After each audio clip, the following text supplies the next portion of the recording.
All right, hanging out with James on Friday. Gonna do a little bit of a thing. Maybe I'll get my chores out of the way today. I don't know.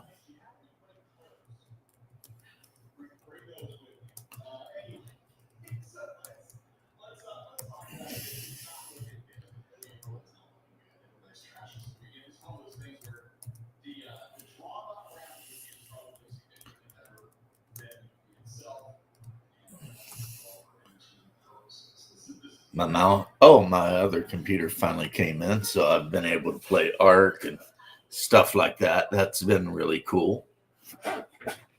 Unfortunately, I need to buy a new mouse so that I can have a mouse for both of my computers.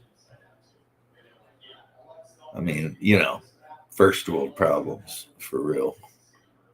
First world problems. To quote, Weird Al.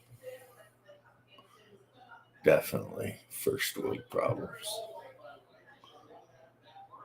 But I buy cheap mice anyway because I always end up destroying them. So, all right. So let's see. What am I looking at today? I might paint something pretty easy. Well, first off, I did the highlight, and I think I went too hard on the highlight for these ladies. So now I need to do a shade again to bring out a little bit of the detail. But what I'm going to do, because all the flesh shade that I have is just way too dark. It's just way too dark, right? So I'm going to take that flesh shade and I am going to thin it out big time with some water, some um,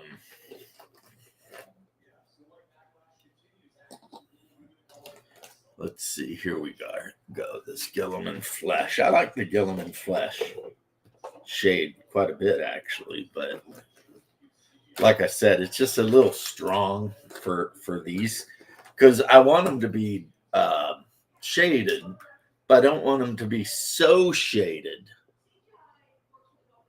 that you're like, that it just don't look right. So grab some Speed Paint Medium, some Gilliman, and some water, and probably do, one. Basically, it's going to be 1/3 of each thing, is what I'm trying to say. I mean, that was a mathematical equation that maybe if I knew somebody in the Air Force, they could have answered it, but I was in the Army, so we don't do math.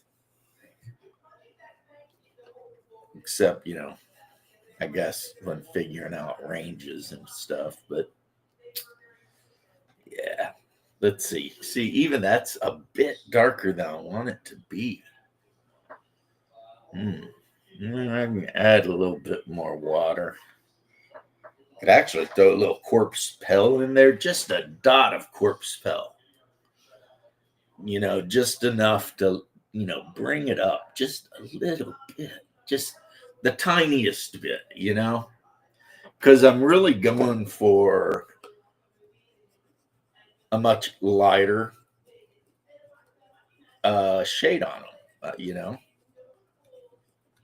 These are a bunch of, I mean, if they were Ethiopians, then the flesh shade would be awesome, actually.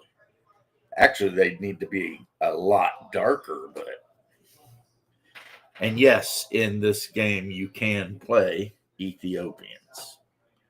I've been thinking about putting together an army of Ethiopian or Eritreans. Because one thing about games like this, since you only need 10 figures, what's up, David? Not much. How you doing? Oh, Yeah, no. Living the dream. Well, thanks to you, I've watched 6 seasons, the entire You run binged all of it? of all of it. Yeah, I thought it was cute how in the end, Nandor and whatever just became Batman and Robin. Yeah, it was kind of funny. I was like, didn't see that coming. All right, fair enough. It's like, okay. But no, it's very good. As Nerds said, it had no business being as funny as it was. Did she say that? Yeah, we were talking about it the other night on one of my streams, and even her comment was it had no business being as funny as it was. But the thing is that it was funny and it maintained its consistent funniness. Yep. And they got out at the right time. 6 series, get out. I think that's basically what they were thinking. They were thinking, well, we about did everything we can do. Yeah. So, I didn't expect the Warriors episode. That killed me. That was too funny. Like when they spoofed the Warriors of them trying to get back from the conclave to Staten Island. right. Oh no, barista vampires. Like, what the fuck? It was too much, man. Good show. Really good show. Yeah.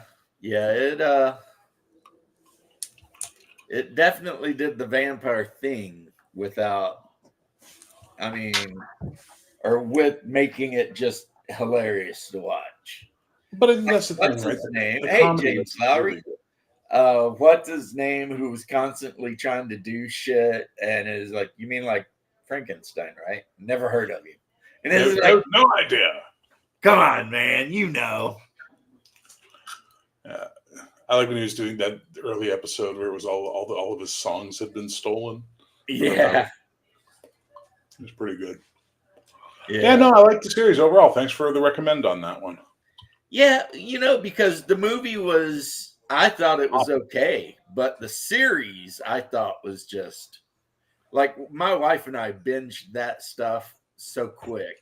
No. So definitively the series I thought was way better. Well, my problem is with Taika Waititi. I think he's an awful writer. I don't find his comedy funny. I think he's a terrible director. And the movie was a lot of Taika Waititi, where the series was like, he was a producer and he had his fingers in it, but it was mostly other writers, Right. And guest directors or other directors or whatever, Where Taika Waititi's humor is all based around making you feel uncomfortable. And I hate that type of comedy. See, I don't even know who that person is, but I'll take your word for it because I know you got your thumb. Remember when they got their videotape messages? Movie industry. Remember when they got their videotape messages from the International Council? They get the VHS tape. The guy that was on the tapes, that's Taika Waititi. He did he did Thor Ragnarok and Thor. Yeah, you were saying you didn't care for it because he made it too comedic. Yeah. And not good comedic either. Yeah. Like stupid comedic.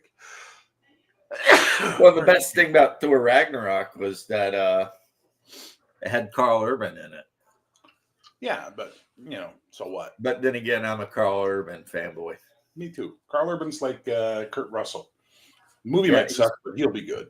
He's pretty good. He's like in Red, he was good.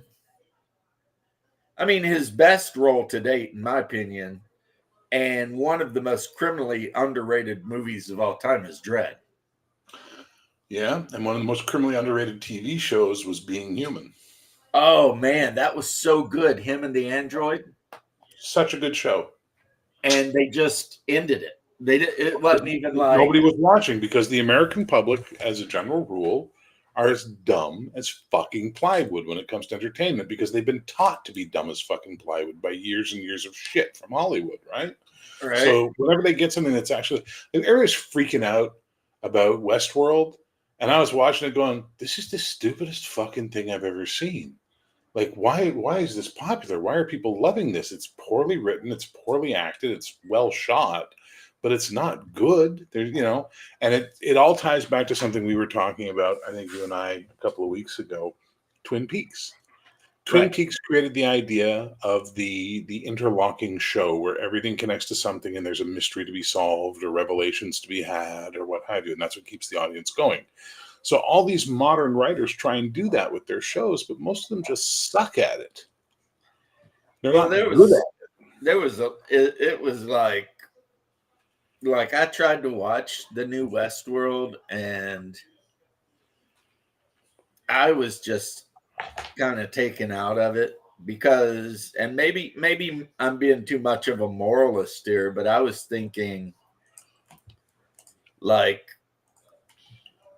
how could they ever have gotten the licenses and stuff to build a place where you can literally go and just randomly, willy nilly kill and do whatever you want? And it's like, and then on top of that, would you ever want to hang out with the kind of people who would want to go to this place and spend a week murdering and ravaging and rampaging around? Because it just seems like and they're like, oh, they're not real, but they are kind of. Yeah, like if I it don't goes know, man. jingling keys, Abraham's mystery Well, box. you're not wrong. That's exactly what it is. And the funny thing is that all these super smart people, Janet. hey Janet, all these super smart people were telling me how great Westworld is and how interesting and what a commentary on society was. But they were going on about how the Purge was stupid and could never happen. I'm like, motherfuckers, the Purge is far more likely to happen than Westworld. Yeah, all you need is the right set of situations. And the Purge. You don't need revolutionary God technology. I mean, Yeah, you don't need. We can do it with the technology we have today. So we don't have to invent new technology for Westworld to become a reality. Like the way the Purge could. The Purge just happens. And that's when I realized it's this problem they have in Hollywood for the last 20, 25 years, which is the left wing runs Hollywood more so than ever. And they want to put messaging into everything, right? This leftist propaganda bullshit. So Westworld became, everyone who was taking advantage of the poor robots was a horrible person, but the robots were just victims. Oh, fuck off, Like, just fuck. Go watch the original when fucking Yul Brynner just goes on his murder spree and you'll be happy. Yeah. Good God. I mean, even though that one, it was funny too, because the way they did the technology when he was like, it would show what he saw was so freaking like. It was the first ever computer generated image used in a film. Yeah. But you're right. There was no, they weren't trying to do a bunch of crazy shit. They were just basically the Yul Brynner robot has malfunctioned and now it's killing people. But see, I want to go back to Being Human or whatever. Yeah. There were so many like threads that I was so looking forward to further being explored. Like the fact that I don't know if you remember the episode where the cop, Carl Urban, goes to talk to these people, and like all of these people are kind of talking down to him because they've all been genetically engineered to be perfect. Yeah. Like their parents had them. Yeah. And so now you're talking about there's so much going on. You've got the various androids that are doing shitty work, kicking doors in and getting killed and stuff. Then you've got the normal people like in Gattaca who just got born. And now all of a sudden you've got this subclass of humans that are superior in every way. Yeah. And then you've got that giant wall that separates. And what the fuck's going on outside that wall? That's what I want to know. I mean, that's what I'm saying. They had like so many story leads in that show that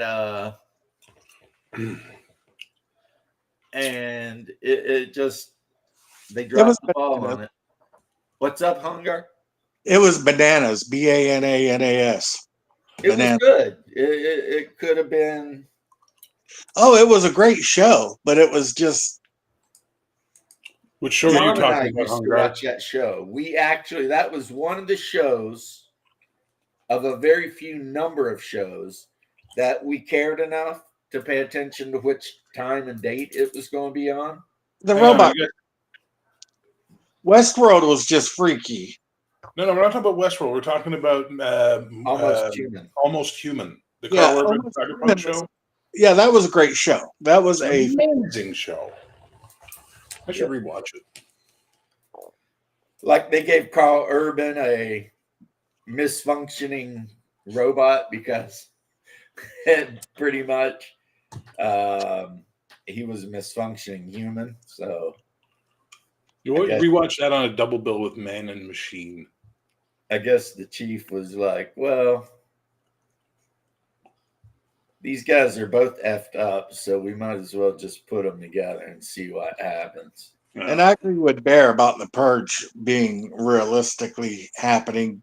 You know, Well, how the purge happened is an ultra right wing, like Christo-fascist government came into play, and it was actually like the populace wanted it.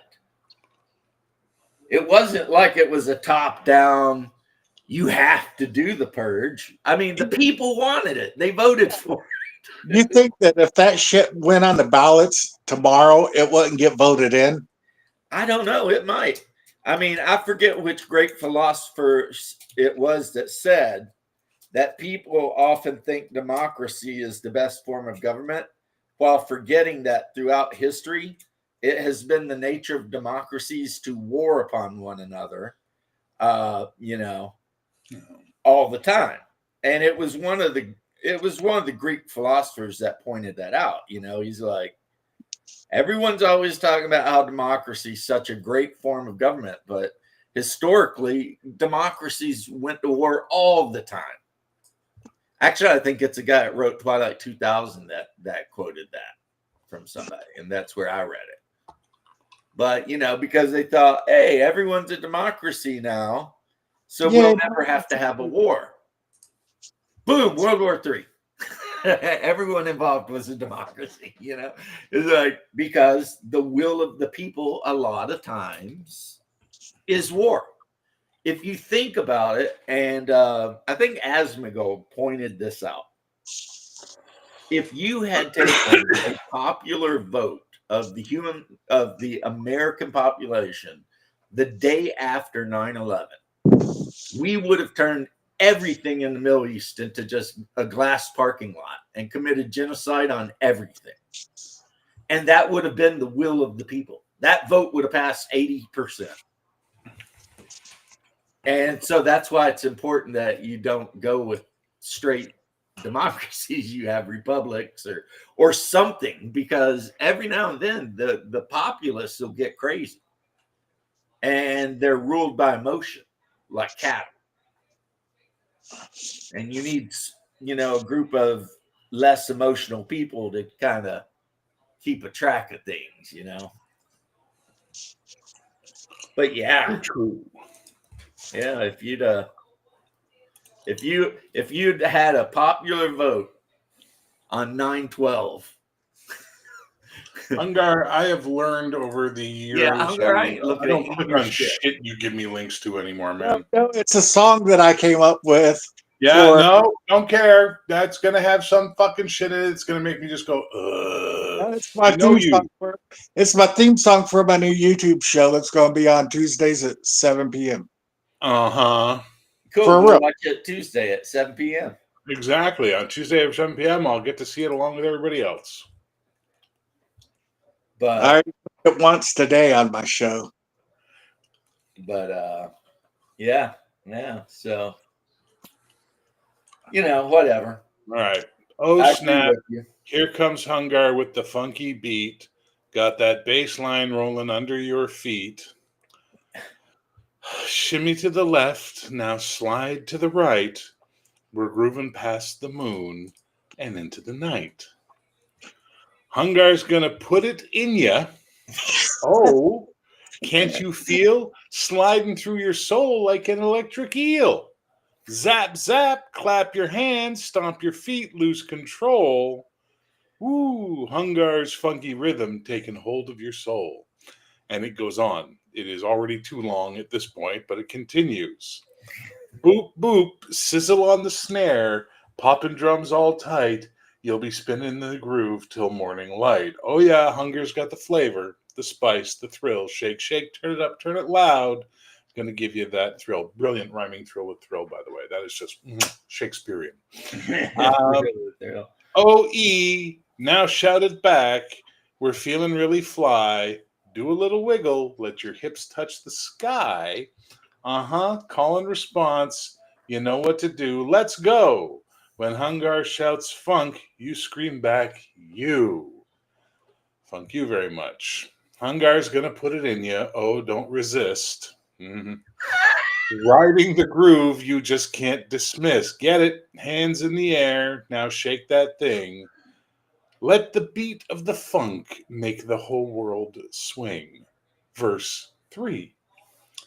We, limbs all jelly, but you can't slow down. Sweat dripping like diamonds as you move to the sound. Uh-huh. Hungar's got you hypnotized deep in his flow, grooving so hard you forgot where to go. Wow, man, That's fucking- right, bitches. Who helped you write this? I could tell you, but I'd have to kill you. Uh-huh. I know who helped you ChatGPT. write it. Come on, you know that shit's hilariously awesome. ChatGPT. Hungar's gonna put it in you, baby.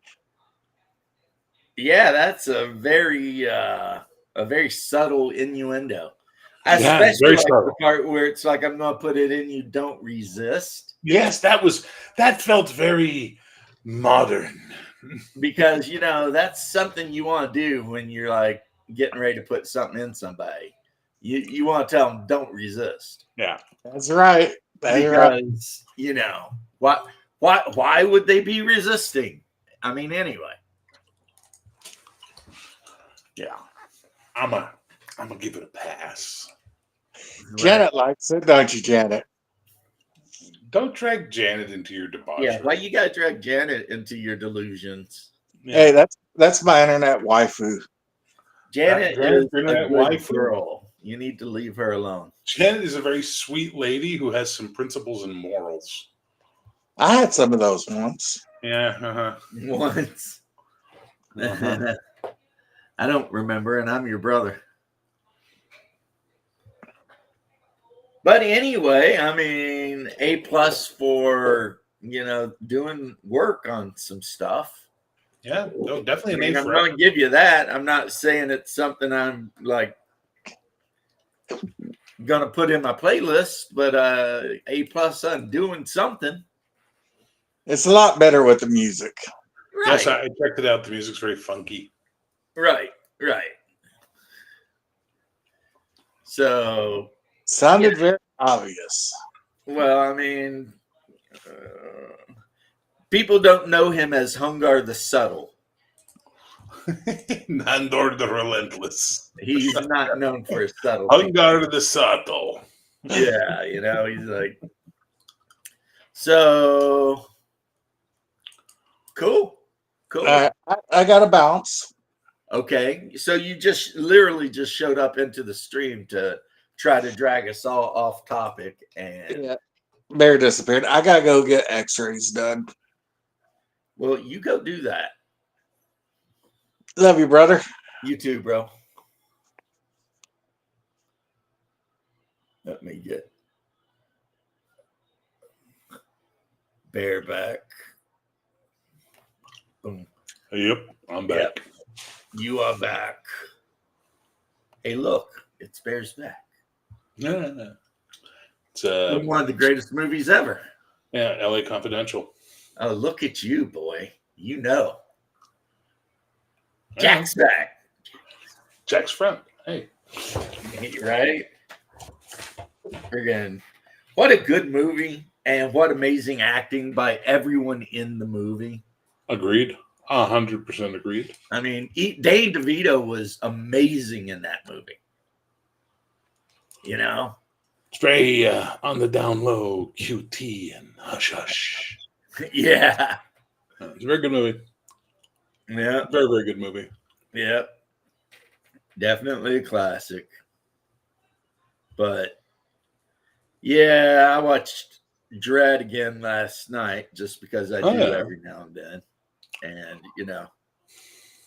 I tell you, they couldn't have got a better guy to play him. The fact that he never takes his helmet off, and the whole time he's got his strong female co-lead, and he's just testing her. Yeah. And all through the movie, she's so nervous all the time until the end when she's finally like, F it. You know what I mean? And then she becomes a judge. Yeah. You know, and the whole time, Dredd did not think she had it in her. You could tell. I wish I had seen it in the theaters in 3D because I would have loved to have seen the slow-mo effects in 3D because they look like they would have been balls, you know? That is one of the few movies in history that ever did 3D. That was like, yeah, that needed to, or not 3D, slow-mo.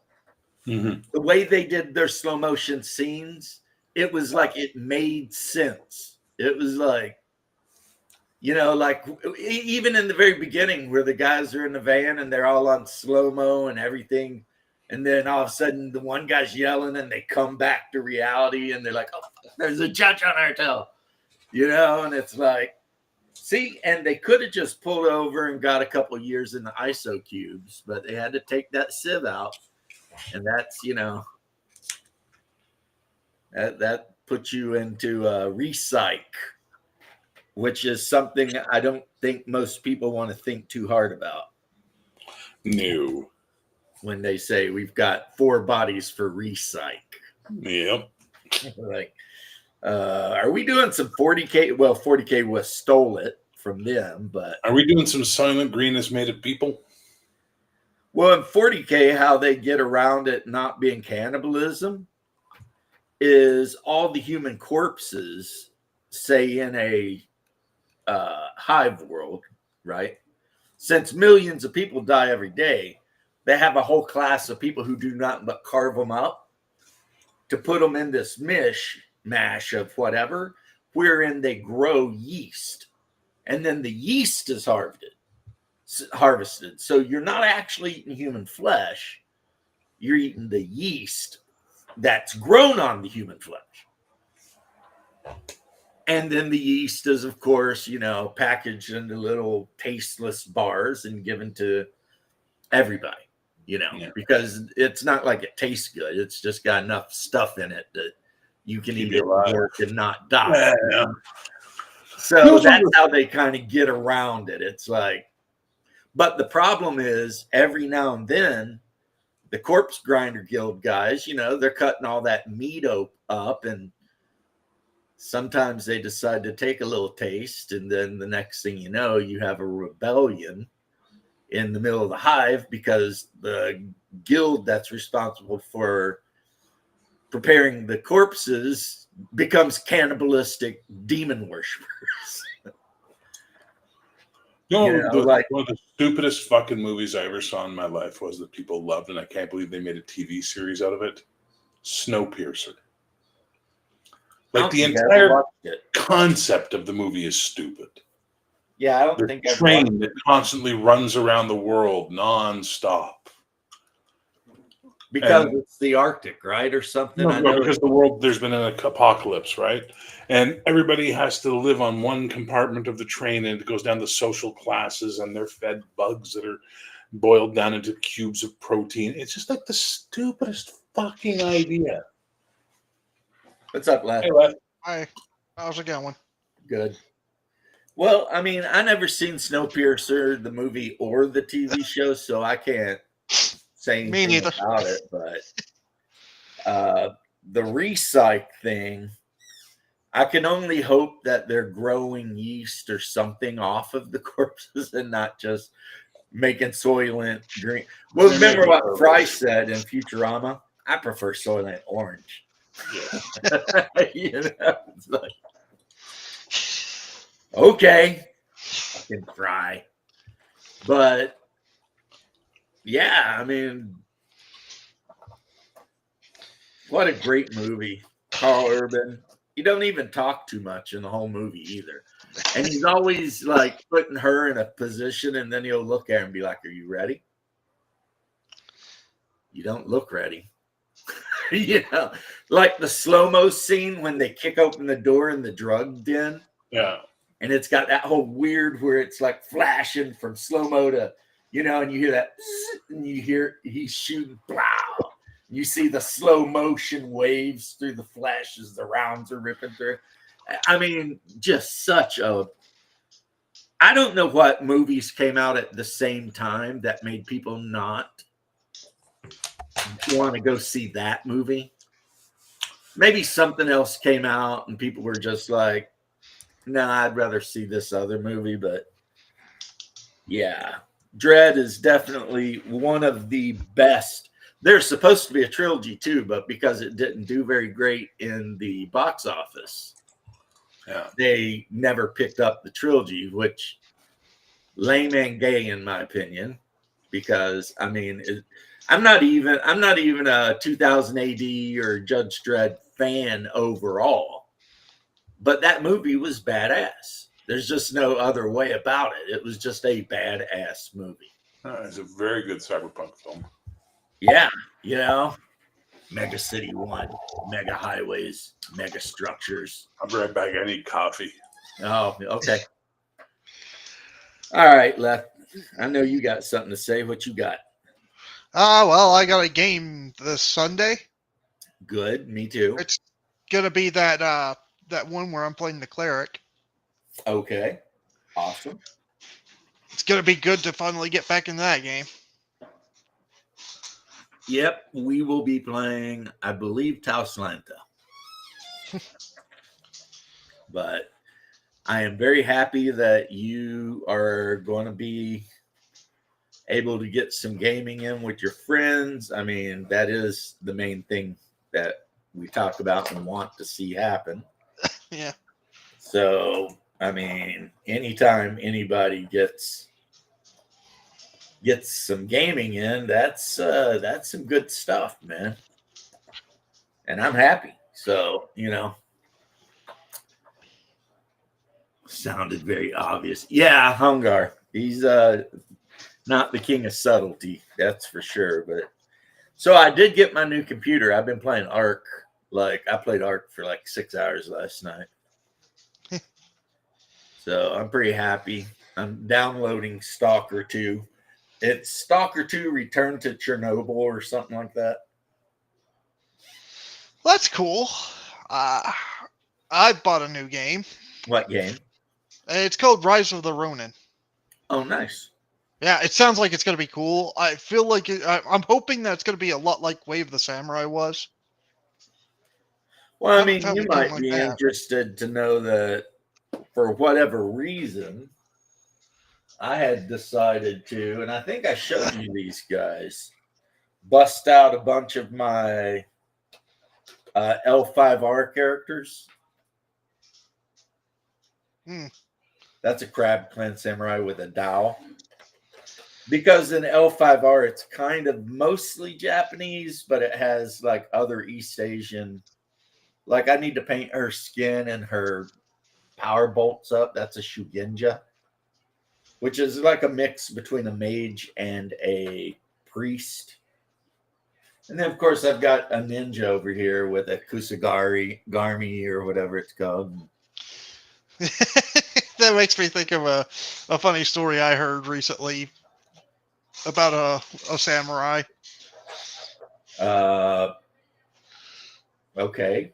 Are you going it was like this woman. She was taught by her dad, like all his secrets of swordsmanship, including the Kasarigama. And since she was a woman, she wanted to find a man to marry so her family line could go, could keep going. Well, her and him must have been the most picky people ever because they went through a bunch of samurai, couldn't find anyone. He dies. So she's like, well, screw it. I'll just go to Edo. And this is like the time where Edo was like a very, very high shortage of women. Right. So this hot, like, Japanese, like this hot woman decided to get into men's garb, start up a swordsman school, started just training a bunch of guys on swordsmanship to try to find a husband. She goes on to, like, the magistrate comes up, was like, what the heck? Why is there this woman dressed up like a man doing this job? She's like, I'm here for a husband. He's like, fair enough, I guess. and then went to his lord and went, "Hey, there's this woman training a bunch of men to to find a husband." And he's like, "Wait, really? Yeah. Well, hey, we got somebody she might be interested in." And they found her a husband. So in the end, it was good news. Yeah, I just found it funny though. Because it's just like this weird story about a woman who's just like, yeah, I'm going to find myself a man, but he has to be really good at swordsmanship. Well, I mean, that's the whole Red Sonja thing. Yeah. The only man she would ever sleep with had to be able to defeat her in battle, which was not easy, and only one man ever did it. Could you just imagine though, her and her dad just like sitting around like, oh, how about this one? No, he only knows swordsmanship. He doesn't even like the Kasari Gama. What are we going to even talk about? Well, I mean, that's the kind of story that caused the Matsu family to be created in Legend of the Five Rings. Yeah.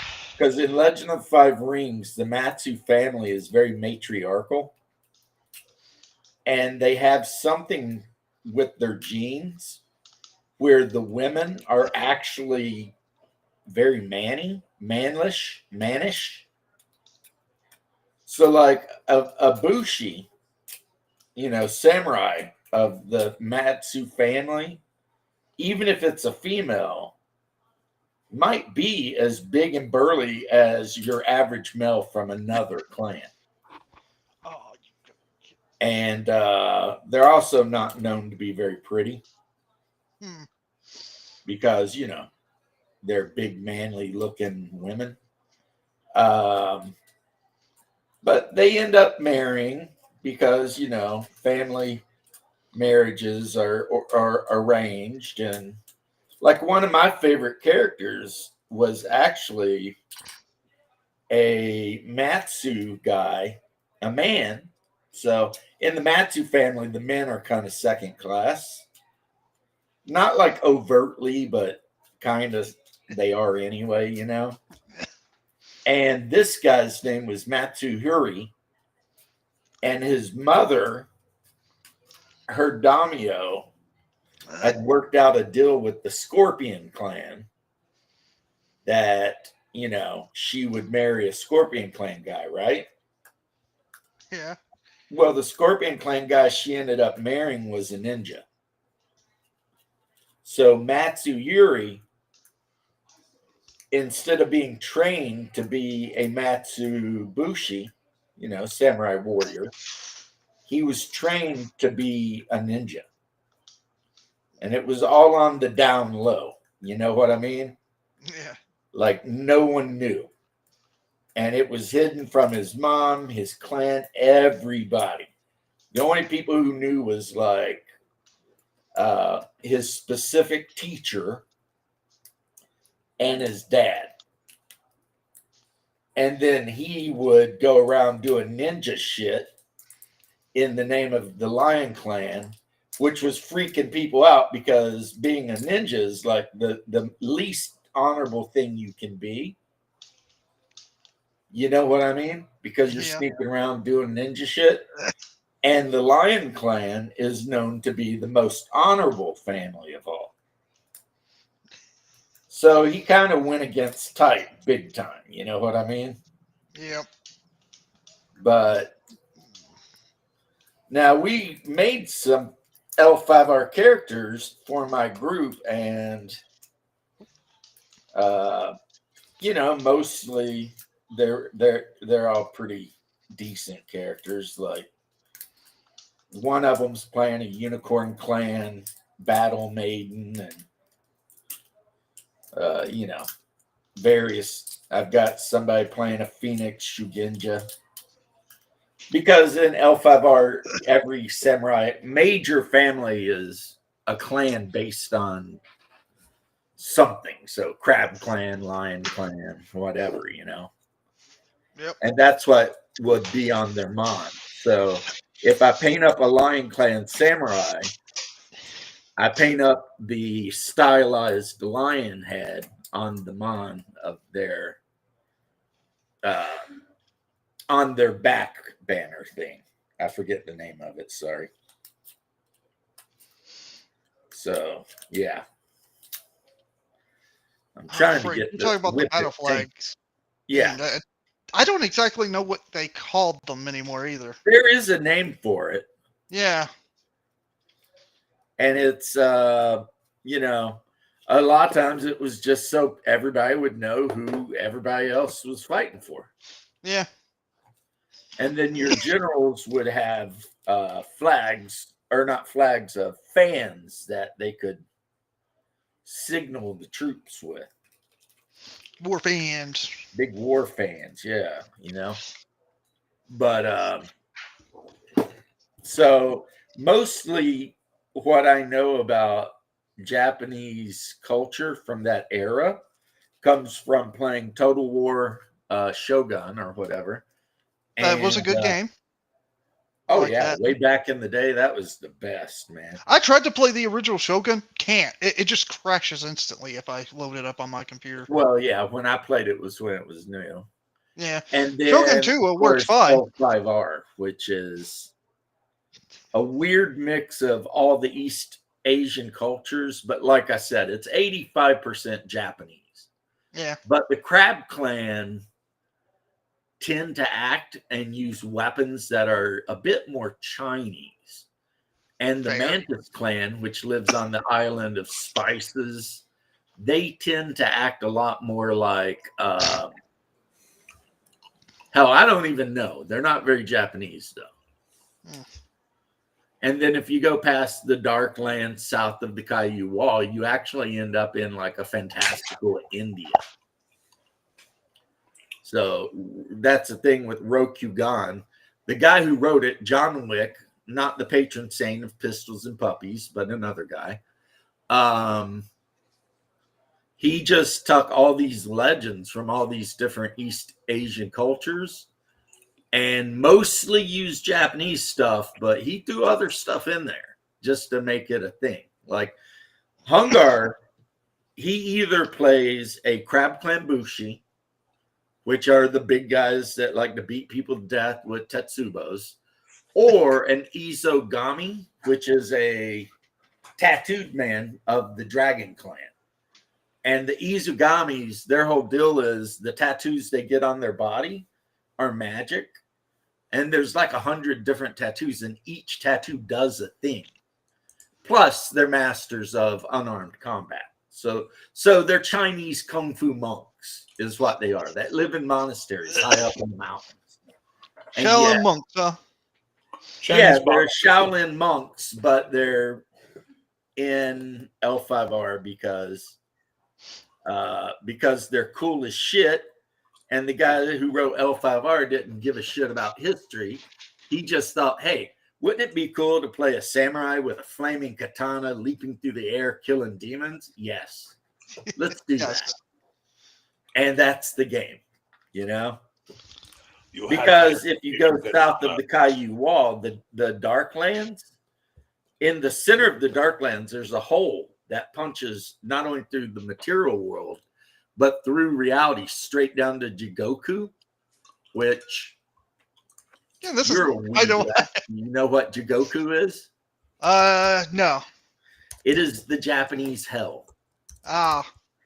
And because there's a giant hole in the middle of the Shaolands that leads directly to the Japanese version of hell, then Oni and all kinds of incredibly evil creatures can come out of it. So the Caillou Wall, which was built by the Caillou family of the Crab Clan, the whole point of it is that it tries to hold back the Shadowlands from, encroaching on the Rokuganese empire. And the wall is constantly being patrolled by members of the Crab Clan, who tend to be kind of pissy because they feel like they protect the whole empire and all the other clans except for one treat them like shit. The time has come. All the other clans are going to have to pay for the wall. The crab, we stood tall, the crabs. We protect you, but it's time for you to pay up. Hey, What's going on? talk about games, freaking forecasting reality. Or talk about history repeats. All right. Constant. So the only clan they don't view as a bunch of weak poussoirs is the Lion Clan. And the Lion Clan does occasionally send units of Bushi to stand on the wall with them. But the Lion Clan is the super honorable, militant clan. Like, that's all they do. It's like, if you're born into the Lion Clan, you're either going to be a tactician general or somebody that just runs at people and kills them. Mostly. I mean, you could play an Akoma Bard if you want, but What about a Crane clan? Crane Clan are duelists and what they do. courtiers. And for whatever reason, occasionally Crane women and men are born with snow white hair. So the saying in Rokugan is the mother of every emperor was a crane, which is true because the Hantai family that rules the empire, they always end up marrying a crane woman because the crane women are the most beautiful women in all of Rokugan. And also they're trained from basically the time they can walk in the skills of being a courtier, you know, poise and grace and art, and that's their thing. Now, the Kakita family, their thing is dueling. And that's all they train for is the Jitsu duel. And let me tell you, as a player who has had multiple characters killed because I allowed myself to get tricked into a duel, yeah, they're good at it. And this is a game where if somebody rolls really good when they hit you with a katana or something, you're going to be rolling a new character. Yeah. It don't joke around with it. I mean, it turns out that they have a saying in the main core book that every samurai is 3 feet away from death. And that's because a katana generally had around a 36-inch blade. For a lot of duels, it's usually the first to strike. And that's one of the Kakita family duelist techniques is he who strikes first. Now, it does change when the Crab Clan guys learn their higher end Hida techniques because they've got one called Stands Like the Mountain that just allows them to ignore a hit. So if a Kakita duelist challenges the Hida guy, the Kakita duelist is going to strike first and probably would have killed him, except the Kakita guy. Except the Hida guy is going to use that ability to completely ignore all damage from that hit.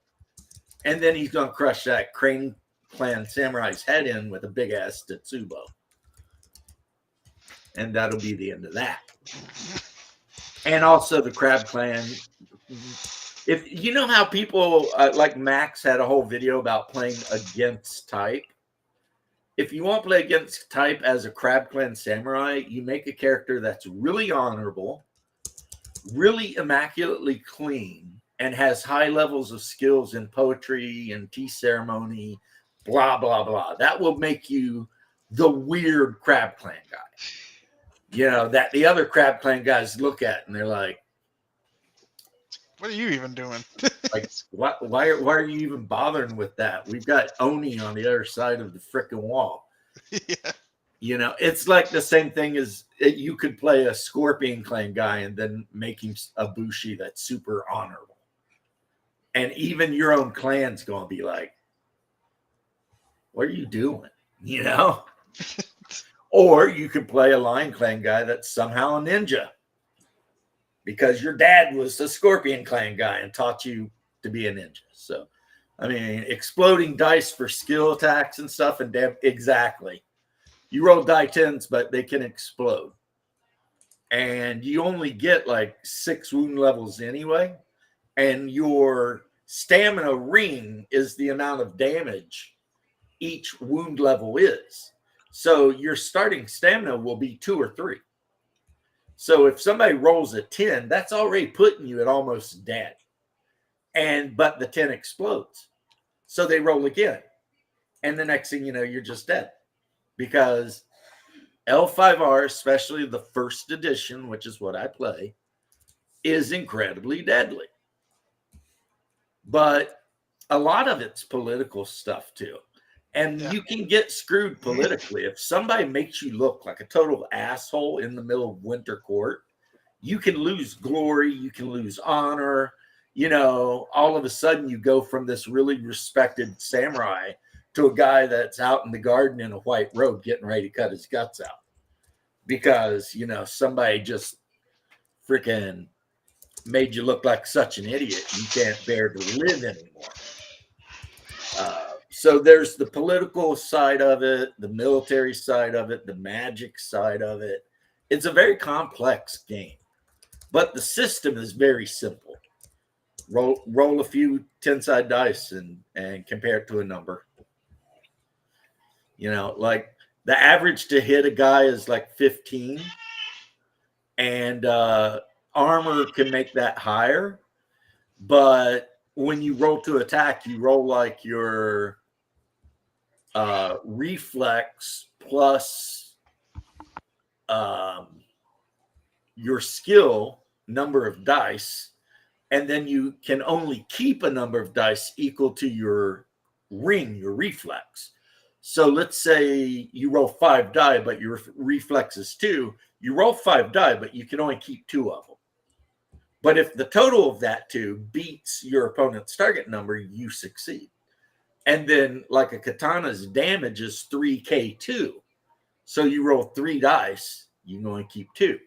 But in a game where dice explode, you know, if you roll 3 dice, yeah, agility and skill. If you roll 3 dice and 2 of them are 10s, I mean, you're going to keep those 2 and re-roll them and add, and you could end up doing, you know, 30, 40 damage to somebody with 1 hit. And that's enough to basically, unless you're a Crab Clan samurai, you're dead. You just got cut in half, you know? And yeah. So the big thing is, if we ever play L5R, the Unicorn Samurai Maiden will get to start the game with a horse. But the negative is the other clans view them as gaijin. So behind their backs, they don't really like them very much. But no one can do anything about them because when it basically invaded Ryugan, the Lion Clan marched out in force to stop them and got crushed because it was a matter of traditional Japanese warfare versus Mongolian style warfare. And yeah. So then they sued for peace, and they just gave the Unicorn Clan all of the far western part of the empire, the grasslands that no one lived in, and told them they could just have that. And the Unicorn Clan was like, you know, hey, that works for us. And now Lion and Unicorn get along pretty well. You know, they respect each other. Yeah, 200 odd years outside the empire. Exactly. Because originally they were called the Kairin clan, and they left over the mountains. And then 200 years later, they came back, called the Unicorn clan, and wanted their part of Ryugan, and everybody was like, you're not us, you know, and it started a big war. Unicorn clan won because, you know, the empire had never seen horse archers and lancers and all this weird shit they were doing, which is basically just Mongolian style warfare, you know. So, and that's just background in this game. Like, one of the most simple ways to run the game is you have the players show up when they're like 17 years old, and they have to go through trials. And if they get through the trials, which generally they will, they can become a member of the Jade Magistrate. And then your players basically become like detectives / police officers for the empire. because you answer directly to the Jade Magistrate. Oh, you're secret police. Well, you're not secret at all. And then I the know. Jade Magistrate sends you out to figure out. I mean, there's a lot of stuff going on. I mean, there's undead and evil wizards and, because some Shugenja, they read the wrong scrolls and then they become minions of Fuling, who is the kami of darkness and evil. And, then they might start making a bunch of porcelain masks because apparently in one of the Asian mythologies, that's how you make the undead come back, is you put a porcelain mask on them. That's one of them. Yeah. I think the way I've heard was more of the you put this like talisman over their face.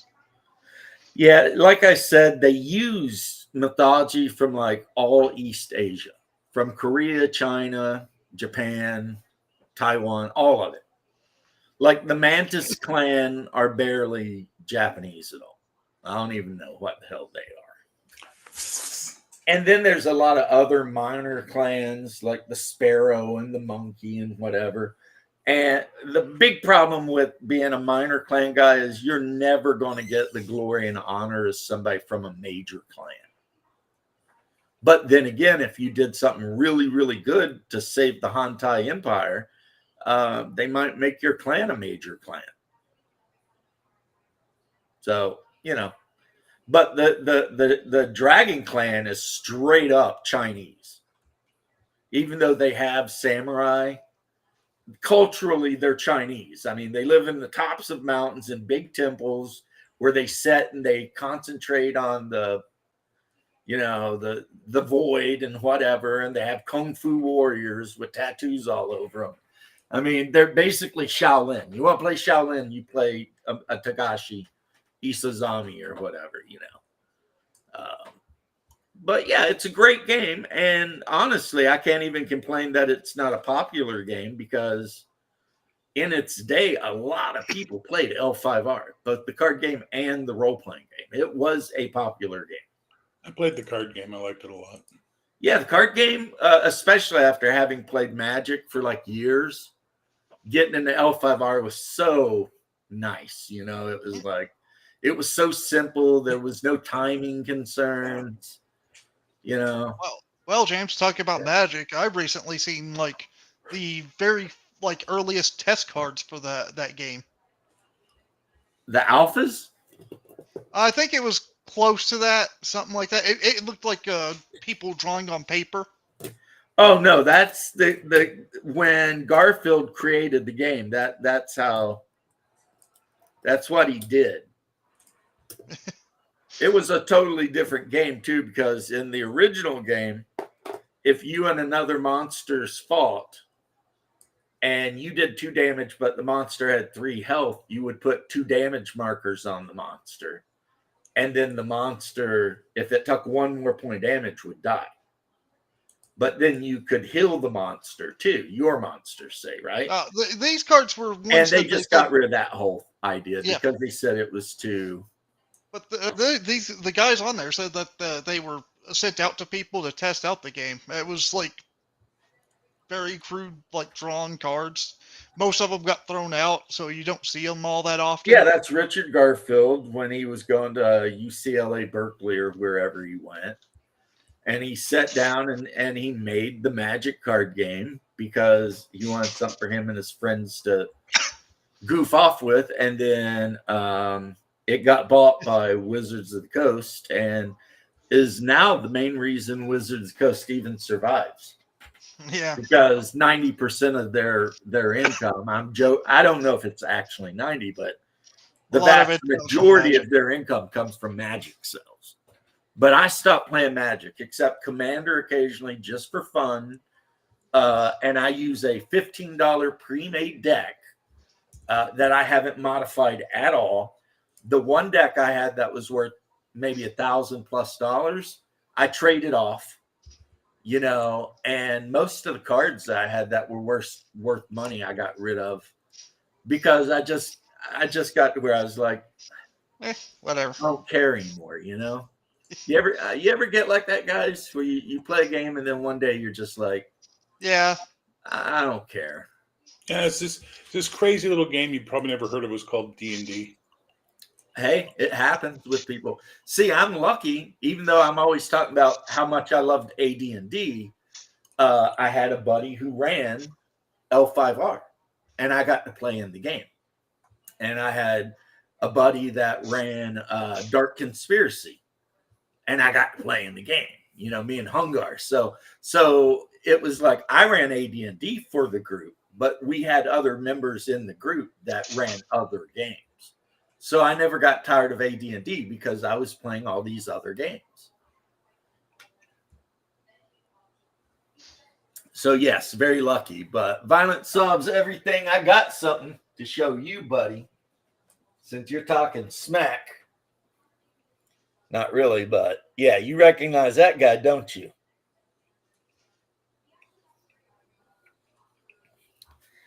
Yeah, one of the reasons the Mantis clan got to become a major family is this guy, who it turns out is the son of the kami of storms and typhoons and whatever, and is somehow distantly related to Tagashi, who is the kami that the Dragon Clan. Hell yeah. Yoritomo is this guy's name. Matsu Yoritomo. And if you look at the size of the base he's on, that is accurate for the game rules. This is how big he is compared to a normal human. But his father was a Crab Clan guy, and his mother was apparently Oda Sanuchi or something, the kami of storms, or reverse that. Somehow or another, he's partially divine. Plus, they're badasses. The Mantis clan, they like to sell around in their junks, and they're like master archers, and so just a bunch of badasses. Ah, the junk. Always been curious how a company like Modiphius came out of nowhere and could afford to buy up access to all these IPs. Investment. Or some rich kid with money. That's another option. It's either the rich kid with money or the group of friends who all decided to put their money together, and they had been relatively successful in some other job. But they all got together and said, hey, I'm tired of being a computer programmer all day. Let's make games or something. Or they went around to their aunts and uncles and was like, can I please have money? And this is our business plan. And then they got the IPs, and I'll tell you what, to this day still, even though the new Conan is okay by Monolith, I'm still more of a fan of the 2.20 system. I like Conan 2.20. As a matter of fact, it's the only 2.20 system I like.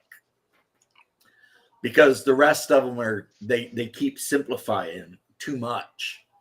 But Conan 2.20 is just right there in that perfect range, where you can have a good game, Yeah. But yeah, the Mantis was a minor clan that ruled the land of spice and silks, which is like an archipelago off the coast of Ryukyugen. Plus, they were pirates occasionally. Because, why not? So they were the Ryukyus. Yeah, they were basically barely considered Ryukyugenese also, So they would be the Mugen of the game. Yeah, kind of. Or maybe Koreans. I don't know. But the thing is, they're really good with archery. That is their jam. Like, every Mantis Clan Bushi is a master at, what's it called? It starts with a K. Kensai or whatever, the archery thing.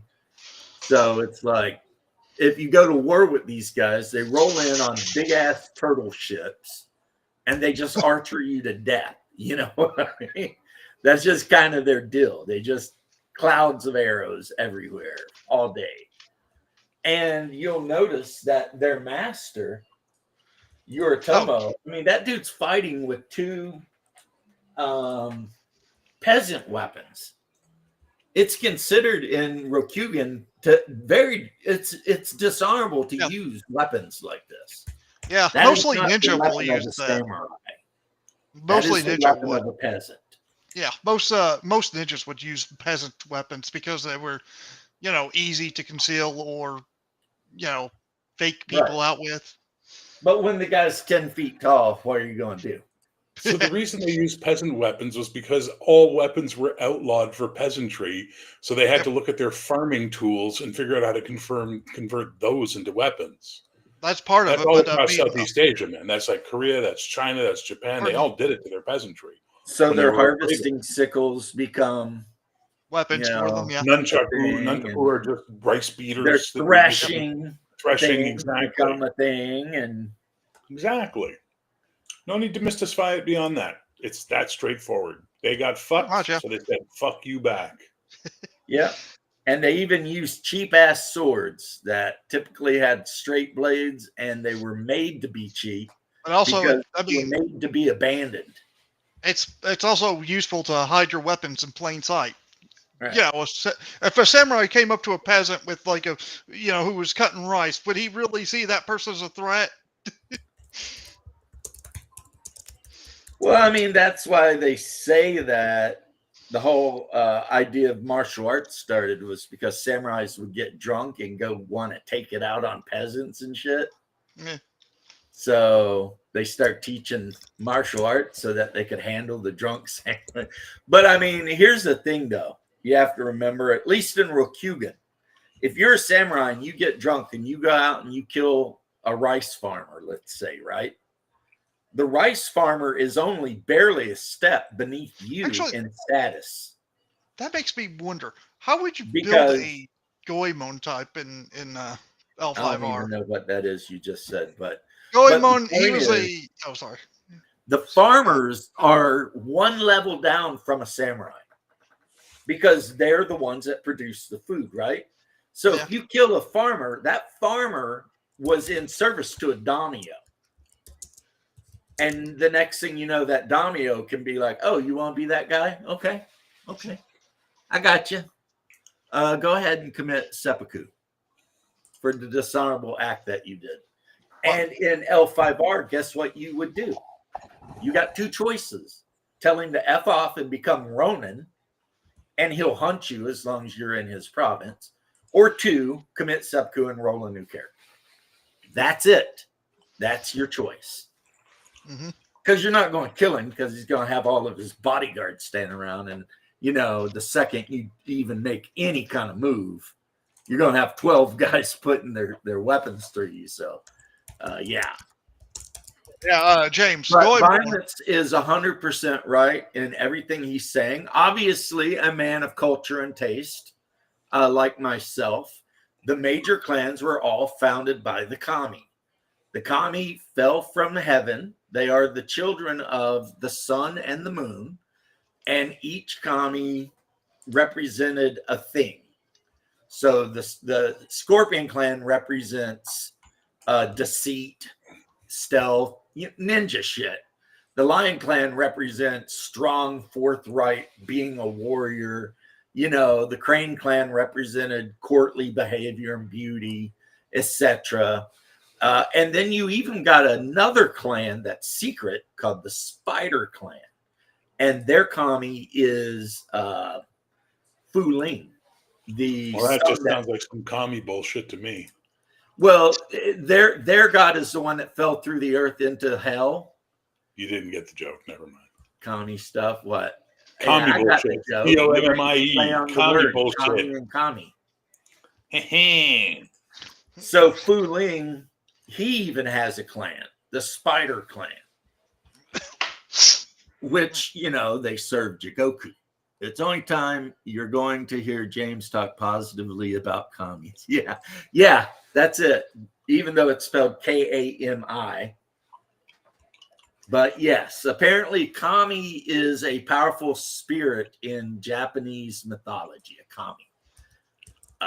Yeah, that also came up with a lot of confusion back then because whenever they started, translating the Bible into Japanese, they kind of used that word for God, and it didn't really mean the same thing, which confused a lot of Japanese, thinking that the Christian God was the same as their gods. In L5R, they take a lot of liberties with Japanese mythology. So basically, the mother goddess is Amaterasu, the goddess of the Amaterasu. sun, and her husband is the moon god. And he's not necessarily really good, but she is. And then they mix it with Greek mythology because every time she had a child, he would eat it. But then when Hantai was born, she hid Hantai, and then Hantai, cut him open, and all the kami fell out, and they fell to the earth, and they started their clans. And then they had a big duel, and Hantai won, and that's how he became the emperor. And the lion become the right hand, and the crane become the left hand, and the scorpion become the underhand. And scorpions, actually, they can have very, very high loyalty while having almost no honor or glory, because in the scorpion mindset, they are the clan that's willing to do what no other clan will do for the good of the empire. And if that means poisoning people or cutting throats at night and being ninjas and whatever, then that's what they'll do. So I mean, Scorpion clans the Scorpion clan is my second favorite clan after Lion. And like I said, Hungar has always been crab or dragon. So it really depends. I think the least popular clan in my experience is Phoenix. Why is that? I don't know. What do they do? Well, the Phoenix clan specializes in magic. Huh. So the majority of the Phoenix clan are Shugenja. But for some reason, in all the games I've ever played, been around, whatever, like nobody plays the Phoenix clan. You never see it. Be samurai. There are Bushi in the Phoenix clan, but their whole deal is they exist only to protect the Shugenja. So they're kind of second-class citizens in their own clan, you know what I mean? Because all they're doing is trying to keep the Shugenja alive. Plus the Phoenix clan, they're always opening up the wrong scroll, reading the wrong shit, and then you got some Shugenja going off and becoming evil, raising an army of freaking undead or some shit. Oh, great. Then they have to be put down. Or the Crab Clan with Yogo Junzo, who become the warlord of the Shadowlands for a minute. And to prove he was a badass, he literally killed the son of the daimyo of the Crab Clan, skinned him, and used his skin as the war banner. So when his army was marching, they had a big, with the guy's skin flapping in the wind. Okay. And they had a bunch of Oni with them. And in Rokugan, Oni are basically just weird demonic monsters. They can look like anything. They can be big blue giants, or they can be anything. And they can be from the size of a man to 30 feet tall. You don't know. Every Oni can be kind of different. Hey, James. Was there anything in the lore about Juro Gumo? Of course not. If it has anything to do with reality, it's probably not in the lore. Ah. Well, that was Japanese mythology. Yeah, I never heard of it. It could be in there, though, then. I mean, it could be. There were spider women, basically. Oh, yeah, they're Oni. It's a type of so Oni. they're an Oni. Yeah, okay. Yeah. Just like the hopping vampires and the freaking, what do they call them, yokai or whatever. Yeah, that's all types of Oni that come from Jingoku. Okay. And also in the talking vampire Shadowlands, you Chinese. have rat people like the Skaven, What was and that, you Bear? have goblins. I said, weren't hopping vampires Chinese? Yeah, the hopping But vampires. remember what I Chinese. said. Yeah, I know. Yeah, I'm they just took saying. a lot. L5R is like 85% Japanese and 15% everything else. And maybe not even 85%, maybe only like 75. Because they have a lot of crazy ass shit in there. Like you could play a Crab Clan character who specializes in using a Dao. And the Dao is a Chinese big broad bladed sword with a long handle. Hey, Big Vic, how are you doing, King of the Reprobates? Well, it just reminds me of that one episode of what was it? Samurai Champloo with that one guy who went to China and learned like the energy abilities of the Chinese and started Well, killing people. they do have, I think in Japanese it's called chi, or is it called ki in Japanese? And Ki, Chinese. cheese, I think, a Chinese thing. Well, ki is a thing, and certain character classes can have levels of ki that they can use to do things. So, like I said, the tattooed men are just straight up Shaolin monks, but the tattoos they get on them can allow them to do literally magical things. Like, let's say your tattooed monk gets the tattoo of the monkey on him. If you use the monkey tattoo, it allows you to jump like 5 times further than a normal person could. If you get the dragon tattoo, it allows you to breathe fire. But each tattoo has a negative too. So your first full week on the road, huh? Nice. Sounds like you could play a Dragon Ball character in that. Yeah, that was kind of a joke that people were doing way back in the day. They're like, the joke was, have you ever wanted to play a samurai with a flaming katana that could jump 100 feet and kill a demon? If the answer is yes, L5R could be your game. I just want to play Monkey Boy. I want to have a tail and That would probably be a I little don't bit know if worse. there's any. Or off. Yeah, Return to Monkey, exactly. And it doesn't have a lot of the rules that a lot of games do since it's skill based. So if you start out as a Shugenja, of course you're not going to have a lot of weapon skills and you're not going to be able to wear a lot of armor. But over time, you could learn to use certain weapons and become really, pretty good with them, like staves and things like that. You know what I mean? So your character could start out as a Bushi, already know a bunch of weapons, but over time you could learn other weapons. I mean, so yeah, it's skill based like that. And then your school rank, which gives you special magical powers, is based on your honor level and your glory.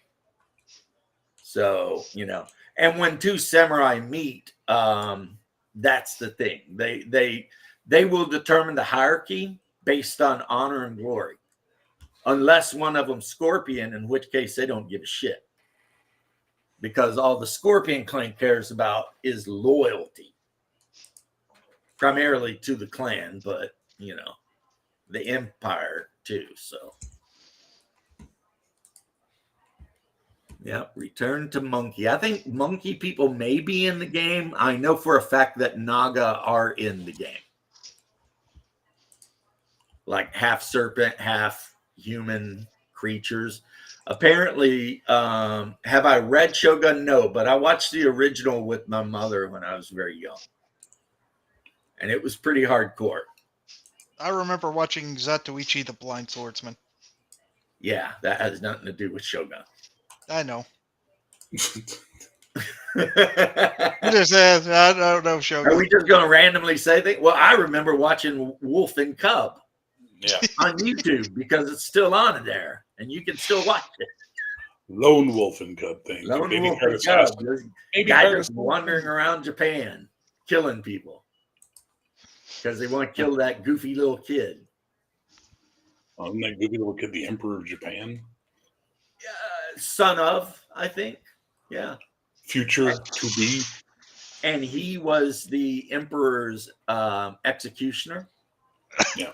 Before there was a big betrayal or something, and yep, that's a good one.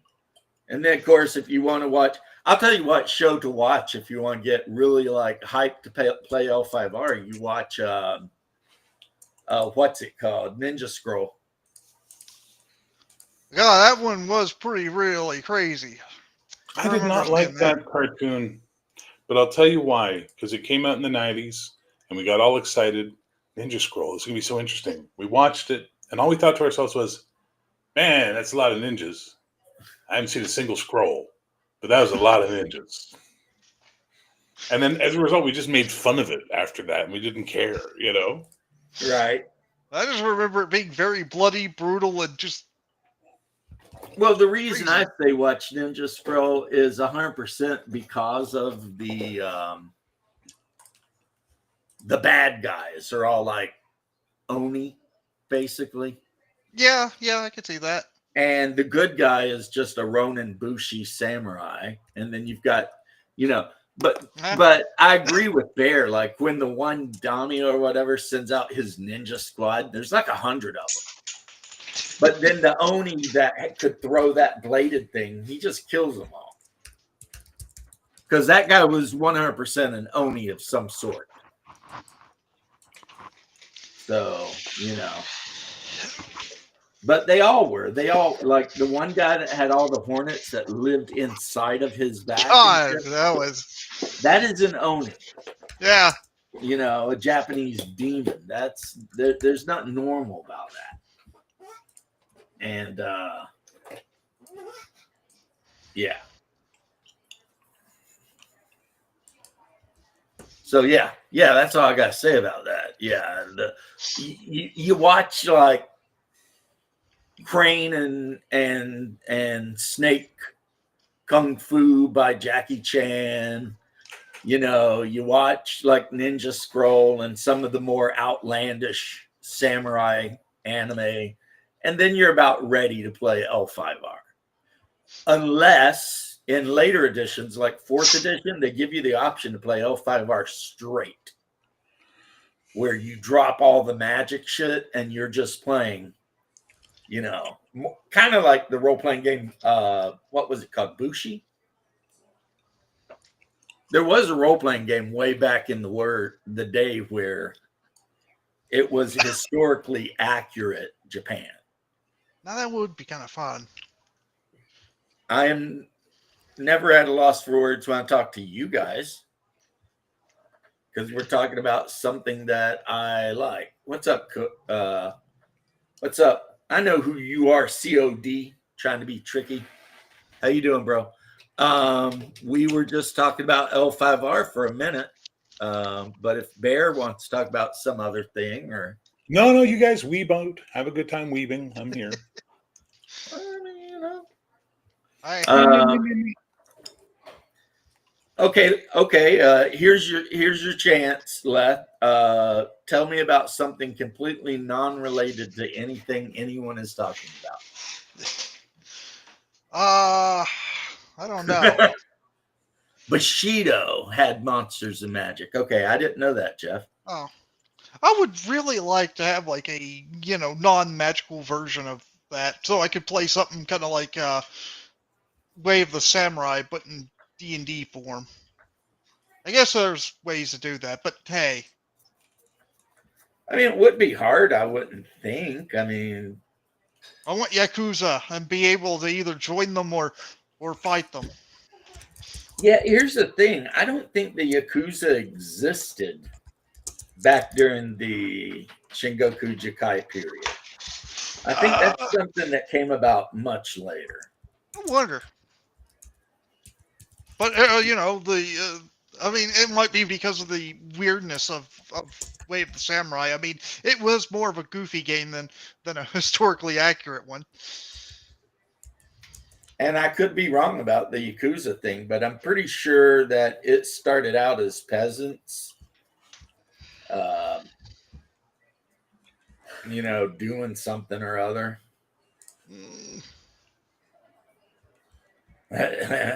Yeah, COD is a 7th level tricknologist. Yeah, he is. That guy's got like 12 social media accounts. But I'm getting to where I'm starting to recognize him. Okay, so apparently it started in the early 17th century, All right, so that's possibly. pretty close to the warring states. Well, yeah, it would be, because you got to remember, when they say 17th century, they actually mean like, how does it work? When they say 17th century, they mean 1800 something. Or do they mean 1600 something? I think 1600, because here it says by the mid-Edo period, 1603, 1868. Yeah. So it's like when somebody says this game is in the 10th century, they mean like 9 something AD. Yeah. Classifications: the Takiya and Bakuto. Because I refuse to use these newfangled BCE bullshit, because it's nonsense. I don't know. It was created by somebody 30 It years still uses ago. Here's the thing: it's still using the Gregorian calendar. It's just trying to take away the original name nomenclature. Yeah, it just doesn't seem to have any point. It's like, it doesn't. What's your point? It's just trying to distance itself from the Gregorian calendar by using different words instead of using its before the Common Era and after the Common Era, or whatever. I mean, which makes no sense. I mean, literally, what does that even mean? Nothing. It means literally nothing. What's Common Era mean? No, it means Common Era. Bloody. No, what it means is a group of people got together and they were like, you know what? It makes us really uncomfortable to use the term Christ for dating, but we can't actually change the date because, 2,000 years have passed. So instead of saying, Anno Domini, which in Latin was like after the death or whatever, we'll just say the Common Era and after. It's like, look, guys, you're not fooling anybody. Shut up. You changed nothing but a name to make yourself feel better. It's like so stupid. And then if somebody's like, yeah, but you know how I become a believer? When I realized that if 12 men saw a guy do something and they all swore they saw a guy do something, and then they were all individually captured, tortured, damn near to death, and all they had to do is recant what they said they saw, what are the odds that all 12 men would say, nope, I saw it? Yeah, not very good. Zero. Somebody would have been like, no, F that. I didn't see shit. Let me go. But every single one of the 12 disciples died, refusing to recant. Are we on this now? Is this where we are? Where? We're doing Christian propaganda now? Is that where we're at? That's not propaganda. That's humanity. Because any human the proof in that situation would have lied. Especially the proof of the apostles' existence historically is not absolute outside of the Bible. And we do know that when those apostles... That's not true. Really? Show me the documents. Show me the documents out of the side of the Bible that prove any of those guys actually existed. Josephus Titus was not Josephus was known to forge documents and has been proven to have done something. Josephus is the one everyone goes to, and it's the one that's the easiest to debunk. Outside of Josephus, you have nothing, including zero Roman documentation, and they were obsessed with documenting shit. Yeah, that's what you say. If massive Jewish rebellion happened, it would have been documented. Stop. It was documented. It was so bad that the king of Cyprus outlawed Jews on Cyprus until the modern era. Okay. Because they killed 100,000 Christians on Cyprus. Okay. The rebellion had nothing to do with Rome. The rebellion had to do with the Jewish uprising to destroy who they thought were heretics, the Christians. Okay. And there's plenty of evidence. If you go to university, guess what? You can use the Old Testament, New Testament as historical references. Yeah, that's debatable and highly debatable, by the way. Debatable. That's not, well, maybe debatable. Not People really with PhDs debatable. in history that are not biased by Christianity or religion. People who actually look at it without a Christian or religious veil over it. So I'm just saying. I'm so glad I went to 12 years of Catholic school, and I don't want to get in this debate. Oh no, that's like saying that, like, the point is that people who do that argument where they use Christian document or Christian theology, Christian history, whatever, to say this proves my thing, is like a bunch of red Chinese sitting around going, Chinese communism is the greatest thing ever, and we have the documentation to prove it. It's like, no, come on, guys. But they don't, and they definitively don't. Well, I'm not. Listen, I've said my piece. I'm going to let it go. However, I was my raised. point was- I was raised Christian too, guys. I'm not some asshole who fell off a turnip trunk, born some sort of weird atheist. I was raised in the church. My whatever, Thunderfoot. I know. I'm no okay. You can go fuck yourself for that one, James. My Whatever, point Richard was, Dawkins. the odds of 12 human beings being tortured to death and Mhm. refusing to recant a story, no matter what it is pretty fucking rare. So rare that it's not real, but that's So, okay. Bear, are you telling but me you that don't Jesus know it's Christ not didn't exist? real, and I then do you're turning not around. You're know, gonna say, Les. well, the burden This of is proof the is on you. point. No, the burden. Well, of proof here's is the on thing. you. We do know that he exists. No, you It was so believe bad that he even existed. Richard Dawkins literally had to recant what he said No, about he did Jesus not. not being existent. Yeah, that No, he actually did not. happen. He did have to recant that. Oh my God! Yeah, and Christopher Hitchens became a Christian on his deathbed, and all I the said other Richard stories that get told. Dawkins. I No, said he's "and" at the start of that statement. That means Christopher, including. Here's the thing about Hitchens. He may have. He He didn't. may have. He may He have. didn't. There were Were people you with there? him. I mean, I And wasn't it didn't there. happen. But, you know, The I point know I'm trying to make, Darwin guys, did. is that you weren't there. I wasn't there. We don't know. we You don't know. take it on. Hang on. Let me finish. We don't You know. take it on faith that it did happen. I take it on faith that I have no way of knowing if it happened. Therefore, I am Well- agnostic. Right. Because I guess you're not saying it couldn't have happened. You're just I'm not saying saying it you couldn't don't have think happened. it. I'm just saying, you know.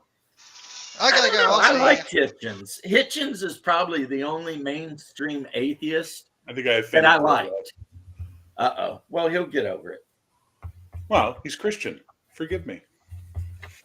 He should. Sorry, that's still one of my favorite Bill Hicks lines. He should.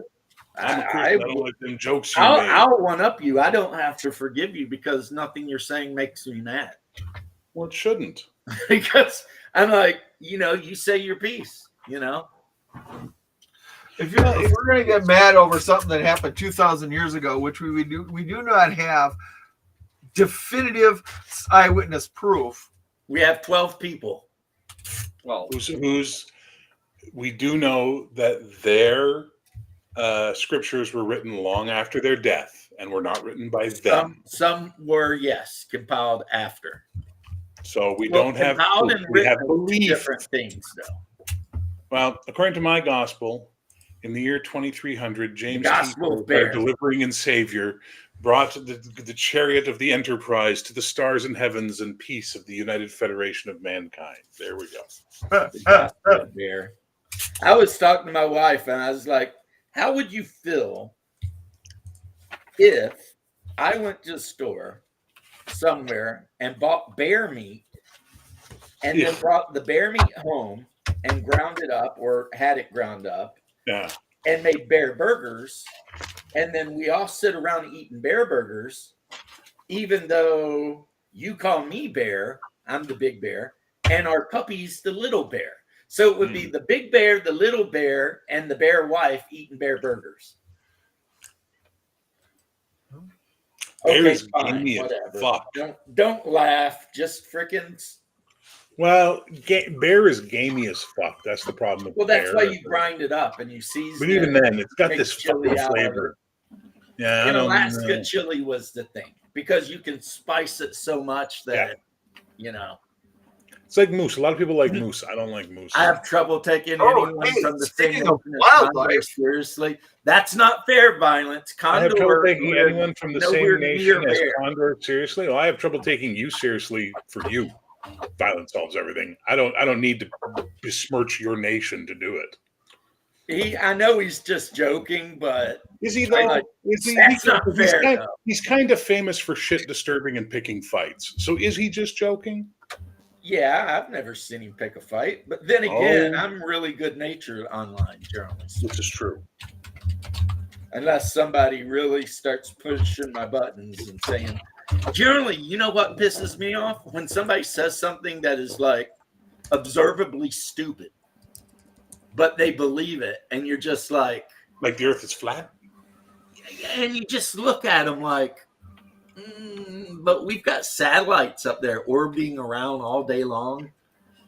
So if the Earth is flat, it's like those people who say the Earth is flat, but Antarctica isn't Antarctica. It's actually a giant ice wall all the way around the Earth. And then beyond the ice wall are these magical realms. It's like Jesus. Yeah.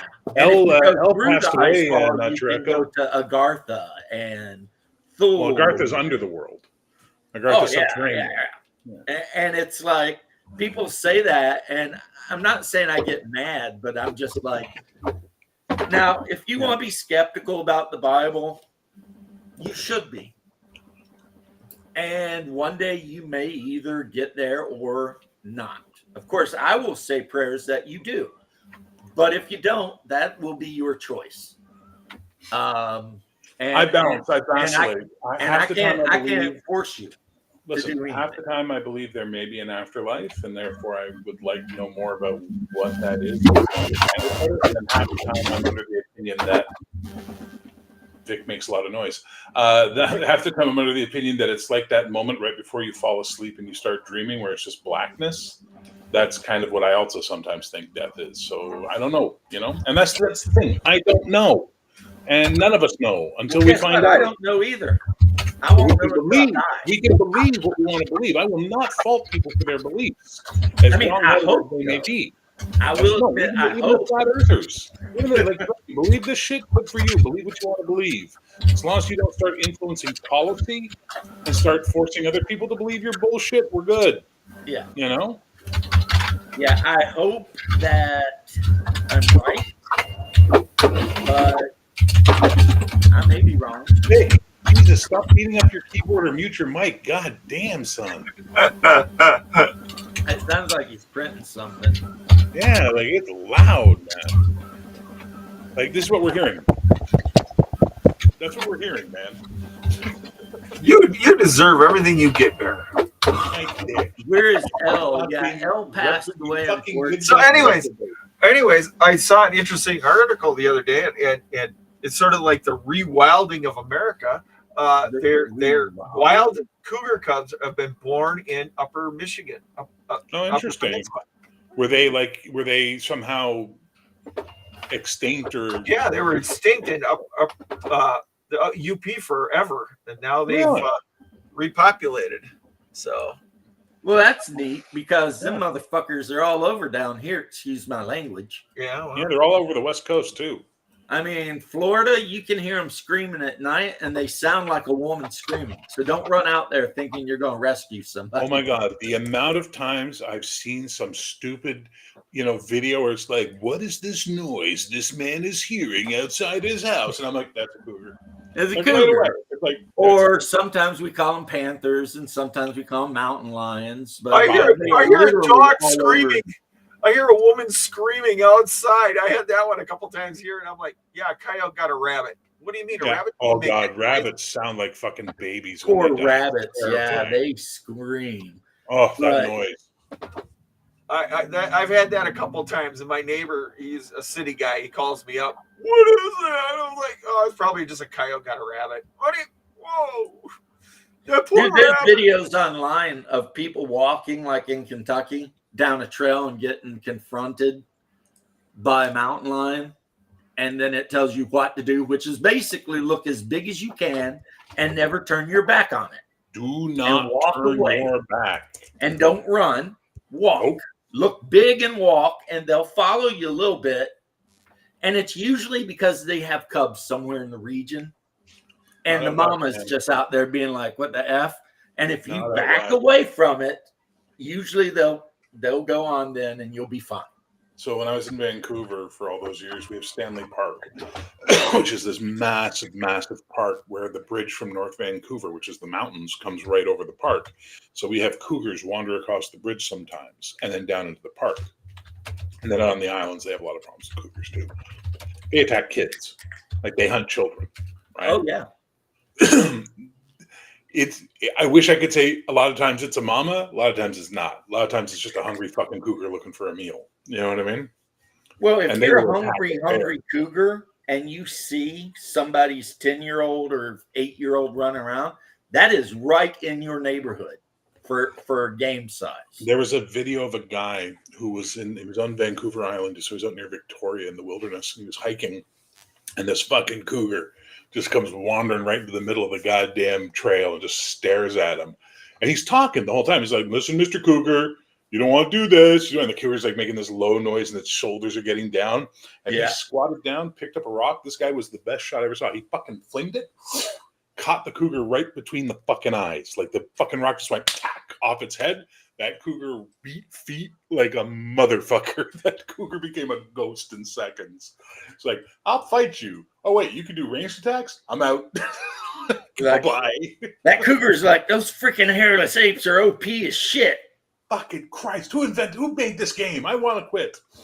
Yeah. But to be fair, not your echo, Tavares. They have recently captured jaguars in Southwest U.S. Really? There is a report about like in Arizona or somewhere. Arizona. Yep. I saw. My God, even the South American cats are becoming illegals? What the fuck? Crossing the border illegally. Yeah, and jaguars are no joke. They are straight up killing machines. Literally, the term king of the jungle that they like to apply to the lion is more appropriate for the jaguar. Yeah. Yeah, when you see a video of a jaguar leaping 20 feet out of a tree, landing on the back of a black caiman and snapping its skull open, you're like, that thing is deadly air, sea, and land. It just does not give a shit. The anaconda apart?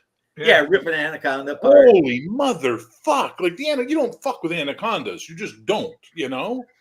Jaguar don't give a fuck. Eat a capybara for no good reason. Yeah, and nothing fucks with them things. They're gigantic guinea pigs. But here's the thing about all animals. We like to sometimes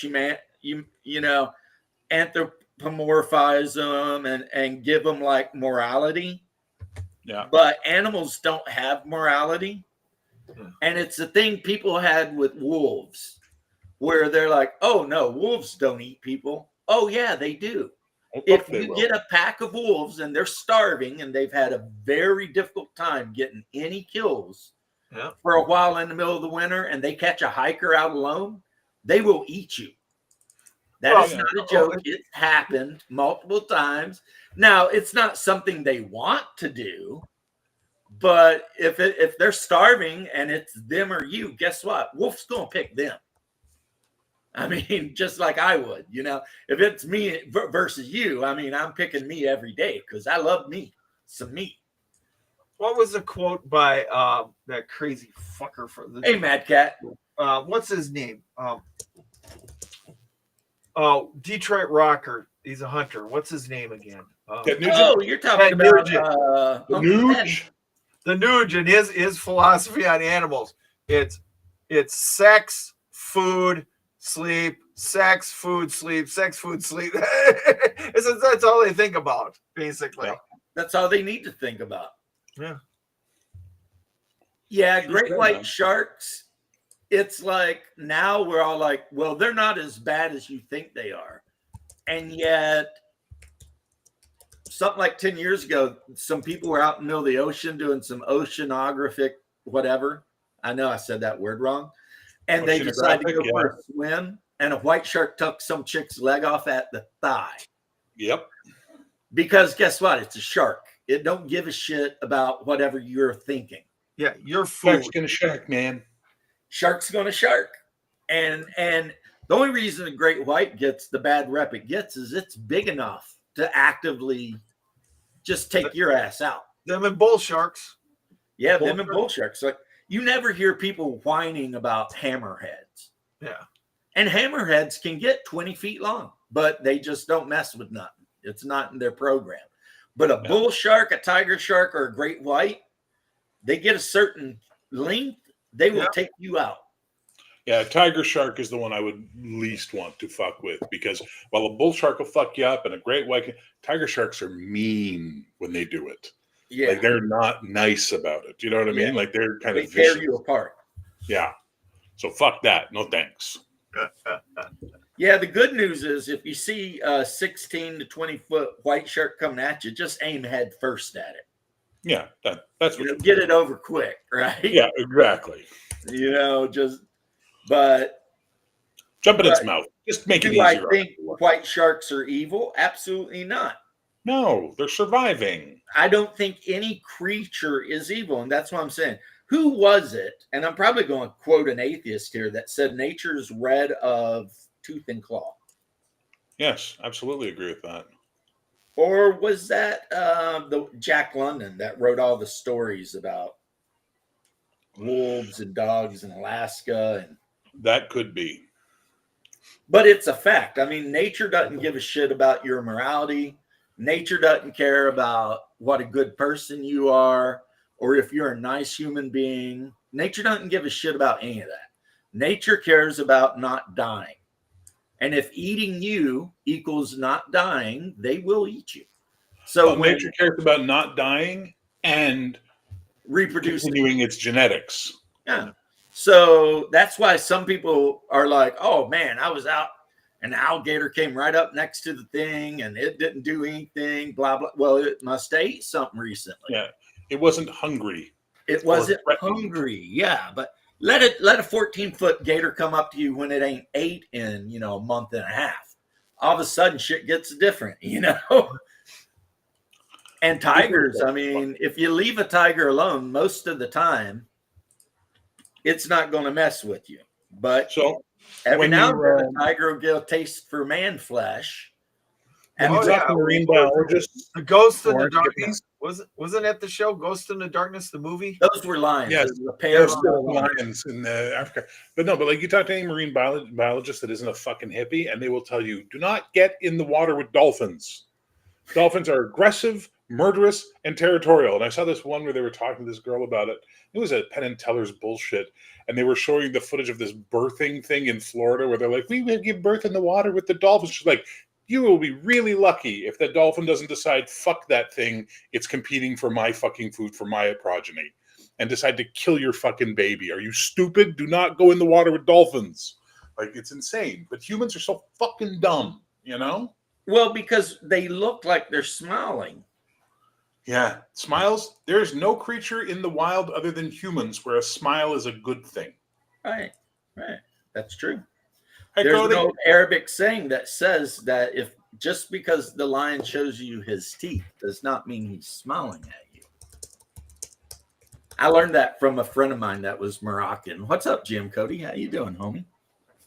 He said that was a saying that's very popular in Arabic society, and he was kind of trying to clue me in to Arabic society by letting me know that some of the other Arabs I worked with, I should not trust them as far as I can throw them, because just because they smile at you does not mean they're your friends.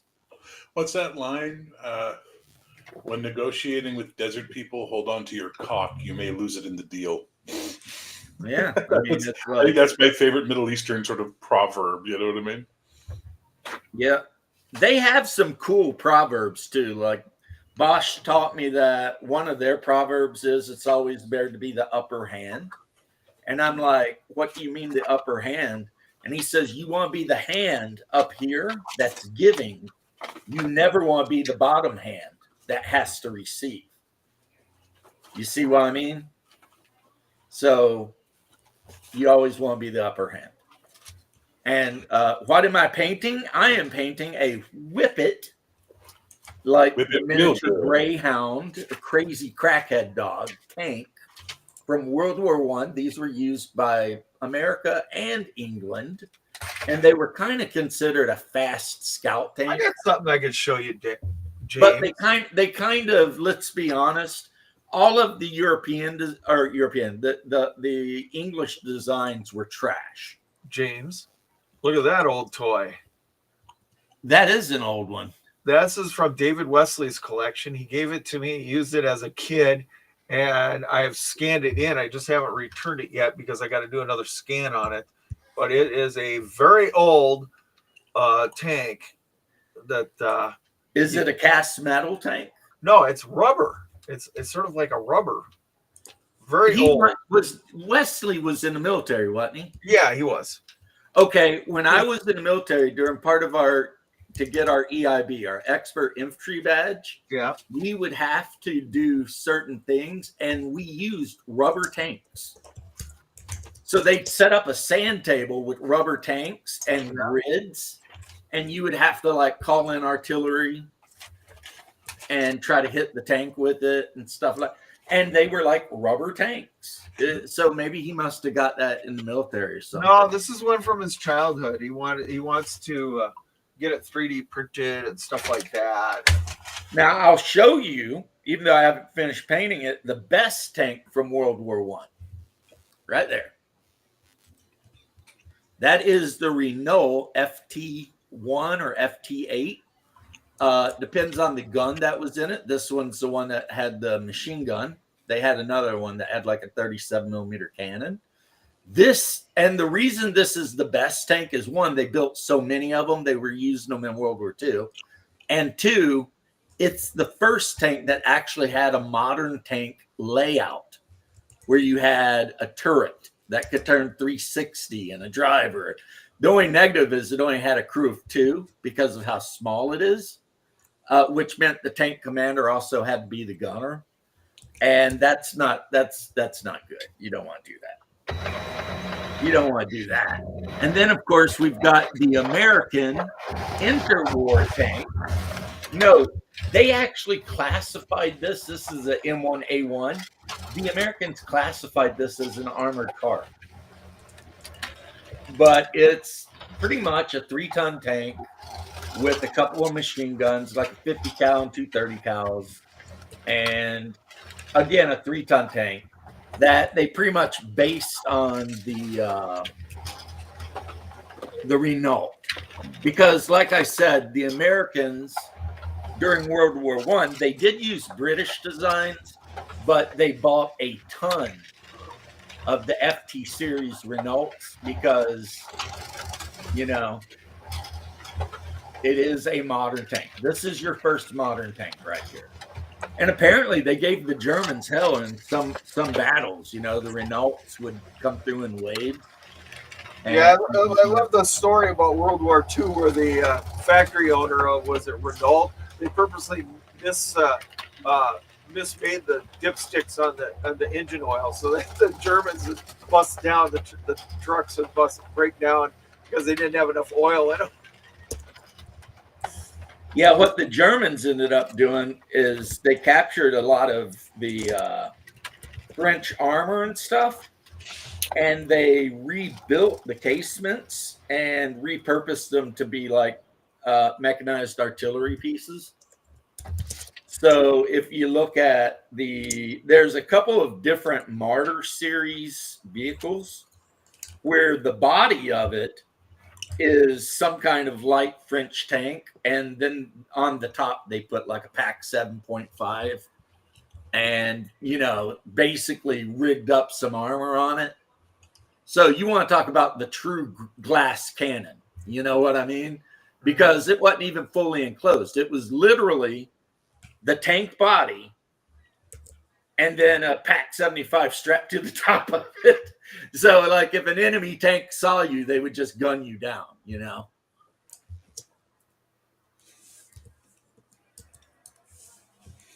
Yeah, I think it was the Americans that formed the Armor Corps first. Could have been the Canadians. But either way, that's why the British built all their tanks to move really slow, is because they're all like, well, the tank only has to move as fast as a man can walk. And they even did that in World War II with the Matilda and the Matilda II. Those things had like a max speed of 4 miles an hour. I mean, granted, they had massive amounts of armor, and, you know, the poor Italians in their Caramatos could not penetrate a Matilda. It was like, forget about. But they were undergunned. They were super slow. And then about halfway through the war, the British were like, some Martyrs did use the Czech P-38 and P-35. Some. You have to remember, Jeff, that there were like 7 variants of Martyrs, and a lot of them were just thrown together. It wasn't like an actual production line. It was like, we've got this shit. Let's do what we can. The Wasp artillery piece was also put on the, I believe, was that Panzer III or a PT-38? Either way, you know, and one of the artillery tractors, the Gros Schlepper, was a French thing that they see, they had tons of Martyrs. They had tons of shit they just made up. And everybody did it. I mean, we did it. Like, you know, imagine being the dude that was sitting there looking at like a deuce and a half, and then you looked over at a pile of like 50 cows, and you look back at the deuce and a half, and you're like, what if we mounted 4 of those on that? You know, well, what I mean? A lot of that was experimentation. It was like, let's try this. In Vietnam, they used to, when they ran supplies to like the fire bases that were way out in the middle of the boonies, they had what they called the gun trucks, and it was like deuce and a half or 5-ton trucks, and they would have 50 cows that they stole, like mounted all over these things. You know what I mean? Because the VC were really good at ambushing the supply trucks. So the supply trucks would get to where they'd be ripping down the road full blast. And if anything moved in the weeds, you'd have like 10, 50 cows just, you know, so yeah. Yeah. And that 50 cow is no joke. I've told you guys that. My deuce is a bitch. But, you know, if you're an infantryman, you love my deuce. And why wouldn't you? There's literally not much out there that my deuce can't handle. And that includes most light armored vehicles. The whole reason they had to redesign the Bradley is the first version of the Bradley, which I was in, a 50 cal could go through it, which meant a Russian 12.7 could go through it. And they're like, nah, we can't have our infantry fighting vehicle able to get ripped apart by an HMG. So they came out with like the A2, and that's the much more angled one with the armor bolted onto it. And they also got rid of the firing ports because they realized that they're dumb. It's like there's never going to be a time where you're going to want guys in the back of the Bradley trying to fire a cut down M16 through a firing port. It's dumb. Get rid of it. And they did. I mean, because the whole point is the Bradley rips up to wherever, gets within 50 or 100 yards, and then you dismount, and then it backs up and provides covering fire while you advance to the target and eliminate it. Yeah, based on the Grant tank, which the British called the Lee, because the British back then were cooler and more based. I'm kidding. You know, the Lee Grant. And the Russians called the Grant or the Lee a coffin for 7 brothers. Because apparently that's how many people was inside that tank. 7 guys. Which, thank goodness we switched to the Sherman, which is the best tank of World War II, bar none. Based on the only statistic that matters, which is survivability. Number of Shermans destroyed times number of Sherman crew members killed. If you look it up, you'll see that it's like so low compared to every other tank. And it was because the Sherman was designed with these super big spring-loaded hatches.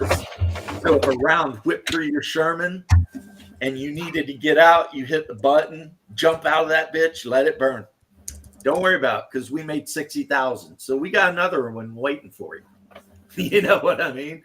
Whereas the German tanks, whether they were better in combat or not, if it took a hit, they were so hard to get out of that you would just burn to death in it. And the Russian tanks were just, Hell, the Russian tanks a lot of times would kill their own crew, even when they weren't in battles, because the T-34 had a horrible habit of leaking carbon monoxide into the crew cabin.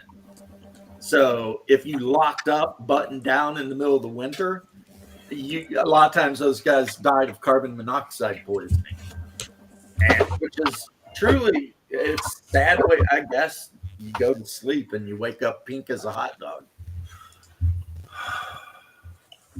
Yeah, there was a difference. It was like one of the turrets was different. You're right. You're 100% right, Mad Cat. It was like one of them had a turret with like a 50 cal and the other one didn't, or something. I don't remember exactly.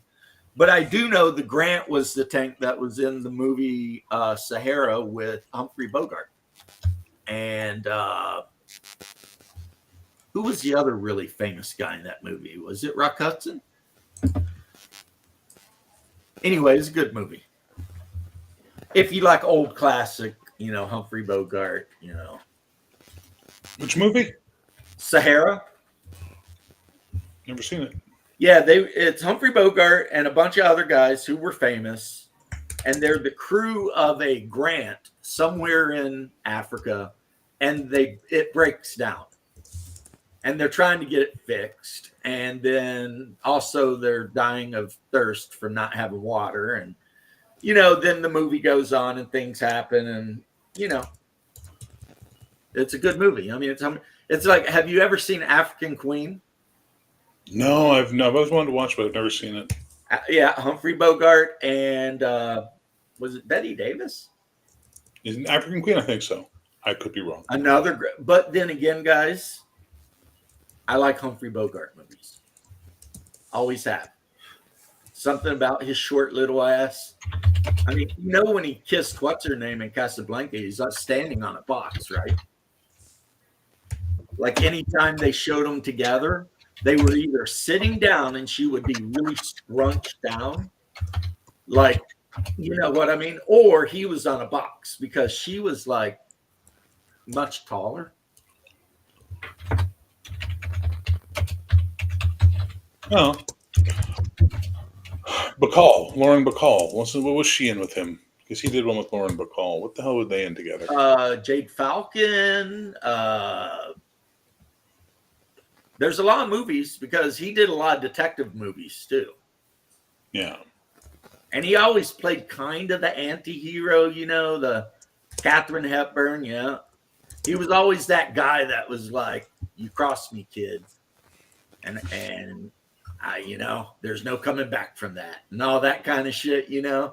And everybody was wearing suits and carrying little snub-nosed 38s and, making deals with Egyptians, whatever, I mean, he practically sold his piano guy, who was also like his best friend.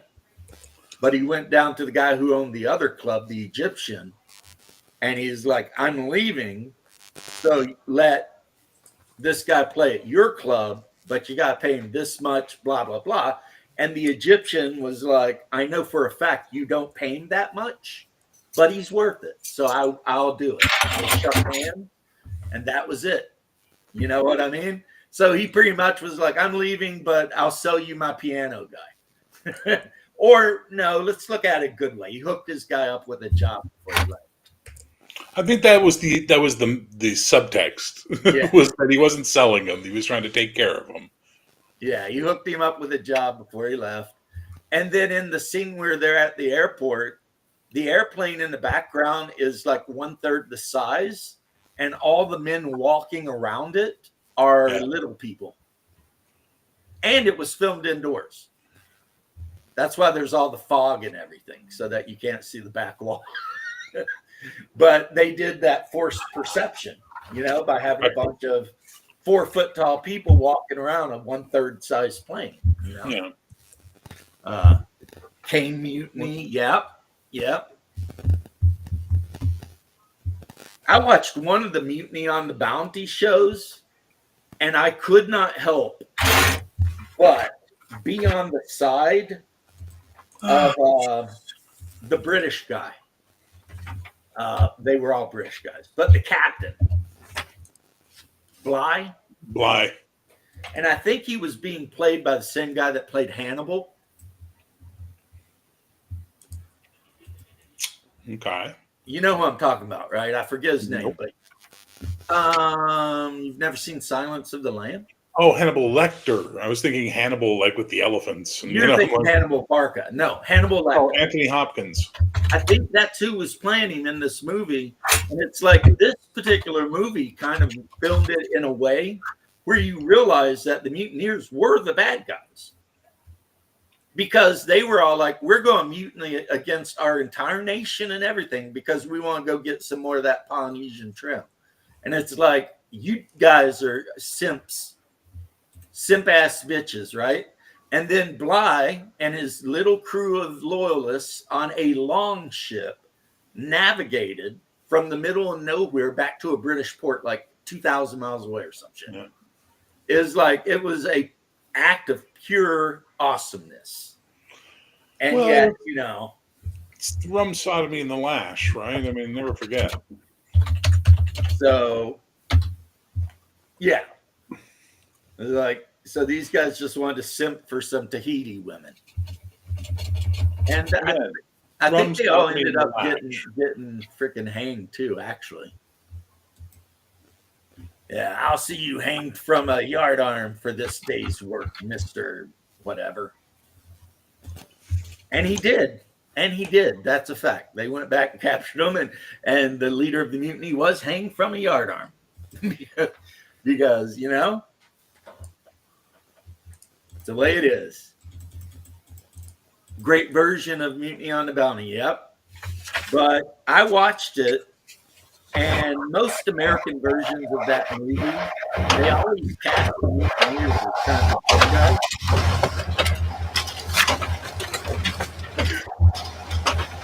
Nick's just over there living his best life. You can mute him. You know, you can just go to the side and click mute, and it ends his mic. I don't want muting though. I think Okay. All right, hold on. Jesus criminy. Christian. There we go. Look at that. We all got to immediately have a conversation again. Yeah, Mr. Christian. Mr. Christian. Christian. And it's like, yeah, a lot of the American versions of the movie cast the mutineers as the good guys. But this particular one, I watched it and I was like, holy shit, Captain Bligh is the good guy. Well, I I don't think being there in the were good King's guys. Navy is not an easy job. I don't think there were good guys in that scenario because, again, it's the British Navy of that period of time where the people that are making up most of the crew are pieces of shit they grabbed off the street, and the officers are fucking sadistic pricks. You know what I mean? So everybody was kind of a cunt in that scenario. Yeah, but you know what? I think being in the military changed my opinion. Yeah, but it wasn't the same military you were in. I know, the but if you difference. give your oath to serve, you serve. Half of them didn't give an oath. They bought a beer at the fucking pub, and there was a coin in it. And they were fucking. What was the term they used for it? Shanghai. No, press gang. Pressed. Yeah. Yeah. Yeah, because that's why we got mad at England, because they were pressing American soldiers into their navy. So then, you know, John Paul Jones raided England and then hid in the Netherlands, and then the English wanted them to let them whatever, and the Netherlands actually put up a big display so that the American ship could escape. I mean, it's nothing. Yeah, for they nothing. were press ganged, but still, you don't mutiny. Come on. You know, you just don't. It makes you a treasonous bastard. Nobody likes that. Yeah, okay. I'm gonna take the fuck you on that stance because no way. If I went to a bar and then I woke up and I was told you're on the ship now, bitch. Now I'm like, what? I didn't fucking agree to do this bullshit. What are you talking about? You know what I mean? Hey, Come the on. king needs your service, sir. King can lick my dick. I'm not a British guy. I was just in the wrong Well, bar. back at the then wrong you would have time. been. No, I might have just been some dumbass in the wrong bar. Maybe I was a merchant. Maybe I was, whatever, right? There's a reason.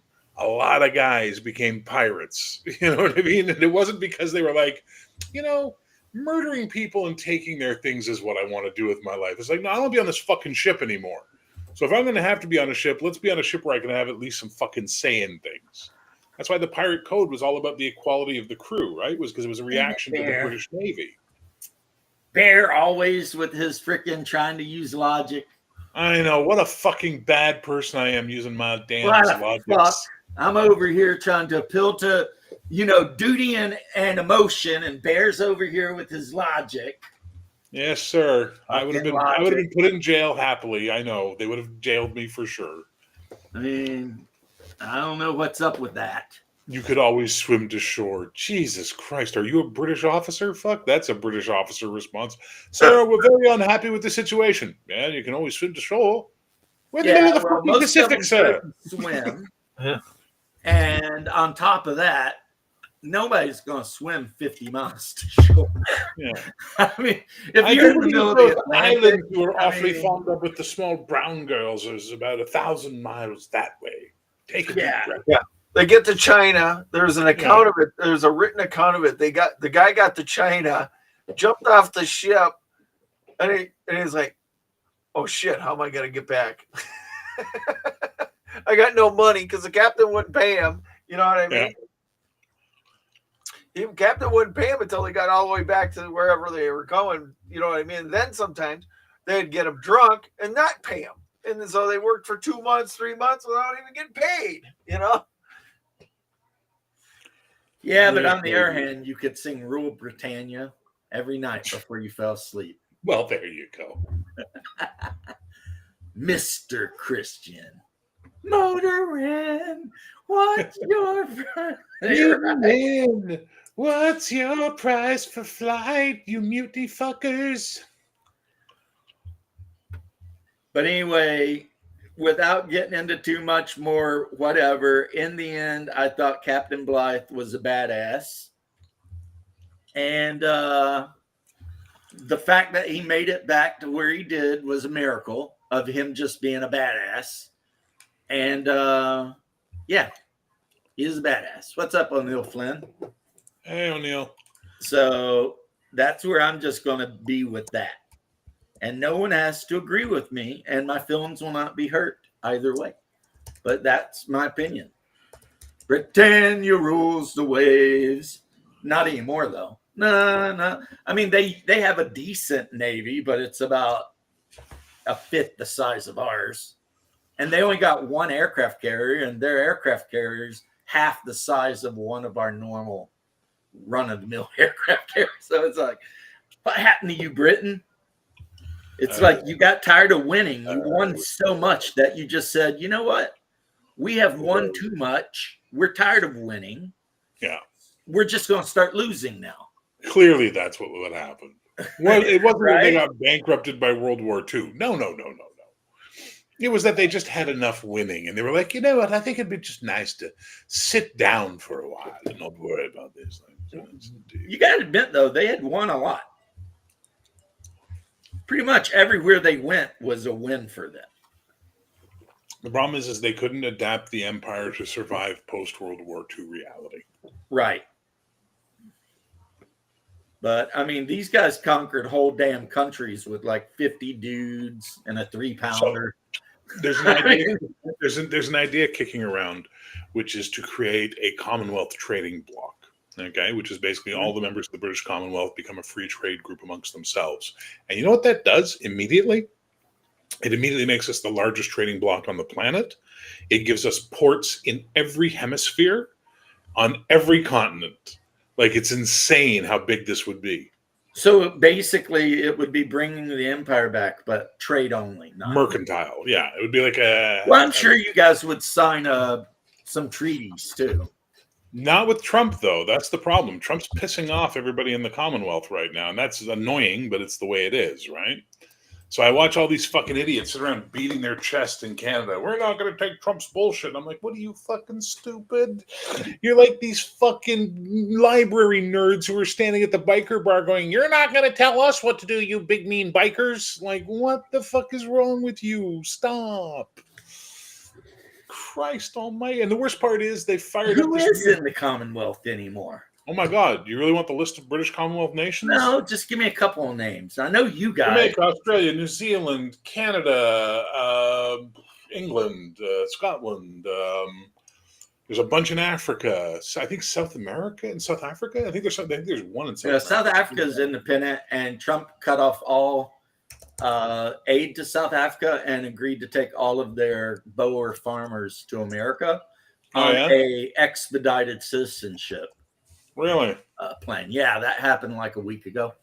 All right, here you go. It's because South Canada, Africa, Barbados, literally Jamaica, Grenada, Bahamas, St. Kitts and Nevis, Bangladesh, Kenya, Antigua and Barbuda, Belize, Cameroon, Guyana, Cyprus, Sierra Leone, Botswana, New Zealand, Australia, Dominica, Ghana, India, Fiji, United Kingdom, Brunei, and Pakistan.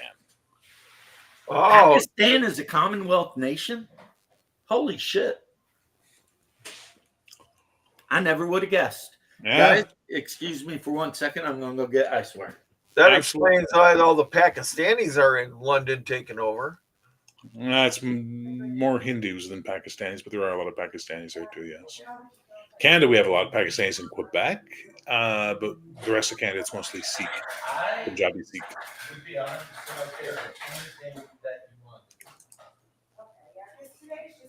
If you want, just put corned beef in the fridge. Okay. Yeah, I think we'll cook it tomorrow. I'm not off of it. I need you to look at one of the potatoes to tell me if it's spoiled. The others I washed. Okay. But I don't know if we can just cut James off. is getting his lecture from his wife that we can hear in the background. Yep. Anyway. You will comply.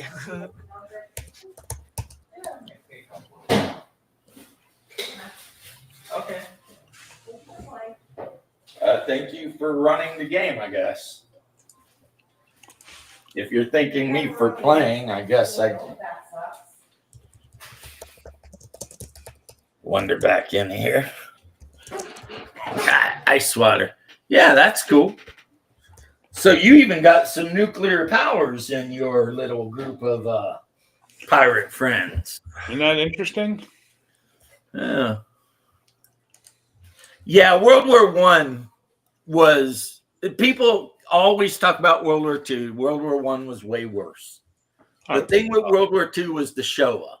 And that's a kind of a special thing. The fact that you had an otherwise educated and civilized Western European power going out of its way to genocide a bunch of people, which is not something that really had ever happened on such an industrial level prior. But if you want to talk about the war you wouldn't want to be in as a soldier, it's World War I.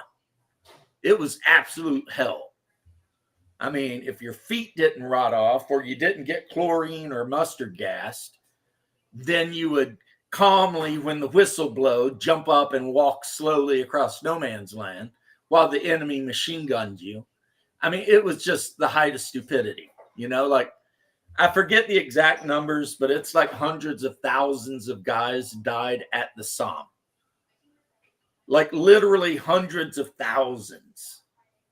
It's hard to even imagine. I wonder if that's why they don't allow metal detectors in France, because of all the dead bodies and everything else, and bombs, mines, bombs, and unexploded mortar shells, etc. Yeah. I mean, is that a forest now? Is the Somme just a forest now because they just nobody goes there? Same war with the 20-year ceasefire. I agree. The Treaty of Verdun or the Treaty of Versailles guaranteed there would be another war because they were so harsh on Germany. And what's really crazy is if, like me, you've read a lot about World War I, Germany didn't start World War I. They got drug into it. They weren't even, but because the Germans were very, very successful at whipping the shit out of the French, they got blamed for a war that they didn't start, and they only joined because they were allies. Hey, what's up, Doc Flamingo? Welcome home. I hope you had a good day.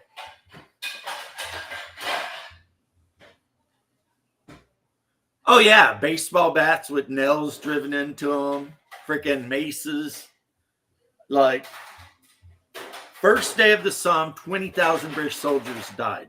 Yeah. That's in one battle. The only thing that's even close to that might be the siege of Stalingrad, maybe.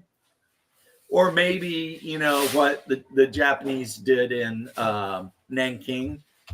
But for some reason, the Japanese get away with it. Because, you know, everyone's always pointing at the Germans and being like, horrible, they did war crimes in World War II. And then you look over at the Japanese and they're just like, I don't know what you're talking about. And they literally like raped a whole city to death. And then ran all kinds of crazy experiments with bioweapons on the native population. I mean, they were terrible, but for some reason they got a pass. I'm looking up the bloodiest battles in history, and I'm just like, They say here the bloodiest was ever Baghdad, the Battle of Baghdad. Oh, you're talking when the Mongols invaded Baghdad? Wiped them all out. Well, Siege of Leningrad was 4 million dead, 1.117 civilians died. Anytime you look at Western or Eastern Front shit, just count on there being millions dead. Yeah, look at the Stalingrad. Look at the fucking death count in Stalingrad. It's insane. To this day, outside of St. Petersburg, when farmers are tilling their fields, they find bones. Oh yeah, Battle of Stalingrad, 4.172 million. Yeah, and look how many of them were German. It does not give me that statistic here. Oh, Wikipedia will give it to you. 1.117 million civilians dead in that one. There was a saying, because the Germans sometimes referred to Stalingrad as Mosingrad, which is the city of death, that a German soldier died in Stalingrad every 20 seconds. So the casualty belief is between 800,000 and 1.5 million German soldiers were killed in Stalingrad. 1.3 million Soviets died. And then a couple million civilians. It's fucking insane. You know what I mean? Like it started with what? Long distance shelling. Then it went neighborhood to neighborhood. Then it went street to street. Then it went building to building. And by the end of the battle, it was room to room fighting. Like insane, that battle. Oh, yeah. They were like in sewers, sneaking about. And it was crazy. Yeah. Well, that's that Memoir 44 battle. Serbs and Croats got World War I going. Oh, the Balkans. Is there anything they can't make worse? The French are. Here's the thing, Mad Cat. The French army is always ready to fight the last war, but they have no idea about any. Hey, what's up, Tomer Games? But they have no idea about the future war, and that's why the Germans under Guderian, when they come up with the whole, armored core blitzkrieg thing, the French were still fighting World War I. Hence the Maginot Line, right. Which would have worked had they remembered they can come at us from another country. Right. Stalingrad was the rat war. Yep.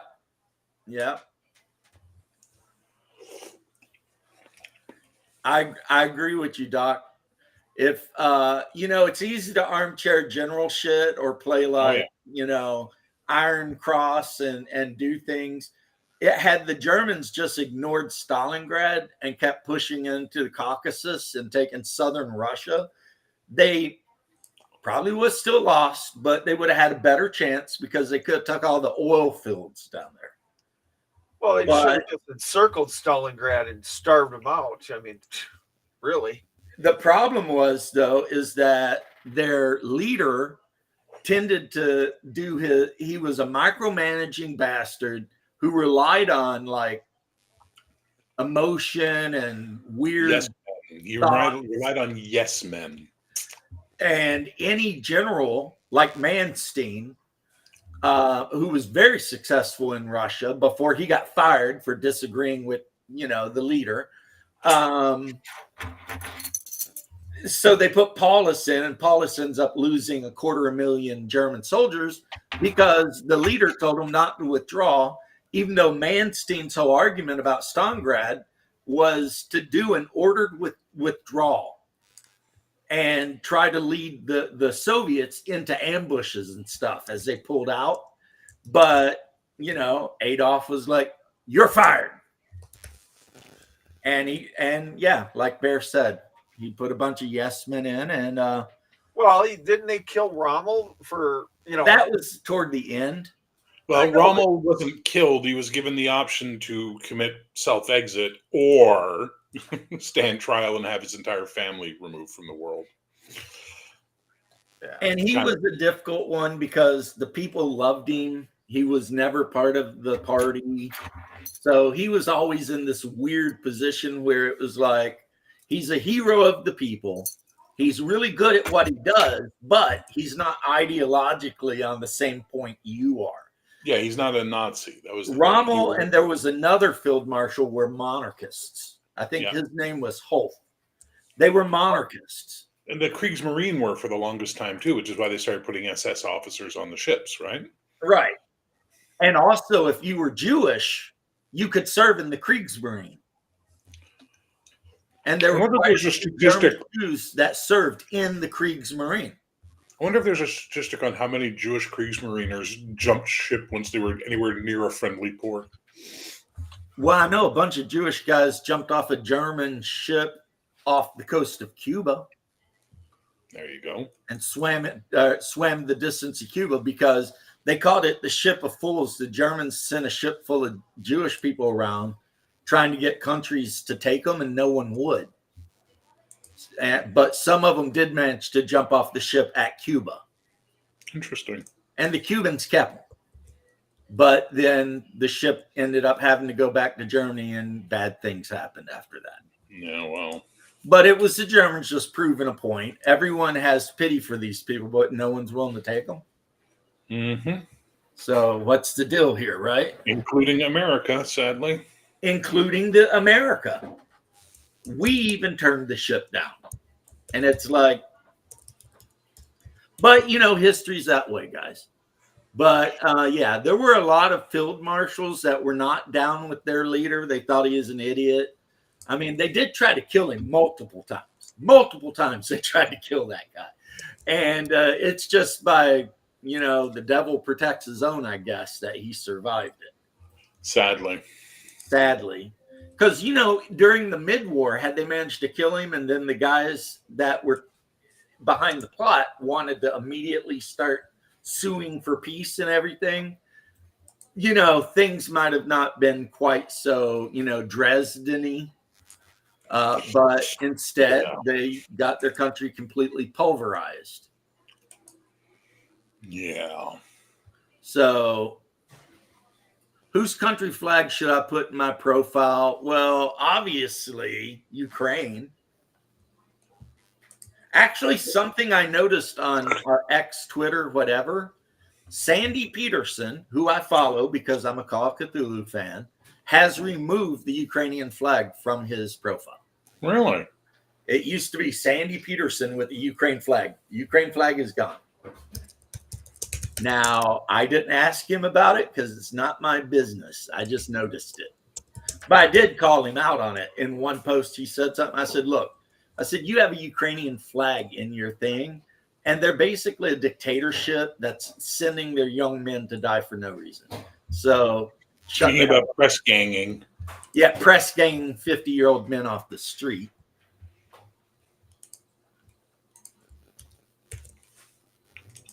Hey, we could go on all day about the what ifs of that. I don't even, you know what? Here's how much I dislike talking about World War II. I gave away my bolt action armies. I didn't even sell them. I just gave them away. I stopped playing Call of Duty. I stopped playing Battlefield because at some point, I don't know why, I got sick of World War II. And you know what's crazy? Every conversation goes to World War II. And I'm like, I don't want to talk about World War II. Oh, yeah. You know what else is crazy? Every conversation I have goes to D&D or Battletech. Well, okay, that's okay, though. We like I'm just saying, those your are World games War that II we is my enjoy. BattleTech. Do you understand? Well, Bear, I always tell you, I and know. you know this, if you want to talk about any other game, No. You are very accommodating, and that's why I always say, no, continue, because you're accommodating. You take the moment to go, one of the guys here is like super not a BattleTech guy, so maybe we can talk about something else. And I appreciate that, which is why I'm willing to go, no, absolutely, please continue talking about BattleTech. I'll do something else while you do. I mean, It's when I get on BattleTech these other is shows something and it I just can turns talk into about fucking anytime, BattleTech and bro. D&D. I You can know? talk about BattleTech anytime. Well, it's just, and Cody and I used to talk about this all the time. It's the D&D thing. It's like there are so many other fucking games out there. I'm playing You know? Atlanta and Vampire. Yeah. You know, you I talk about it played- other than D&D. What did I play? It was David Wesley's not last week. And I found it. I gotta look it up now. I know Wesley, you said likes that Navy game a lot. Yeah, that's fun. That Age of Cells game. Yep. Coco B, use Mozambique's flag. Yeah, Yeah, it's got an AK in it, exactly. Yeah, that's pretty baller when your flag has an assault rifle on it. You know. Peterson, if you're talking about Jordan Peterson, I love Jordan Peterson, but he sounds just like Kermit the Frog. He's like, Well, and that's sort of a problem of what you have to look at. yeah.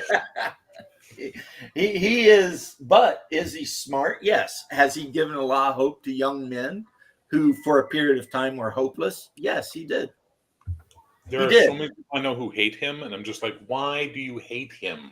Yeah, he is like the most milk toast, middle of the road guy you ever saw. He's technically a liberal. If you actually really listen to his opinions, he is not right wing at all.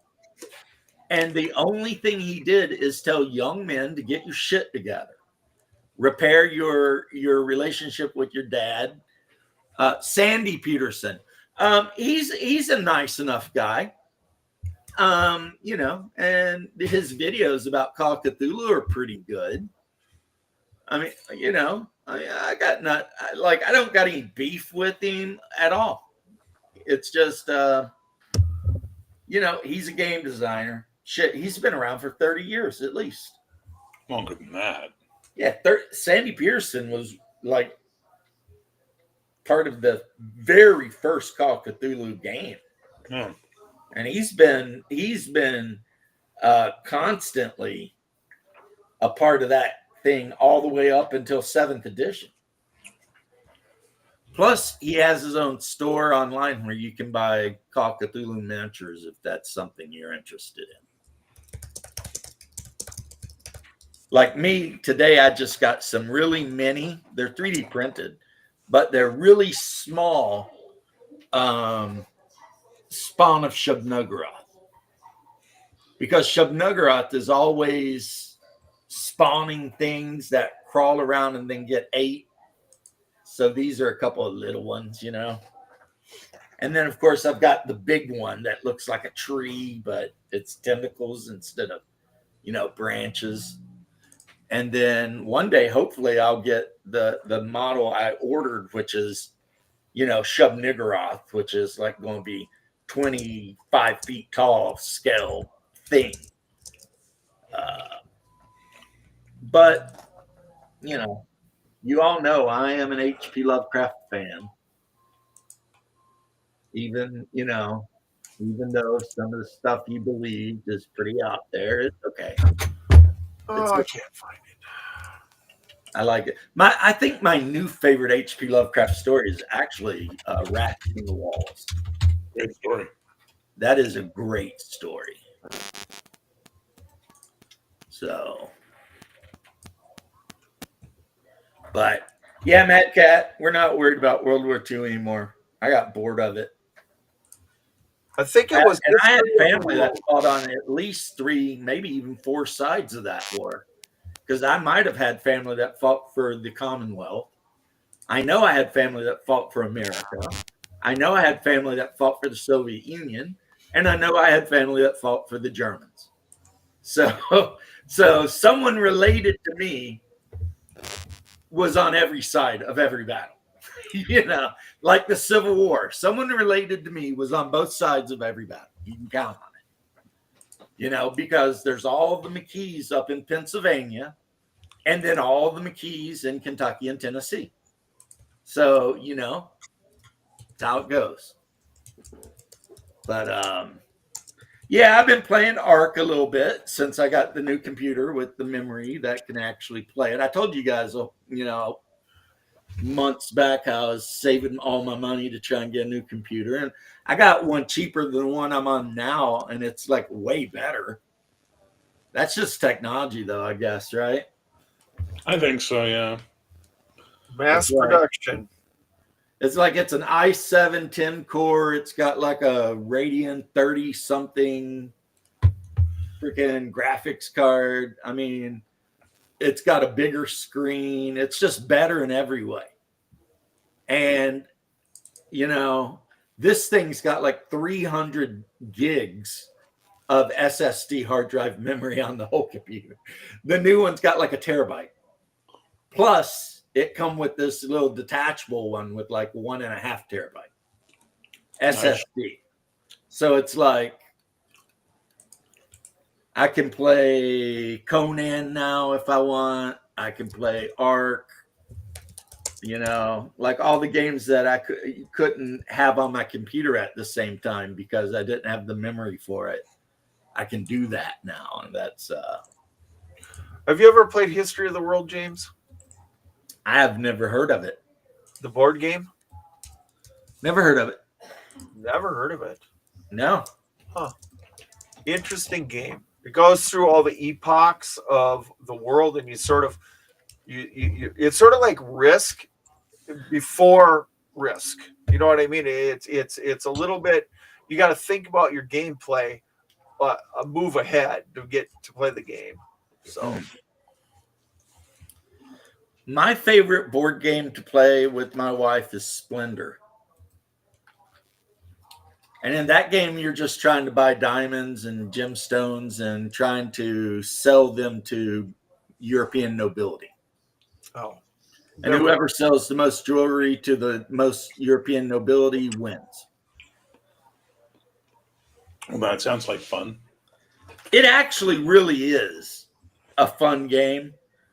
I mean, I might not be doing the premise any justice over here, but it is a fun game. And the thing is my wife and one of her friends, basically the girls I hang out with, they're not big fans of games that are overly combat related. I mean, they'll play Scythe every now and then or Dune, but they're not going to play a combat game. So, Bear, was there celebrations in the street today of the Trudeau's last day? No, because Mark Carney's taking over. I did see that someone up there, a true entrepreneur, is already selling F. Carney flags and shirts. Oh, yeah.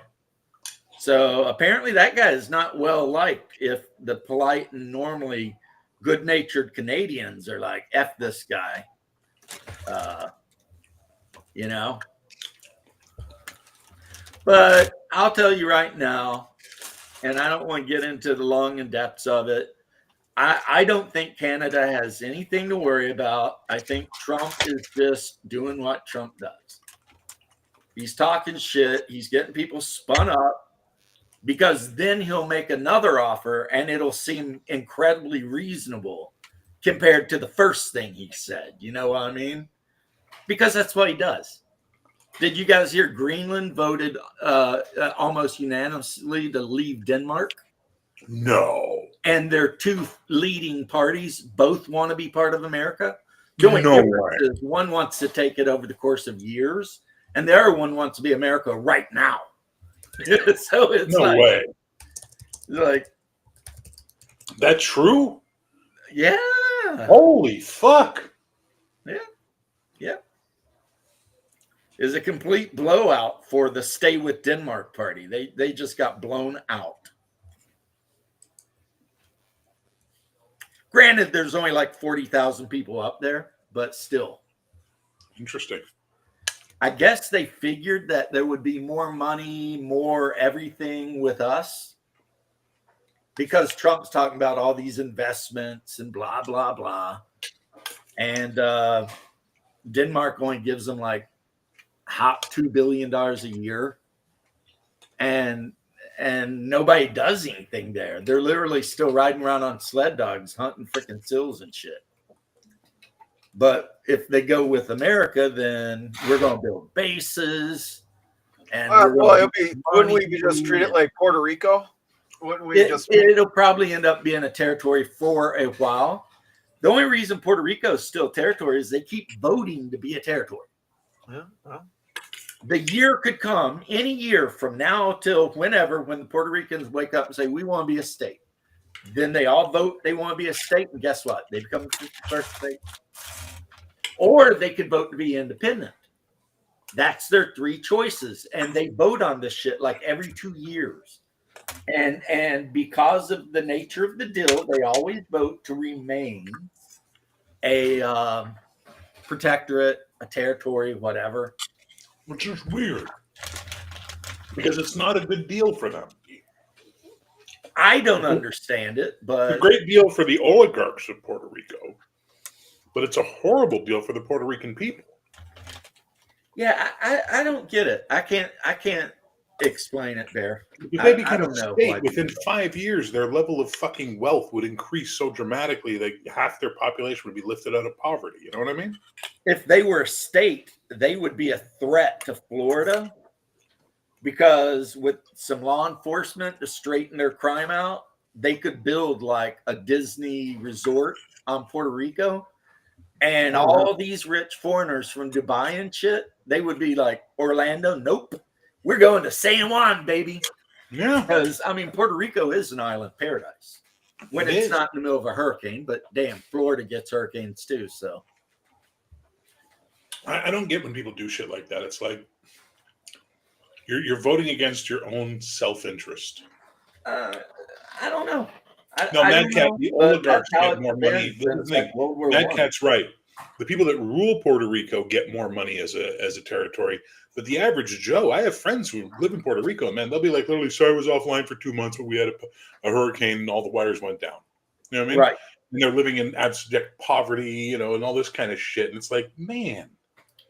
Well, yeah. Like- Remember when they had that storm and we sent them a bunch of foreign aid, and it turned out one of the oligarchs had kept all the foreign aid for themselves Yeah. and was selling it to other people and shit.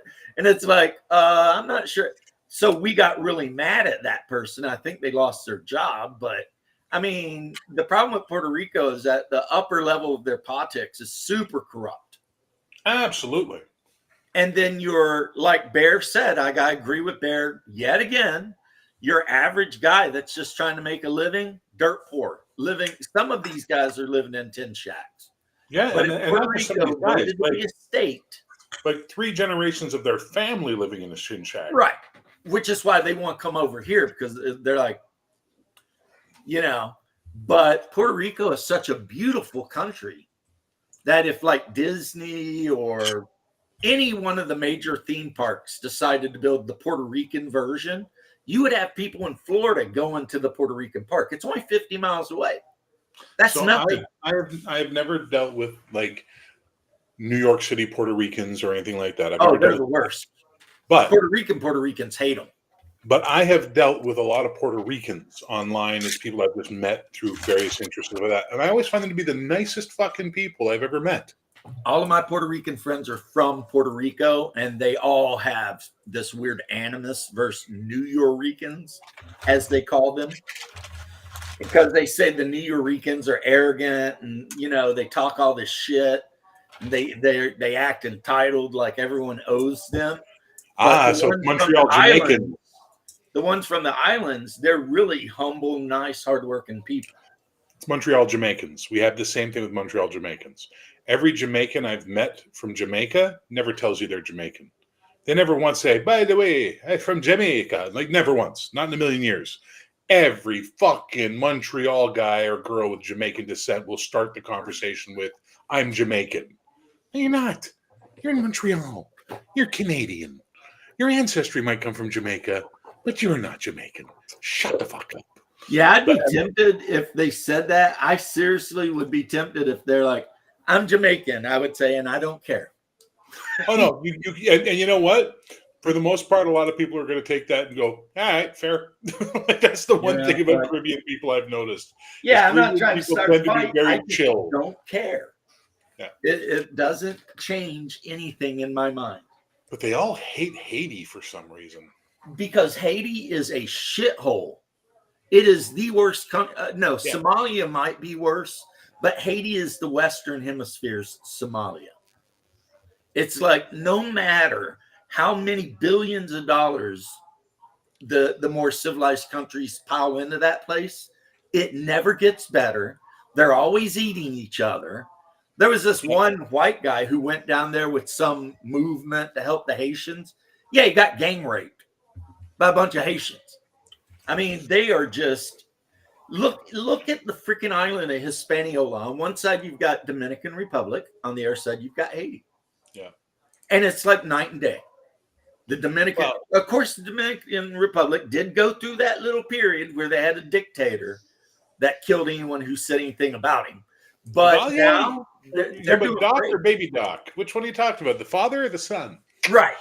But now they're doing pretty good. Whereas the Haitians still running around doing voodoo and witchcraft and worshiping. So the thing is okay, so I actually wanted to know about this. Just crazy. I talked to a friend of mine who's from that part of the world, and he said it's a really weird thing, but if you look at history, Haiti is the only slave nation that threw off the yoke of their oppressors and made themselves free during that period. Mhm. And they have literally, and it's like this weird old blood grudge, have been punished by Europe and America ever since. Like they just get hammered all the time. Bad trade deals, all this kind of horrible shit happens to them. It's like, and Haiti can't get a good deal. And I was like, okay, that's, and then you have a shitty education system. You've got a whole fucking voodoo culture going on. You got all this other stuff happening. It kind of makes sense. Every time the U.S. intervenes in Haiti, it's like a Clinton affair. None of the money gets to the people. That you can study. That is on paper. That's true. That's true.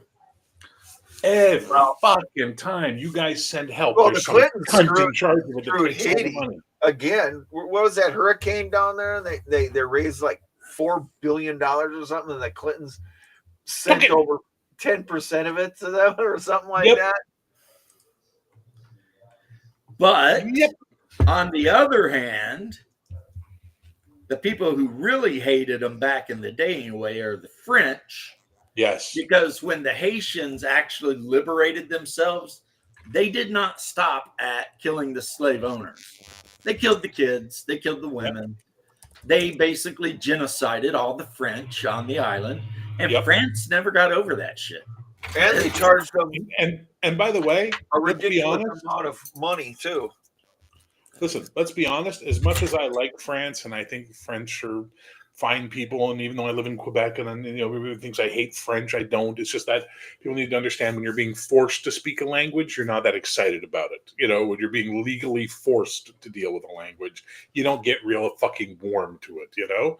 Right. As much as I love France and the French and all that bullshit, they should shut the fuck up because they have no fucking moral claim in this fight. You know what I mean?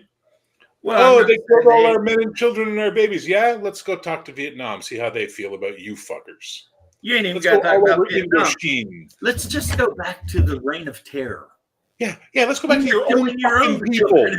Let's go to your own fucking people, you French cunts. It's like they didn't treat you any worse than you treated yourself. So exactly, fuck. Yeah, I don't know what it is with Haiti. It's weird. It is weird. I know that one really rich dude that used to be a Protestant guy on TV. Mm-hmm. He literally said he thought it was because they made a deal with the devil, which I don't believe a country can make a deal with the devil. I don't think so either. I think that's just nonsense evangelical bullshit. But Yeah, My father and mother went to the they seem Bahamas. just not be able to get their shit together. Well, my mother and father went to the Bahamas back in the early 80s, I think it was. They took a vacation in the Bahamas. Mhm. And my father was explaining to me, he goes, when they flew over Haiti, because the flight path for one of their planes, they had to fly over, like the flight path took them right over the island of Haiti and the Dominican Republic. And he said, you can see a fucking line of green. And the green side is Dominican Republic, and the non-green side, mostly brown side, is Haiti. Like Yep. they've deforested that side of the To island. make You know what I mean? charcoal for cooking, because that's Yeah. how poor they are. Yep. Well, one of the things that I was in a discussion once, and this was a long, long time ago, is that Haiti should have a free trade agreement. Why are we giving free trade agreements to China when Haiti's right there? Because for some reason, Haiti is going to be punished for the next 1,000 years. You know what I mean? I just It's don't get it. mental. Well, the other thing is Haiti, and this is, I mean, not trying to be mean, but Haiti literally has nothing that anyone else wants. Labor. They've got labor if you want it. We don't want their labor. They can F off. We got people here for labor. Well, I mean, unless there's you a want lot to of label good them and put them land. on a plantation again. There's a lot of good land in Haiti that could be cultivated and turned back into crop growing lands for things we want, right? Number one. Number two, it's a tropical fucking destination. You could create a tourism industry down there that could really benefit the local people the way it does in, say, Jamaica or most of the Virgin Islands or most of the Caribbean. You know what I mean? Like, there's a St. lot of Thomas ways. is beautiful. All right. St. What? Thomas is beautiful. Yeah, there's a lot of ways Haiti could benefit, but no one is willing to invest the money in Haiti. And they never have. And they've always used economics as a way to try and crush any Haitian rulership that they disagree with and stuff. It's fucking weird, the hard on the industrial world has for Haiti. See, the thing is, though, I'm going to put a little bit of the blame on Haiti, too, because No, I don't believe anybody's innocent and just sitting there, licking a fucking ice cream cone, staring at the sky, and then suddenly the big bad Europeans come and kick him in the teeth. No, I mean, everybody it's plays like in the they dance. have Everybody does done their a part. very poor job of everything since they got independent. It's like they got independent, and then what they do? Nothing. No. Well, yeah, since Baby Doc left, I mean, it's just what. Well, Baby Doc was Dominican Republic. No, Baby Doc Duvalier? No, that was Yeah. Haiti. That That was was Haiti. Okay, That's I was Haiti. talking about the dictator of Dominican. Oh, Republic. no. Doc and Baby Doc were Haiti. Yeah. The Duvaliers. Yeah. I mean, I worked with a Haitian guy that used to be like one of their top generals, but then a coup happened. Hmm. So now he was in America working with me as a plumber. Yeah. And he'd tell me stories about how rich he used to be in Haiti and Oh, yeah. all this shit. And then shit hit the fan and he had to get the hell out, him and his wife, Oh, who yeah. went from being like the minister of health to a nurse at a local hospital because it was just like that or die. Yeah. Because Can you run around summarize the murdering general each other French in the Canadian street. culture versus that of Canadians otherwise? I don't understand the statement. Is it an actual question, not your echo, or is it a rhetorical statement? Well, Is there something- Yeah, that could be an actual question. He's Yeah. not American or Canadian. He's Russian. No. I know he's not. I'm just trying to figure out what the question is. If you're trying to say, so French Canadian asking culture you is what is the difference between Yeah. French Canadian and normal? French Canadian culture is Napoleonic culture mixed with Norman French. Okay, that's what you need to understand first of all. So the French they speak here is the old French, not La Nouvelle Française that Louis created and all that kind of stuff. So you get weird things. So in France, tu verrouiller et déverrouiller la porte. You lock and unlock the door. In Quebec, tu barrer et débarrer la porte. Like it's a castle door. You barred the door. Exactly. So France looks down their nose at Quebec because of the French they speak right away. The French They got a Canadian lot of culture hot was women. mostly built by fur traders and prostitutes.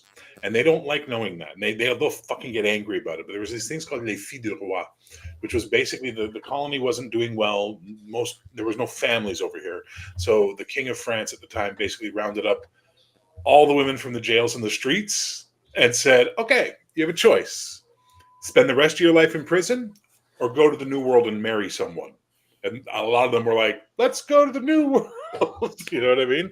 So Quebec has a very sexually liberated culture, and it always has had one. It's a very different sort of mentality of the rest of Canada, because the rest of Canada is very, very British or German or Hungarian or Ukrainian, except Irish, Scottish, what have you, right? Whereas France is very different. The other thing is, though, is that when the French women and the French men were here, a lot of them took natives for lovers or for partners. So you got like these sort of beautiful mixed blood people running around and all this kind of stuff. The one thing I can say about Quebec is the women are fucking gorgeous. I've lived all over this country. I've been all over the States. You will never see more beautiful women than like you will in Quebec. Like, it's insane. They grow on trees here. They might not be the most educated or classy lady you're going to meet. She might be missing a couple of teeth in the back, but trust me, good to look at.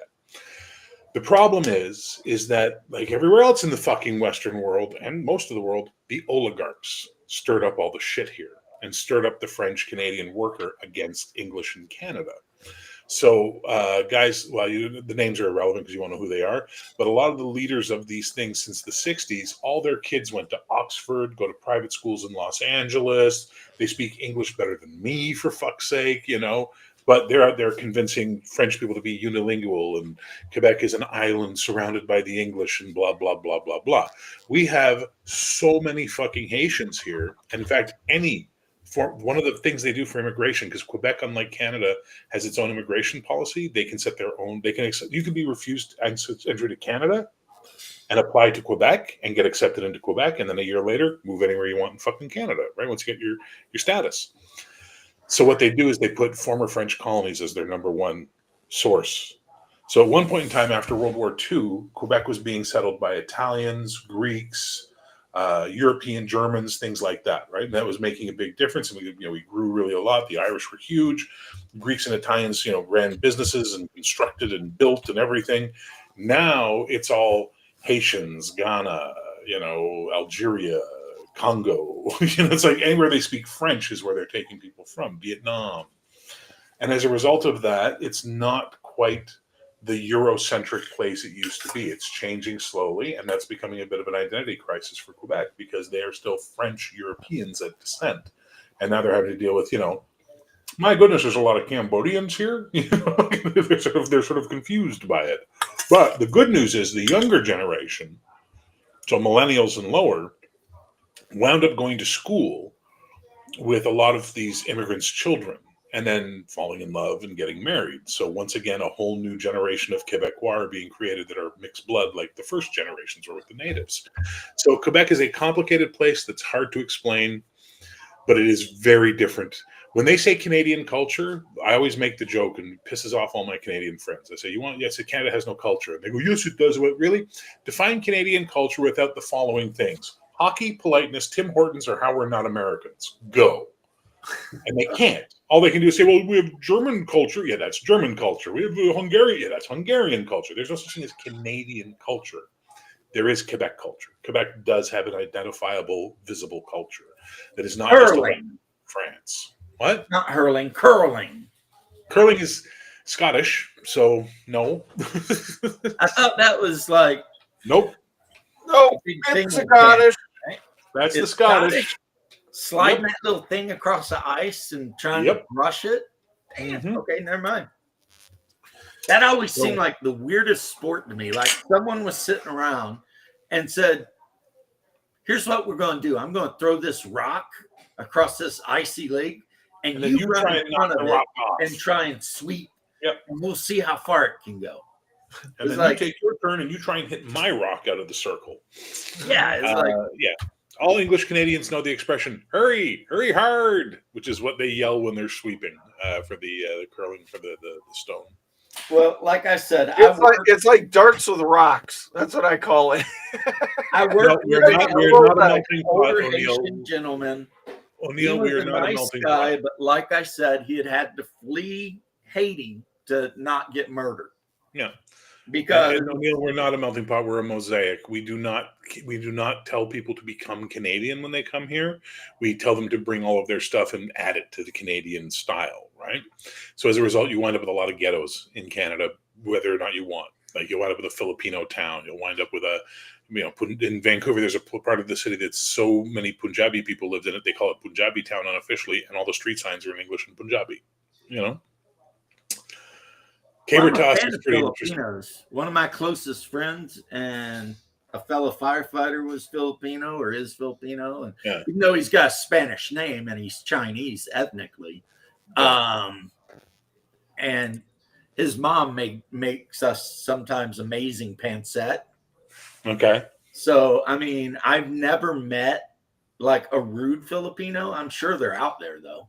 Oh, I'm sure they are. But every Filipino, like we've even been out to a local restaurant that's ran by Filipinos and does nothing but Filipino food. Nicest people. Like yeah, if very it's not on the menu, they will cook you it. Yeah. So And to think about it this way, with the proper investment and development, Haiti could become the Philippines of the Western Hemisphere. That place where people want to go live, where it's tropical, it's a little bit poor, but their money goes a lot further, but you can get modern services and things like that, right? But well, then the first thing you need to do, if you're America, is you need to pay money to install a strongman dictator who can keep shit in order. Then pay more money to build education. Right. You're missing step 2. And put a big naval base in Port-au-Prince. Right. And as long as your strongman's there, he's going to keep all the riffraff from riffraffing. And then in the future, after you've brought their level of education up and they've got an economy going, you can get the strongman voted out. Yep. And replaced with an actual, Parliament Republican type, whatever, parliament or whatever. Hey, make somebody king. I don't give a shit.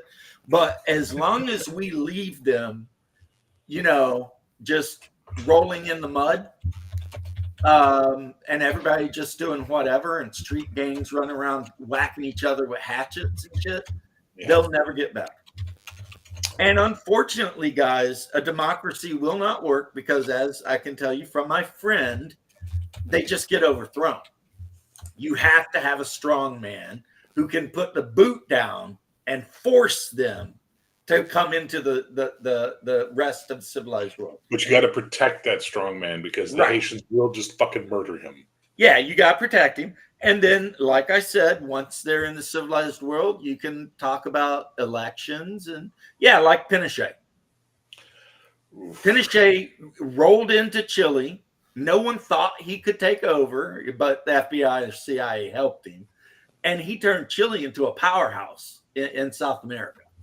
Yeah, he also killed a lot of people doing it. Well, I don't want to say the omelet thing, but No, I know what you're saying, but it's just like there is a little bit of the American adventurism that it's as red as this shirt. You know what I mean? Like it's just the nature of the beast. That's one of the. And the worst part was when it was like, hey, we've got all these natural resources. We'd like to make them for our own people. Well, that sounds like commie talk. And Union Carbide says, I got to take a piece out of you. Ask El Salvador how that went. You know what I mean? Like, it's not good. Well, Salvador's doing great now. They got rid of all the activist judges. Now, 30 years ago, 40 years ago, different story, right? Right. People getting killed over bananas. You know what I mean? Well, the thing that Pinochet did is, and a lot of people don't like him for it, is as soon as he was put in power, he just started whacking Marxists. If he thought you were even slightly pro-commie, you were gone. It wasn't you. He went after the families as well. Oh, right? Yeah. I'm not saying he was a good man. He may not. No, he was not. But hey, what are you going to do? This is the history of the Cold War. But let me tell you something. I can go to the grocery store right now and buy produce grown in Chile because their growing season is exactly opposite ours. And we do a lot of trade with them, a lot of trade. And apparently your average Chilean citizen's doing pretty good. I mean, the ones that didn't get chucked out of the helicopter. The doc just said, in fairness to Pinochet, he was very generous with the 3-hour helicopter rides. Hold it. James, was it Pinochet in Argentina? No, Chile.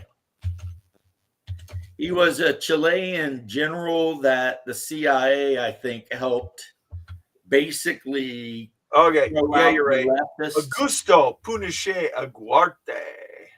And then he ruled until I guess he died or something. and he basically decommunized the whole country. That was step one. If he thought you were pro-communist or something, yes, you got the helicopter ride. That's where the meme comes from. Because he would put you in a helicopter and fly you way up above the mountains and chuck your ass out. Oh, he did the same thing like the Argentinians did with people. They put them on an airplane and threw them out in the ocean, made them shark food. Yeah, he was. Yeah, you're thinking of Perón. Yeah. He did not mess around. But he also opened the country up to a lot of investment and trade, and so new it's guy one of the they got things down where there, that he new did guy, evil shit for sure, but he made the country better. yeah. Well, that new guy down in Argentina, man, he's really rocking the boat too. I mean, he's cut Are you back talking about on the guy that like disbanded like 9/10 of the government like day one? Yeah. Yeah, that's pretty ballsy. He just rolled in there and was like, everybody's fired. Well, Like, okay. I mean, you know, I read something that the inflation down there went down by dramatically. So yeah, these economists who tell you there's always going to be inflation are lying. There doesn't have to be inflation. It's just people playing money games with fiat currencies. Yes. Yeah, I guess sometimes an evil person can, in fact, have a decent outcome, you know, depending. But in reality, Pinochet was a U.S. puppet, and everybody knows that.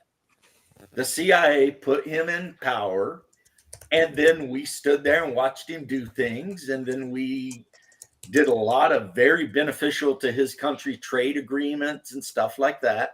And then Chile became a much richer country than it ever had been.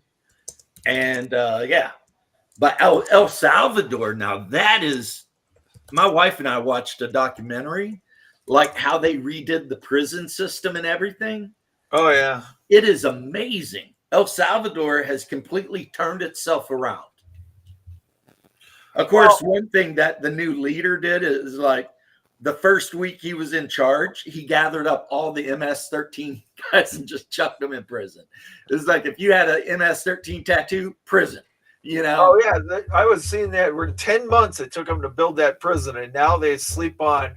They don't even get blankets to sleep with. They get their clothing they're wearing, and that's it. And like a metal freaking flat thing. Yep. And they got like one toilet, even though there's like 100 dudes in the place. And they don't get visits from relatives. I mean, they are screwed. But here's the thing: if you're not MS-13, if you're just a criminal, you get to go to the other El Salvador prison system, where you get to go to college, and depending on how trustworthy you are, you can work on a farm to grow the food and milk the cows so that you can feed the inmates. And the whole point is that they want to make their prison system 100% self-sufficient. And their latest thing they did is they built a giant building and they put a bunch of people in it to work making t-shirts and stuff. They have 2,000 people working 3 8-hour shifts, just making clothing. Mostly they make school uniforms, the prison uniforms, and uniforms for the military and government in this prison. Well, so now I don't have a problem with that. For students is free. They have a woodworking place where they actually have tools laying out, where they make all the school desks and everything for the students.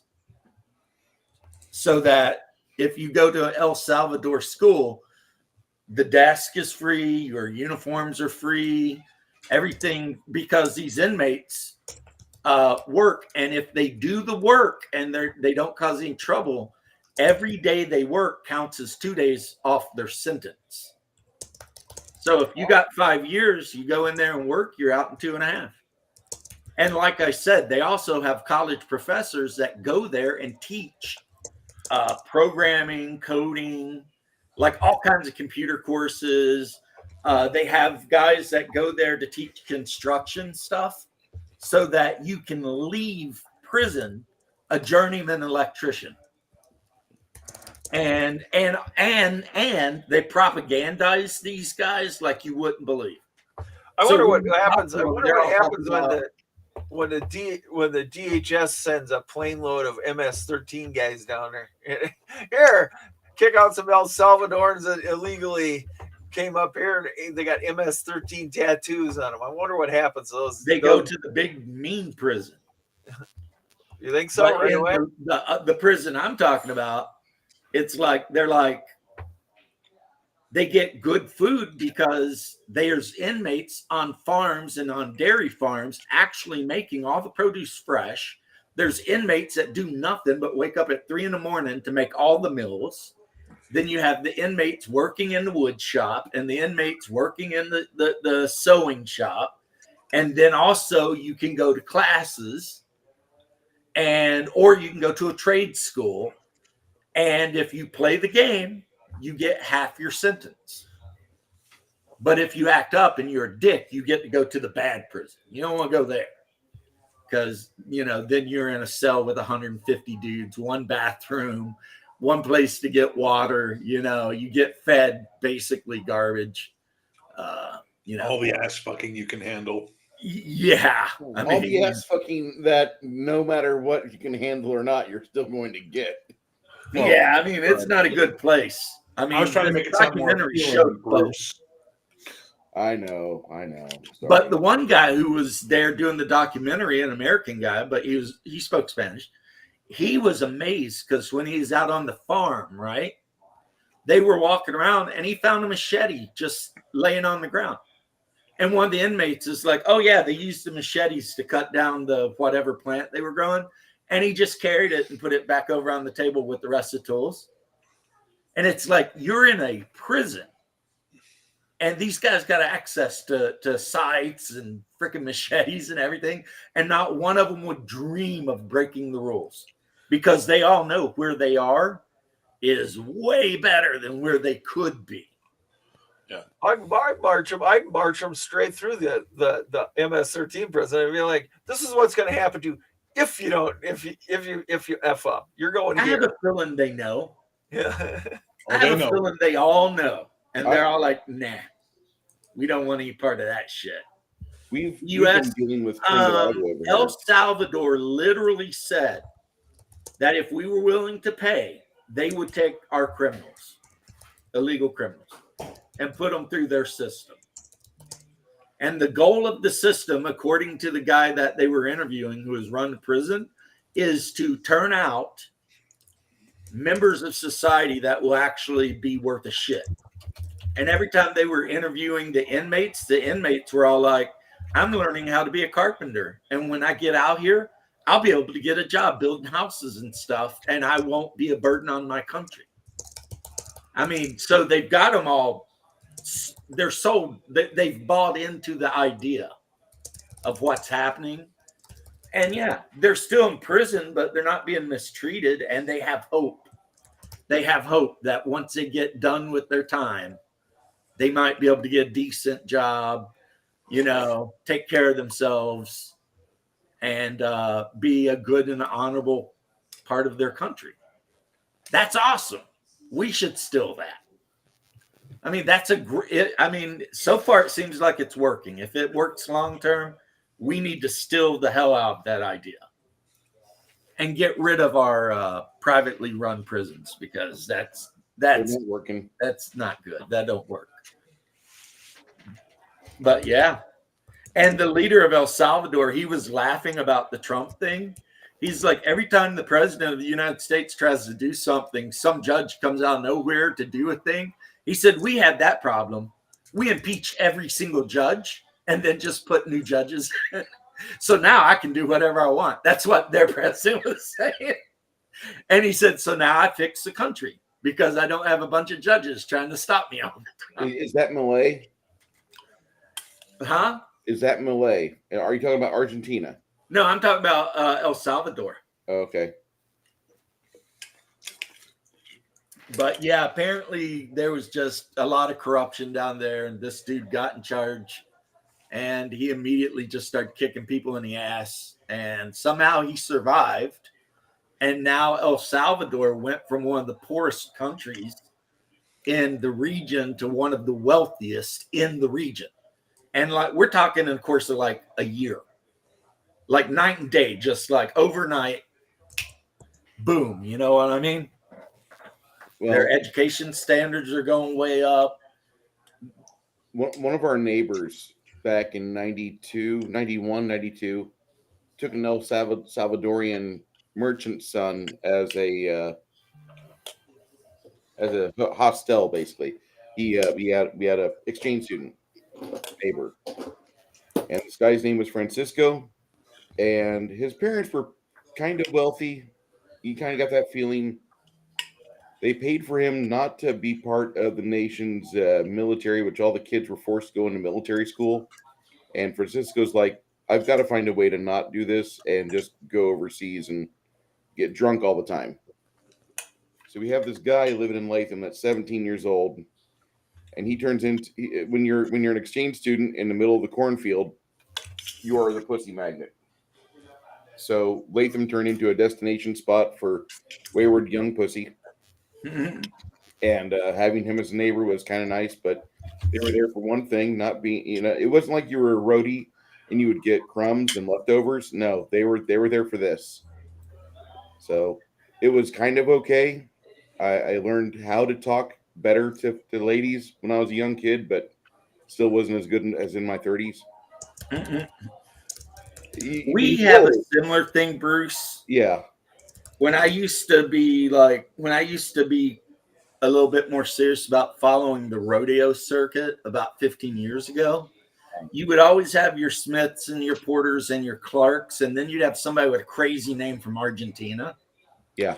And that would be your bull riders. And of course, a lot of the local chicks, like that exotic guy, Gutierrez or whatever, Yeah, from Argentina or Venezuela. It was always those, well, three.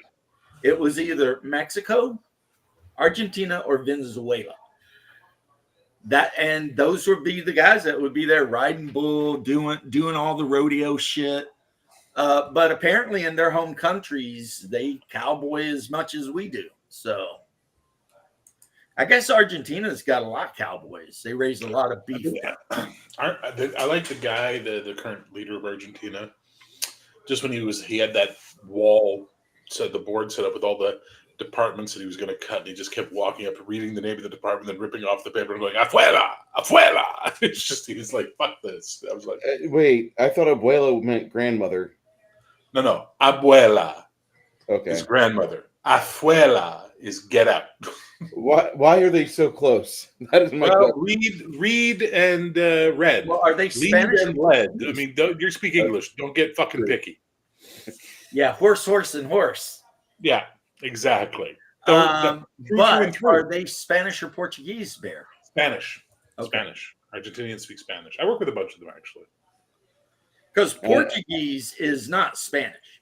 No, do It not is totally call them like- Spanians. You'll lose your nose. Well, I'm saying as a language, but Portuguese Spaniards can't is understand like Portuguese is like to Spanish what German is to English. It's People you who can speak almost Portuguese- kind of tell, but From what it's been explained to me, people who speak Portuguese can understand Spanish easier than Spaniards can understand Portuguese. well, I mean, Portuguese don't say "si," they say "sete." I mean, Portuguese has a lot of harder vowels in it, so it's weird. There are people who can be reformed and others who will, and that's what this guy does. He finds out who can be reformed and they go to the good place. And if he feels like you can't be reformed, you go to the bad place. And the people in the bad place, they don't have a time they're going to be released to look forward to. James, Yes, sir.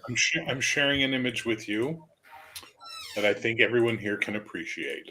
Yeah, them bastards are just in there for till they die, I guess. Damn it. Come on now. Selfie from 874 Paris Olympic where Norway took all the gold. Yeah, right? That's a good one. That's a good one, Bear.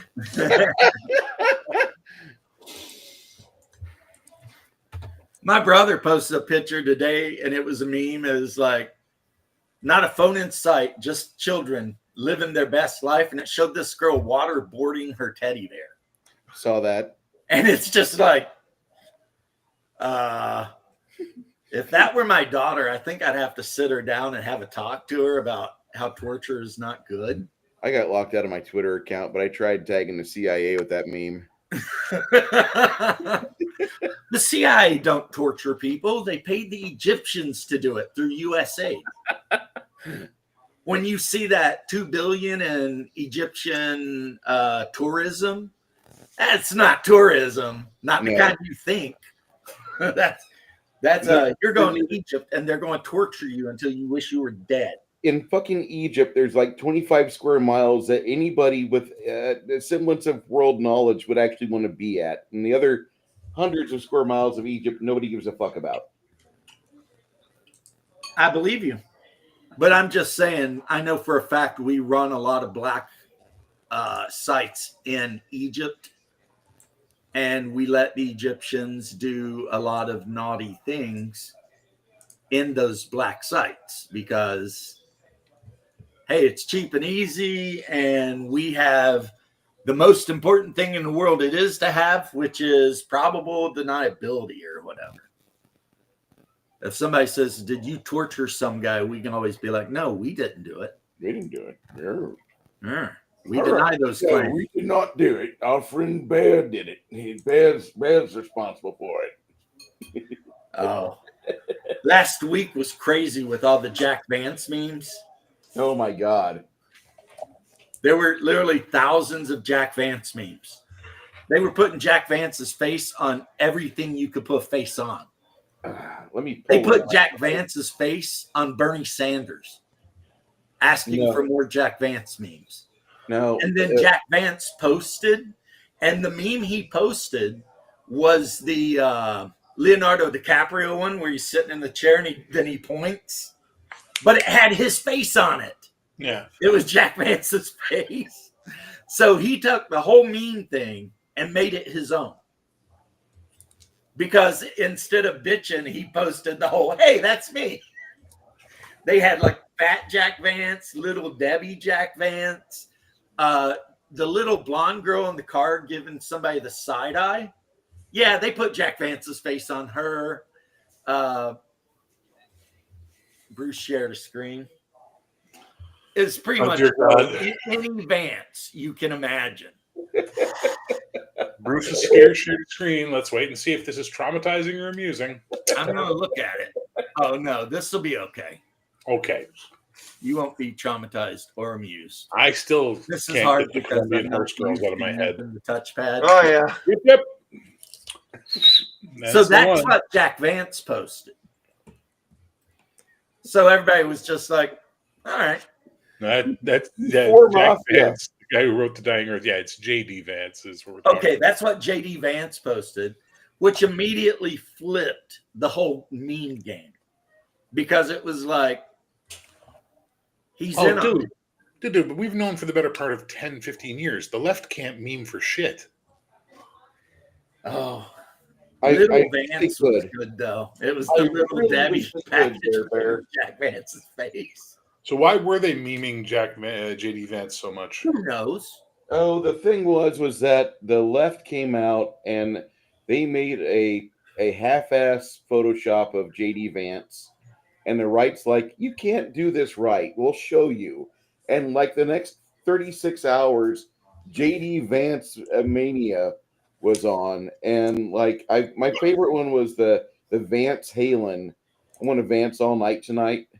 And all it was Van Halen, but every single one of their faces was JD Vance. JD Vance. Vance all night. So good. It was so good. And then the other one was he had his face all blueberry-eyed, and he said something like, "Mr. Wonka, I did not steal one of your treats." His body's getting all bloated, got the blueberry skin tone. Yeah. God bless you. Barry, you So, look so yeah, it was good. like, yes, maybe there was Thank you. malice behind it when it started, but by the time it ended, it was dominated by, more right-wing people who were JD Vance fans. And then when JD Vance posted his, thing, it was like, yeah, Vance just owned all of you. He Because just now leaned all of into your it. memes don't matter. Because he just owned it. He just said, this is mine. I am the Lord of the memes now. And that's just how it is. Okay, can you guys tell me who the fuck Thomas Massey is and why the libertarians have a big dick hard on for him? Because he said no to Trump.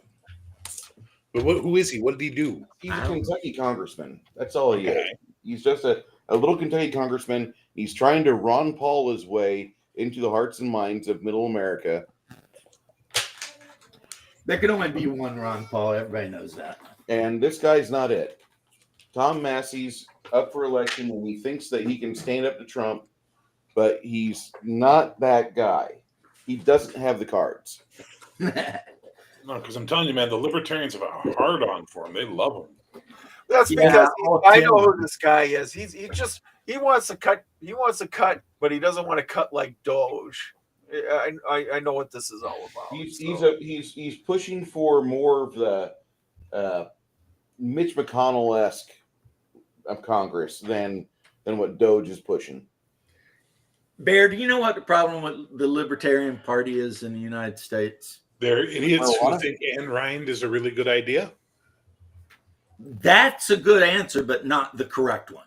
Oh, okay.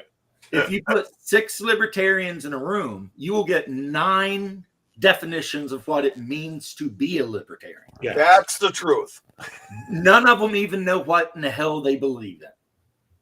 So they can never win because anytime you've got a halfway charismatic libertarian, if he does anything that even seems like normal, the whack jobs on either side of that are going to be like, oh, we hate him. And he'll never get elected. I mean, that's why Nader could never get elected. And Nader actually did something useful. He created the Nader pin, which keeps your car doors from flinging open if you get in a crash. It's also made out of like tungsten. So if you're using the jaws of life to open a door and you got the cutters on, make sure you don't get on the Nader pin because them bastards don't cut. And you'll be there for an hour and nothing will happen. Yeah, It's the you gotta strongest make guy sure out there. that you- Yeah. because the hinge will be above and below the Nader pin. And the Nader pin goes in, but when you put the car in drive, it comes out and it locks the door in place. So, anyway, the point is he was a member of that party and he did good things. And no one gives a shit because... And that's the libertarian thing. I used to flirt around with, I'm a libertarian until I realized I was the only one who believed what I believed. And everyone else who said they were a libertarian disagreed with 90% of what I thought. And then I disagreed with them and everyone disagreed with everybody. So it's Well, a freaking joke. let me just say, I've been to a Republican caucus here in Minnesota, and you want to talk about way across the board for Republicans too. I mean, it's the extremes here. It's from the libertarian Republicans to these statist ones, and I'm just like, you want to pull your hair out. Then you go to the Democrat one. You go to a Democrat one, and everybody's locking in lockstep like it's communist line dancing. Oh, we're going to do this, and this is what we're going to do. And you don't have much of a choice. I love In communist. Soviet Russia, line dances you. Right. Until recently, when the Democrats decided they were going to implode and just be idiots. Okay. Fetterman again came out and talked a bunch of shit about them. It's hard to believe that a guy who had a stroke is the most rational reasonable member of their party now. It must have cleared out the clutter in there. You know what I'm saying, James? I find it fascinating. Like I find him like I thought he was a fucking boob a couple Yeah, of he's years walking ago. around in flip flops and sweatpants. Yeah, but Oh, now, like, that's listen to have the balls to get up on like CNN and MSNBC and tell them they're fucking stupid and here's why, but in a polite way is quite interesting. And then you hear him talking, and like, you're like, you know, this guy's saying a lot of stuff that I agree with. Not just because I'm in an echo chamber, it's stuff I never even thought of. And he's saying it from a Democrat point of view, but he's making it sound like rational. Yeah, that Like, that you was know, the like- part that I was having a problem with. The Well, more when he said on one interview, he said the Democrats would have done themselves a bigger service if they just not showed up at Trump's speech, because how they acted after they showed up was embarrassing. Oh my god. That's what he said. He said he was embarrassed. He said, what kind of human being cannot stand up and clap for a brain cancer survivor little kid getting an award that he's wanted his whole life, right? Or the parents of a woman who was brutally murdered. That It's like, we want the war. You want more of this. You want more people dying over there, and then fucking Elizabeth Warren clapping like a fucking seal. It's like the only woman, thing they clapped for was Ukraine. it's like, woman, do you not see the optics of what you just did? You just showed everyone you were clapping for the death of humans. Mm-hmm. yeah, And and know what side they were on? You were clapping for death. What the fuck is didn't- wrong? I can't believe once upon a time we liked her. There was a time Canadians, we all thought Elizabeth Warren was like a cool chick, and we're like, you know, she makes a lot of good points. Now it's like, fuck, I'm right there with Trump. What's Pocahontas up to this week? You know? She is a weirdo. And I mean, for any Democrats watching, that was just a bad look. Don't be mad at me. It was a bad look. I mean, if a little kid, it doesn't matter who he is, if he survives brain cancer and like 15 a surgeries politician later. grants him an honorary freaking, thing that makes him super happy, just be cool with it. I mean, that's all. Just be cool. Stand up and clap for DJ. Act like a human being. And then maybe other people out there in the world won't think you're quite so crazy. But no. And all their stupid signs. And here's the thing. These are supposed to be smart people.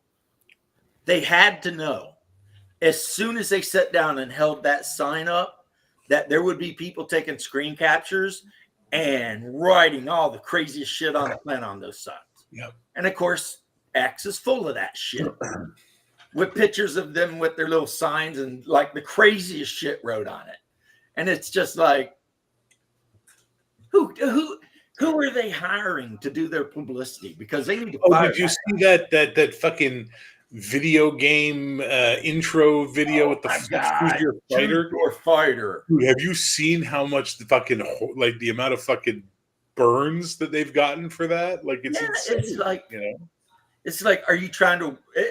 You know what it is? It's like that meme with Buscemi. It's like, hello, fellow kids. Yeah. It's like, bitch, you are 70 years old. One of them, when they do the jump, almost falls down. Yep. We're lucky they don't break a hip. And it's just like, choose your fighter. What are you fighting? It's like they don't realize that they lost the election. Flynn, if Hillary Clinton had become president, there would have been a war with Russia over Ukraine. Oh, yeah, we'd have went to war. She loves war. We came, we saw, he died. And now That they're fucking slave video markets. needs to be run on a channel 24/7. Which Just video? every time a Clinton starts to talk, someone just needs to pop that fucking video up and go, "Shut the fuck up." What You're a else did the warmongering Clintons do that monster. was awesome? They're the ones that voted to bomb Serbia. Sorry, let me rephrase that. The Clintons are wonderful people. They've never done anything wrong. Right. Oh, You're God. in Canada, you're probably safe. No, they've killed people in Canada. I mean, there have been unfortunate self-exits and robbery homicides from people who involved in Clinton business in Canada. Oh. Shit. Not connected in any way, shape, or form, because the Clintons are good, magnanimous people who want nothing but the We're best for the definitely human race. innocent. Yeah. Absolutely innocent. Jeffrey Epstein, he forged those documents. Bill was never on that plane. Bill never went to that island. I will not take any of these lies. No. Clintons are good people. They should be canonized. Yep. Sort of like who is it? John Lennon's wife Yoko Ono said something that Hillary was stopping by for a little tryst once in a while when in New York, and there's some stories out there. Yes, James. Yes, it's the truth. Yoko Ono said that. I don't even want to know. Man, when one Satan is calling foul on the other Satan, that's not a good look. You know what I'm saying? Yeah. I mean, I've heard some stories about Clinton and stuff, and I'm just, and then I've heard stories about Kamala Harris and this and that. I'm just like, oh God, the political dark deep pool of the Democrats is there. Well, Has there's anybody- hey, has Hang on, anybody heard the show? hang on. When I was more politically active, I had a friend who was a journalist who knew a BDSM mistress in DC. Yeah. And they were talking one night about her clients. And she said, the most high paying clients I get are conservative members of government who come in and want homosexual acts performed on men. They don't participate. They just watch. I totally believe it. You know what I mean? No, but that's the thing. The Republicans, for the most part, tend to try and keep their sex shit on the, just keep it down here. No one wants to know. Democrats put on assless chaps and go running around a parade. You know what I mean? Like, it's insane. Yeah, I mean, it's not that the Republicans are any less of freaks. They just kind of keep that shit They don't broadcast it as on the much as possible. DL, you know. Hello, Suicide Hotline. This is someone that I can't say. I'd like to place an order. Yeah, right. Um, So, and it always happens. It's like when it happened to that one super evangelical, like mega church guy, and they caught Jimmy. They got him like banging transvestites and shit. It's like, it's just like, let's see here. It had to what was it? Pat Robertson banged his secretary. Jimmy Swaggart was something else. What was the guy that was cucked? He was cucking his wife cucked him with a servant boy down in Miami, a pool boy down in Miami. Was that Swaggart or was that another guy? who even knows? Those dudes are out of control, man. Well, the But one I find, it's the hypocrisy that kills people. man, people still go to their churches and give them money. Like, what the fuck? You hear this about them, and then they say, "Oh, I've sinned." Okay, so are you a bigger sinner than them? Or is that why you're still giving them money? But God needs a new helicopter. Yeah. Well, if Joel they're Osteen needs a constantly- new Learjet, you know. If they're constantly asking for money, you should probably just find another church. That's my opinion. You know what I'm saying? Oh, I wait. No, hang on. That's not fair because the Catholics hand out the collection plate at everything. Yeah. Well, Well, also, see, the Catholic Church and their little bank of the Vatican used to be one of the biggest money launderers in the world. What? Yeah. Please. in You ever an heard there was a Orthodox really church- great bit that Dennis Miller did years ago that killed me to get off the religion thing. He said the European Union has voted on their currency. It will be called the euro, blah, blah, blah, blah, blah. The Swiss have declined to participate, saying we'll continue using the currency we've always used, which was stolen Nazi gold. Osteen is the devil, and that's true. How we do it is there's a little box that's got like a lid and a key, and it's got like a slit on the top, and it's just off to the side away from everyone.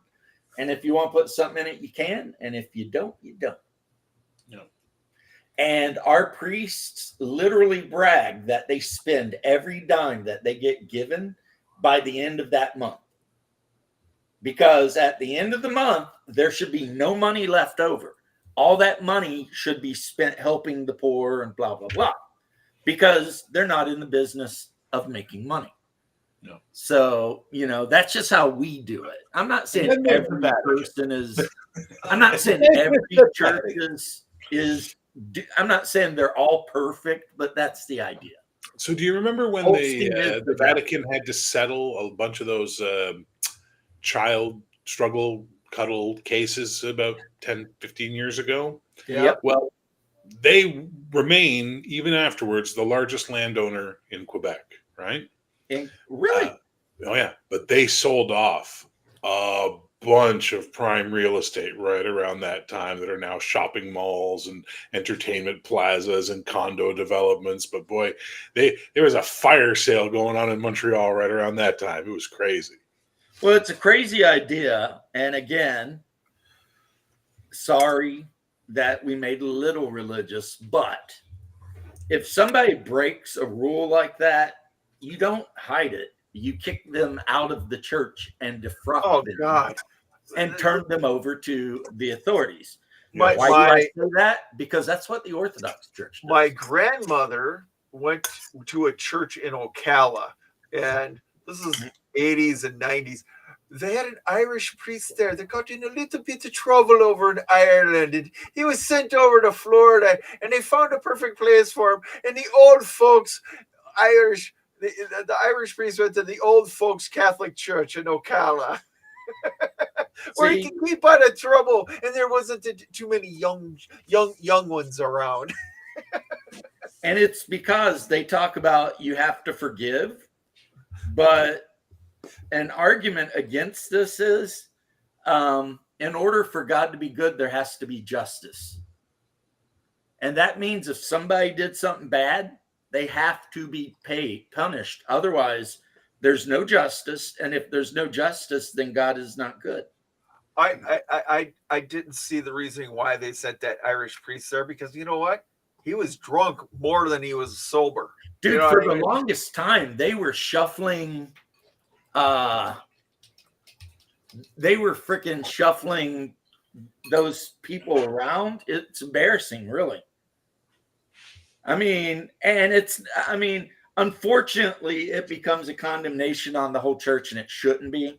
There's a lot of people out there that are members of that church. They're actually really great human beings.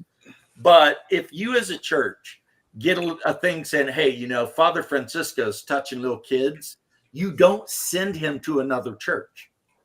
You defrock his ass, cast him out, and turn him over to the government.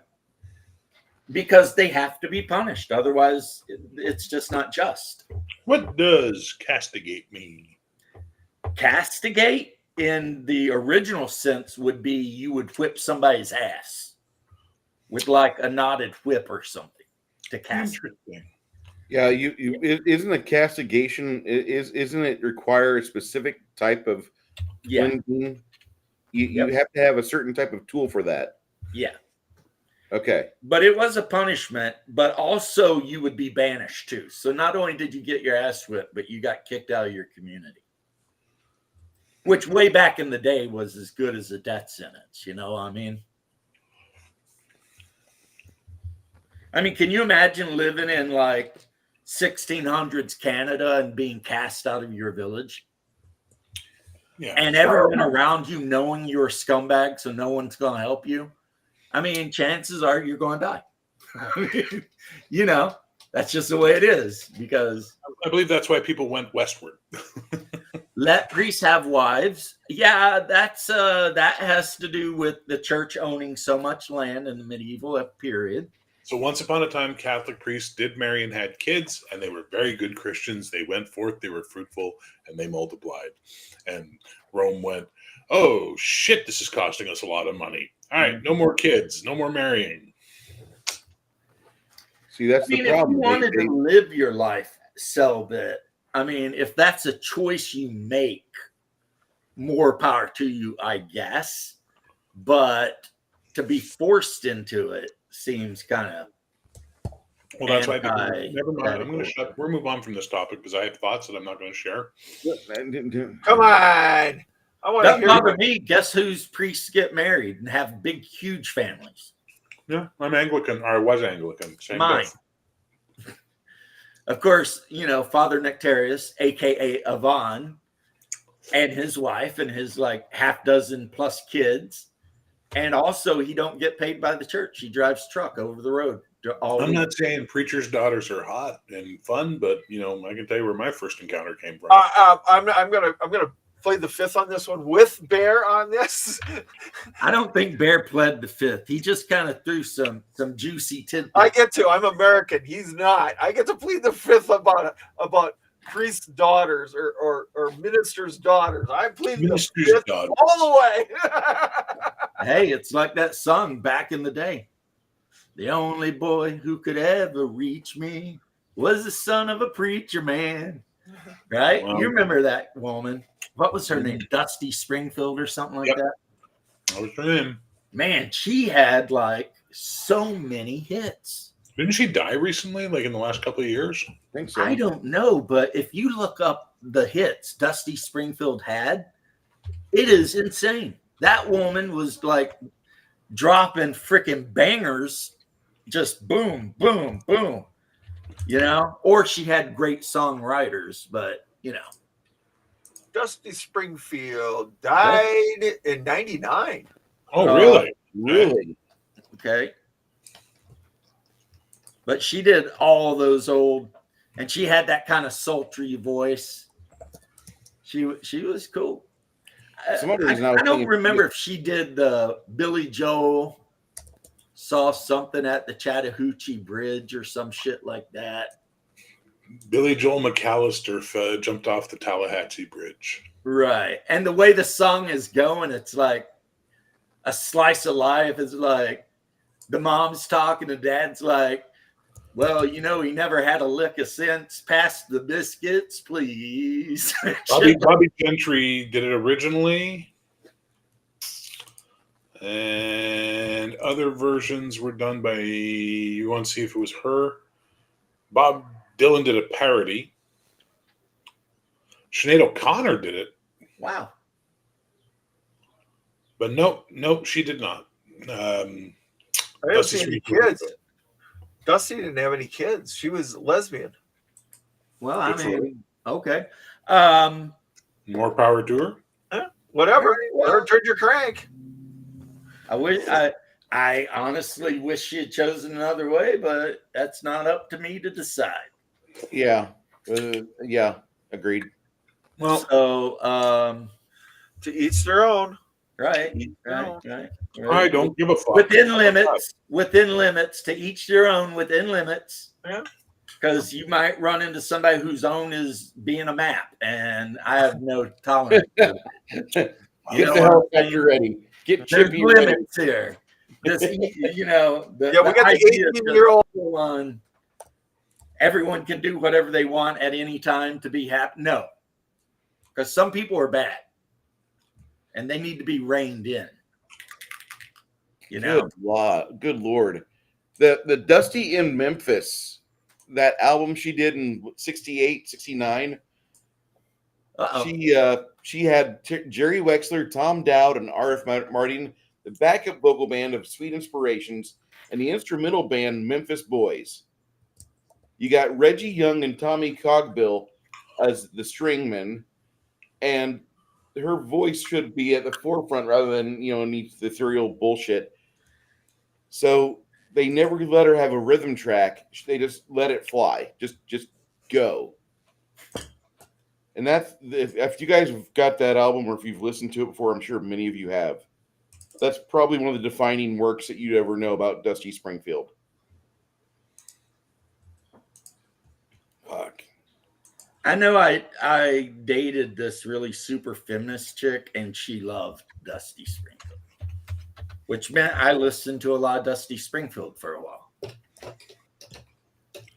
Because I remember her the most because she did the theme song for the $6 Million Man. oh, really? Yeah. Huh. She did Wine, Women, and War and Solid Gold Kidnapping in 73.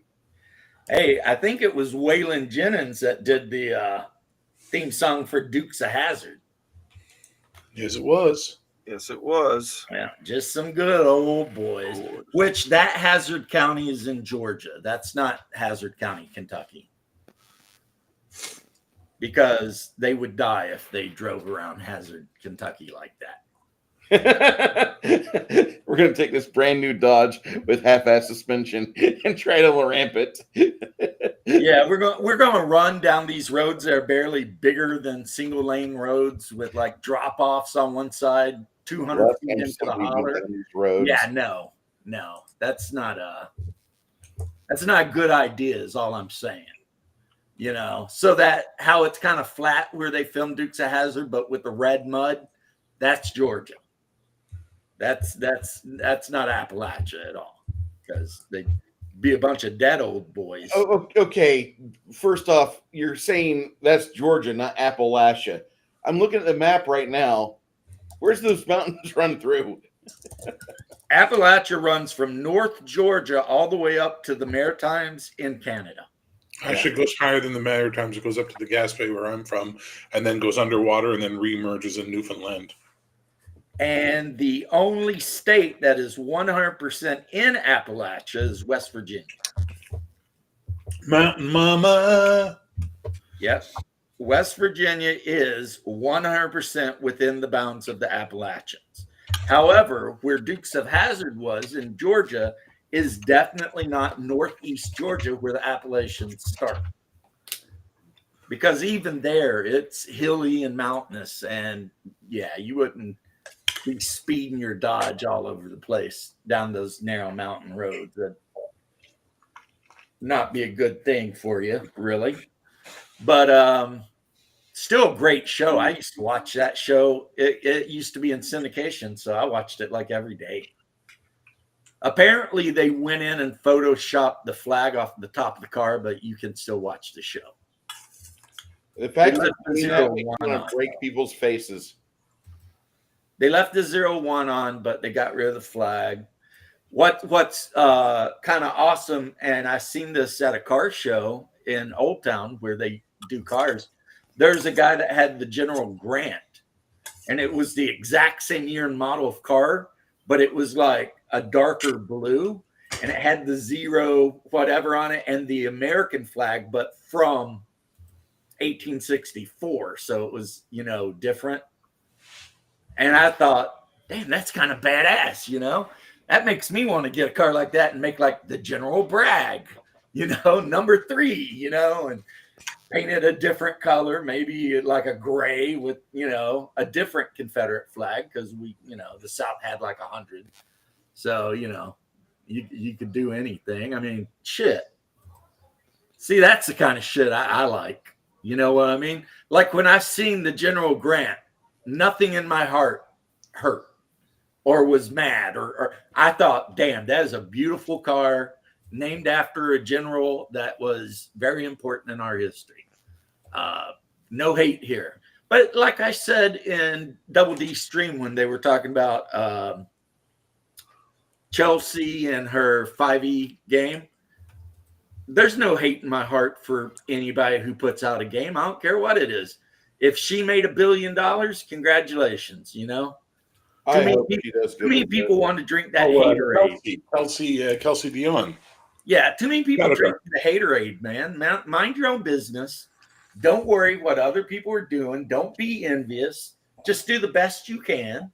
Shit will work out. So the reason I avoid the entire OSR community is all of this horse shit that goes on. What? The fucking weird fucking... the people not doing what I'm saying. Yeah, the stuff that you're saying, fuck, why don't you do more of that as opposed to the bullshit they do. That's why I said do. Even in the Double D stream, he had to talk to some people and be like, why are you mad? Put out your own game. Don't be mad at this chick because one, boy, talk about striking when the iron was hot, right? Wizard of the Coast had effed up like not once, but twice, really quick, had destroyed everyone's faith and trust in the company. And out she comes with a, hey, check this out. It's like 5e, but a little simpler. Yeah, ready. She was ready. She was ready to go. She was going to be dropped it, releasing within made her 3 $3 months million. anyway. And okay, do I want to play the game? I would. Would I go out of my way? Probably not. But I would play it. It looks okay. You know, if I had a bunch of friends and somebody's like, hey, I want to run this game. Do you want to play? I'd be like, sure, I'll make a human fighter. Fine, whatever, right? But do I have any negative opinions of her? No. Because why? Because I'm not envious of her. She did a thing, and I'm sitting here like, you know, plus everyone that I've talked to who actually met her, like at Gen Con and shit, said she's really nice. Yep. And regardless of her sexuality or politics and shit, she keeps it all out of her game. Without going into details, a creator was being attacked who's producing material for her game, like as a third-party thing, was being attacked by some other people, and she actually went to their defense and was in a conversation with the other people and mediated it. You know what I mean? Like, Kelsey's a cool chick. I don't know her personally. I would love to get her on when we get the 4-Color Cafe going again, because she seems like the kind of person who would be nice to talk to. Double D met her and got a picture with her and said she was nothing but nice and polite and professional the whole time. Yep. Which he said he's not going to give up Castles and Crusades, but hey, he's not hating on freaking Shadow Dark either, because different people got different things they like, and it's okay. And it's exactly fucking people. Hey, Ironcaster, how you doing? But I've said this multiple times on the stream so far. I don't know if I'm getting older, wiser, or just not caring as much. But it's like, if somebody does something and it works out really good for them, it don't affect me. And it didn't take a dime out of my pocket. So why would I be upset?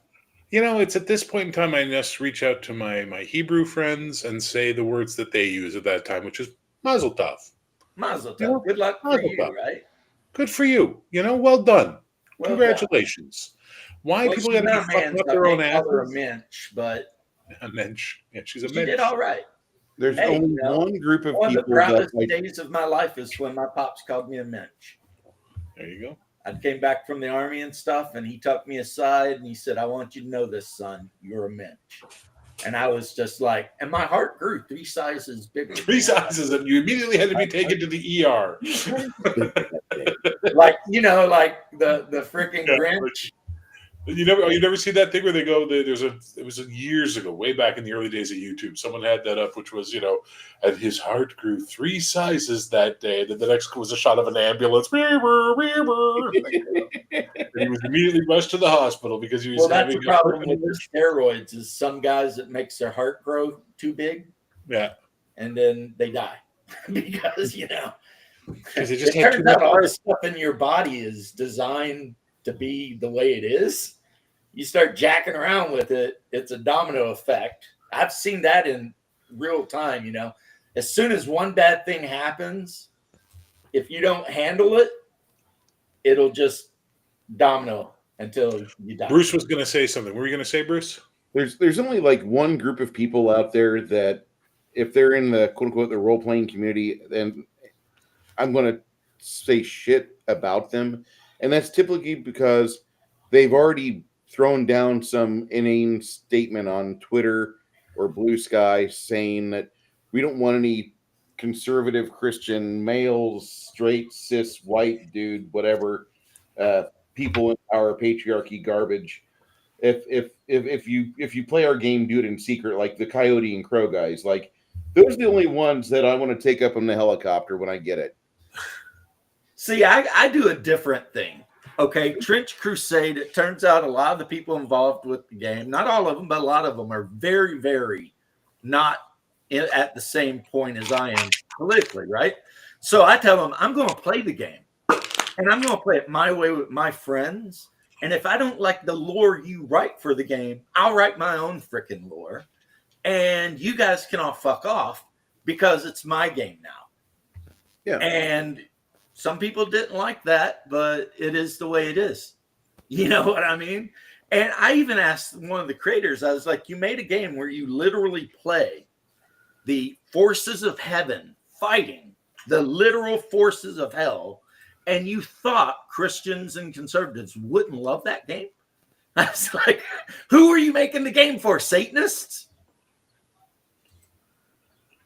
I didn't One of realize these idiots on the boards was like, is there any way we could possibly get a secular communist faction? And I'm just like, are you people fucking crazy? you already Yeah. have it. It's the Satanists. Yeah, you already have it. It's called the Heretics. Knock yourself out. You know, it's like, what are you talking about? But that's how they are, you know, and it's just like, so I just told them, and I tell anybody, no matter what the idiots on their Discord say, if you like this game, play this game and let them know that it's your game and they can't stop you. As a matter of fact, be spiteful about it if you want. Tell them how much fun you're having with this game that they thought no conservative Christians should play. Let them know how much fun you're having creating all of your, you know, armies of holy warriors and paladins and whatever. And none of them are actually going to play the game anyway. Let's be fair. It's that same shit. The ones running their mouths, wanting communists, this and that, they're never going to play the game. It's the same thing that happened with D&D. It's a bunch of professional agitators running their mouth. And if the creators are smart, they will ignore them and look at actual war gamers that are excited about the game. But we'll Gentlemen, see. We'll I must see. take my leave of you. I have a game starting in an hour and 15 minutes on my channel, and I got to prep and have some me time where I'm not. Have a good Oh, game. have a great game here in an hour, and I hope it all goes great for you, Bear. Thank you for joining me. Pleasure as always, my Canucka stand brother. Stay strong. Always. Stay Anyway, strong. y'all take care now. You hear? The All only way right, you're have a gonna good one, get Bear. Come on. Y'all Good take to have care you. now. You hear? Now, Come yeah. on. Uncle Jesse. You tell I'm smiling. Uncle Jesse, man. See, maybe that should be in the Bear's private chat. new, Lathodus was in private chat. did he come back? Oh, see, because I didn't see a thing, so I missed him. Damn it. All right. But if he's in actual chat and he hears me talking, he'll know that he can just pop back in, and now I'm paying attention. You Only actually, the first season was shot in Georgia. I didn't know it. I mean, I knew it was Georgia just because I spent a lot of time in Georgia in the Army. But Somebody yeah, decided. people who get jealous of other people's success, that's called envy. Yeah. And envy always makes you a worse person. Mm-hmm. It really is like one of the worst things ever is to be envious of people. It's like if your friend found a $50 bill, don't be envious. High five him. Maybe he'll buy you a milkshake. You know, if somebody puts out a book and it does really good, why are you envious? I hope Kelsey makes so much money that she discovers what being a true financial wizard is. And I hope she kills Wizards of the Coast personally. yeah. But I'm There you like, she already if is. Elsie can keep putting shit out and kill Wizards of the Coast, I would be like, Well, their latest Kickstarter was over $1 million in a day. So I mean, Jesus Christ. yeah, Tales of the Western. I Land. debated getting that, but I thought, nah, I hate Kickstarter. Well, what she's doing is she's putting out actual hardbound books based on articles from the magazine that she apparently puts out. So she's kind of putting out a setting based on articles from a magazine that's been out going for a long time. Cool. But Hey, if I'm Kelsey- cool if with Kelsey whatever can- she wants to do. She wants to do that, she can do it. It's her stuff.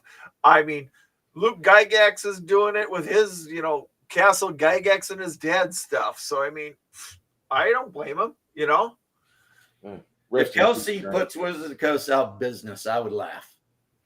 And that's not out envy. It's just because I don't like Wizards of the Coast. And I just I'd like Kelsey to buy TS, buy, she'd run it better than they do. oh God, yes. could you imagine She'd also probably bring in guys like me and you, James, and go, hey, revamp AD&D. Well, not do me, D&D but- again. Huh? Not me.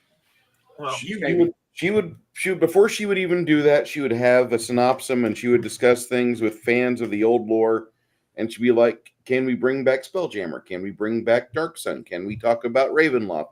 Can I get Margaret Weiss and Tracy Hickman in here? Or are they so old and medicated that They're in dementia. Margaret Weiss would go right in.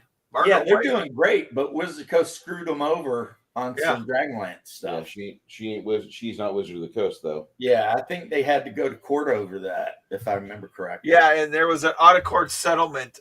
They knew they were going to lose. WOTC settled in favor of Margaret Weiss. Right. They knew they were going to lose that battle in a heartbeat. Yeah. O'Neill Flynn, I get what you're saying, but I disagree somewhat, because you do not have to feel envious of somebody to make yourself better. You can just make yourself better. Like when I decided to go to the fire academy and become a firefighter, I didn't do it because I was envious of firefighters. I did it because I wanted to see if I could do it. Actually, it was curiosity more than anything. Because I was like, well, I'm 30 years old. Can I do this job? I wrote a pair of fantasy novels in the early 2010s, and they were basically because I got tired of network television, and I just started writing a story about a half orc in Tennessee, and I turned into like a kind of like my version of what Shadowrun should have been. Right. And the people that were representing Catalyst, I guess, they got onto the forums I was on. They're like, we'd happily like it if you'd stop, if you just cease trying to sell this for any money. And I'm like, why don't you die in a fire? Yeah, That or was they're about- not copyrighted, and neither is Cyberpunk. No. So So. they can F themselves. Unless you specifically use something from their setting, they can F themselves. Like Predator pistols or something. And even then, No. that would be hard to prove, because I think there's a Predator pistol that exists in real life. I had a big red dragon running for president. Oh, so they were trying to say you were trying to steal the Dunkel? And I'm like, I do have a nearly unpronounceable name for my dragon, but at the same time, if fantasy and magic are a thing in this world, I would expect to go the full 10 out of 10 on the ludicrous shit, and I would have won a big red dragon to go for the Democrat Party nod, because that bitch would be like, you don't have to abort your children, you can give me your dead babies, or give me your babies and I'll eat them for you. And they would fucking swarm into it, and they got so pissed off at me, like, go fuck yourself. You fucking Yeah, I cunt. think Max Laus said that he had a problem with some of those people. I love Catalyst's re-sessions. I'm so fucking happy that I've learned how to drink liberal tears and gargle that shit. They're not doing good. Their latest financial report, they're talking about having to lay off a bunch of people. If they wouldn't write shit, they'd be fine. Who should are be we sitting talking on a about? pile. The Democrats? They're sitting on a pile of money. Catalysts. Catalyst Games had fucking Shadowrun and BattleTech. If you're not into fucking D&D and you've been alive in the 1980s and you'd like to role-playing games and tactical warfare- 1989, Valtech or Shadowrun was the shit. yeah, you And man, the fastest every- way to was kill playing kill the fastest way to kill a game company, I think, anymore is get involved in politics inside Yeah. the company and advertise it. Well, you can tell it's being ran by a bunch of like either rookies, amateurs, or just idiots, because they can't keep the majority of BattleTech miniatures that a person might want to buy in stock. They can't do it. And it's like, okay, if you ordered 100 of them this week and they all sold out immediately, and then you ordered another 100 and they all sold out immediately, maybe order 200. Yeah. Do something. Why can't I have the mechs I want to buy? You made them, but they're always out of stock. Do you think they're just? It's Do you insane. think they're just too stupid that they're just buying stuff in small quantities and having it shipped over, or they, or Or instead they're of so buying a container- financially effed that they can't afford to buy a full container? large containers of stock. Yeah. Either way, it's like whatever they're doing, their business model sucks. And the newest version of Shadowrun, you have every Shadowrun fan, myself included, telling them on the boards, make it simple. Make the rules really fast, really simple. You can still use your dice 6. Maybe look at West End game system to get some. No, they come out with Shadowrun 6th edition, the most complicated bullshit you ever saw. But the entire Shadowrun combat engine sucks dick, dude. I mean, from 1st edition, it was never great. It was never always great. something that you kind of just It needs dealt with. refinement. Yeah, it was something you dealt with just because you liked the game a lot. But yeah. And oh man, in 1st, 2nd edition, I remember playing a game with a bunch of my bros over in the trailer park. They didn't even allow hackers at all. It was like, oh, you want to be a decker? No.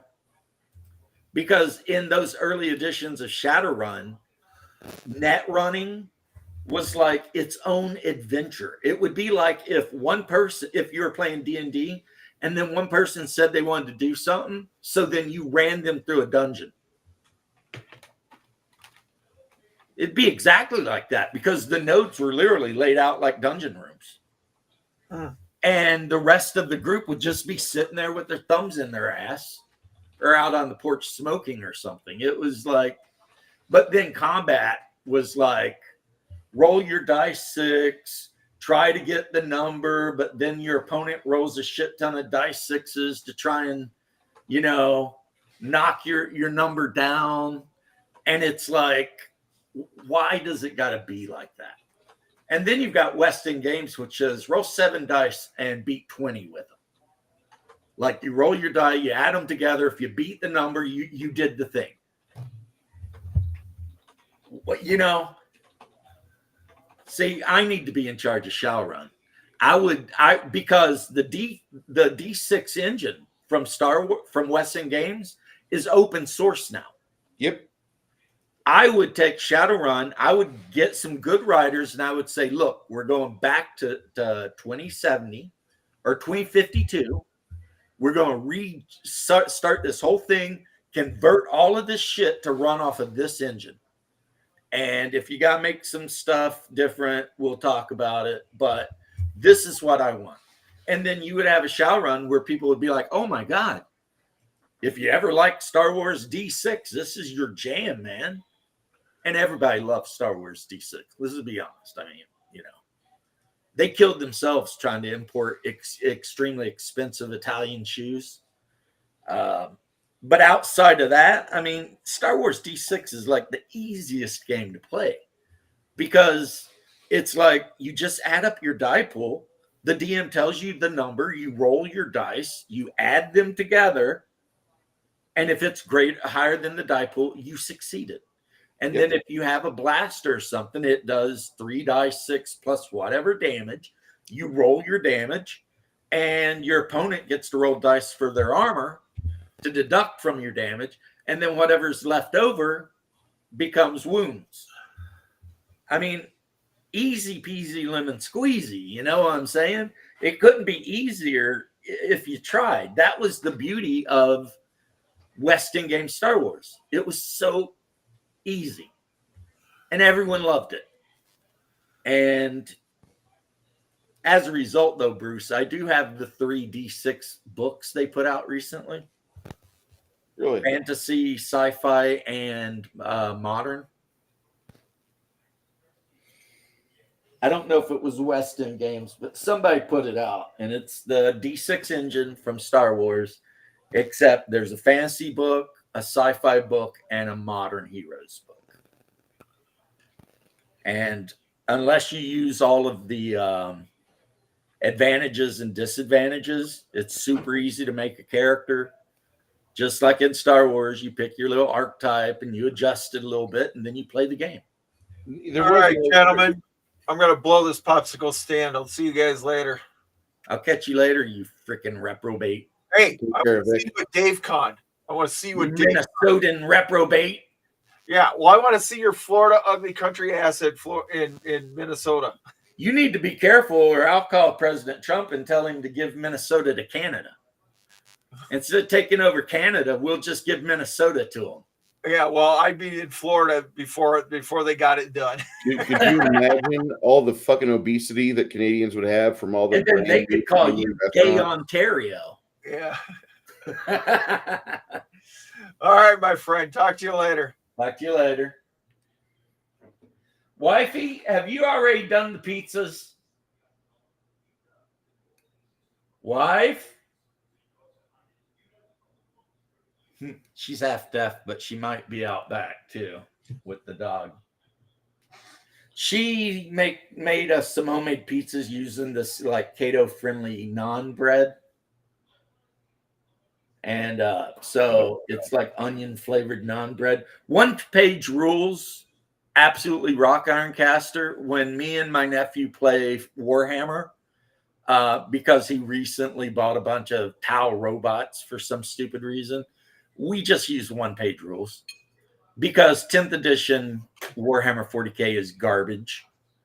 Even the Angry Nerd, aka Holy Diver, he don't even play that shit. He plays Horus Heresy, which is I'll play Horus Heresy, which is 7th edition, because 7th edition was pretty good. I mean, was it the best edition? Maybe not, but it was pretty damn good. It was a good playable game. But Games Workshop, they are the absolute worst when it comes to designing anything resembling a good game. Well, I just never have appreciated GW. Well, you know, it appeals to some people. I mean, it just depends, you know. If you're into knights and weird, dark shit where everyone's dying and whatever, then it'll appeal to you. I'll play Like, I'll play Necromunda, but I'd rather if somebody could dig up the old pen and paper Fallout rules that came with the Fallout Brotherhood of Steel on PC Windows 98. That's the version of Fallout RPG I want to play. see, I didn't even know that was a thing, but because I know Modiphius puts out Fallout. Well, I wouldn't play that version. I'd play the original version because it was actually a really good percentile-based system, and it actually works. It works for their high-level version or their high-level campaigns. It works for low-level version stuff. It's a very well-designed system, Nice. perks and all. And it made me sad when nobody else discovered that. Nobody talked about it. That's the way people be sometimes, homie. Ironcaster, no, George. George, I bought the 3 hardbound books off of Drive Through RPG. They were like $9 each. And that is the West End Games Dice 6 rules, but they have been made open source. So anyone can make anything they want using those rules. So, you know, so yeah, if there was some weird fantasy role-playing game you wanted with like super weird characters and shit, if you understood the West End Games Dice 6 system enough to make character archetypes and stuff, you could go nuts, you know? Or if there was a sci-fi system that you wanted to do, yeah, you could totally go nuts with that stuff. And Good, because it's a good system. it's a good, clean system. It just works. And little kids can pick it up really easy because, I mean, it's basic addition is all you're doing. And it's open source, so you can do whatever the hell you want with it. Because the company that created it's out of business, but apparently the guys that were actually with the company, they just decided to make all that shit free and available to anyone who wanted it. So, okay. All right. But yeah, it's all on Drive Through. They've got D6 fantasy, D6 space, or sci-fi, D6 modern heroes or something. So if you wanted to play Shadowrun using that engine, you could do it. Because I don't think it would be hard to convert a Street Samurai over to the D6 rules. And then the different Cybertech would just work the same.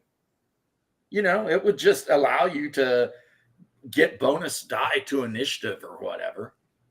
So, I mean, that's why I'm saying I don't understand why Catalyst is so mismanaged and stupid, because they don't have to be.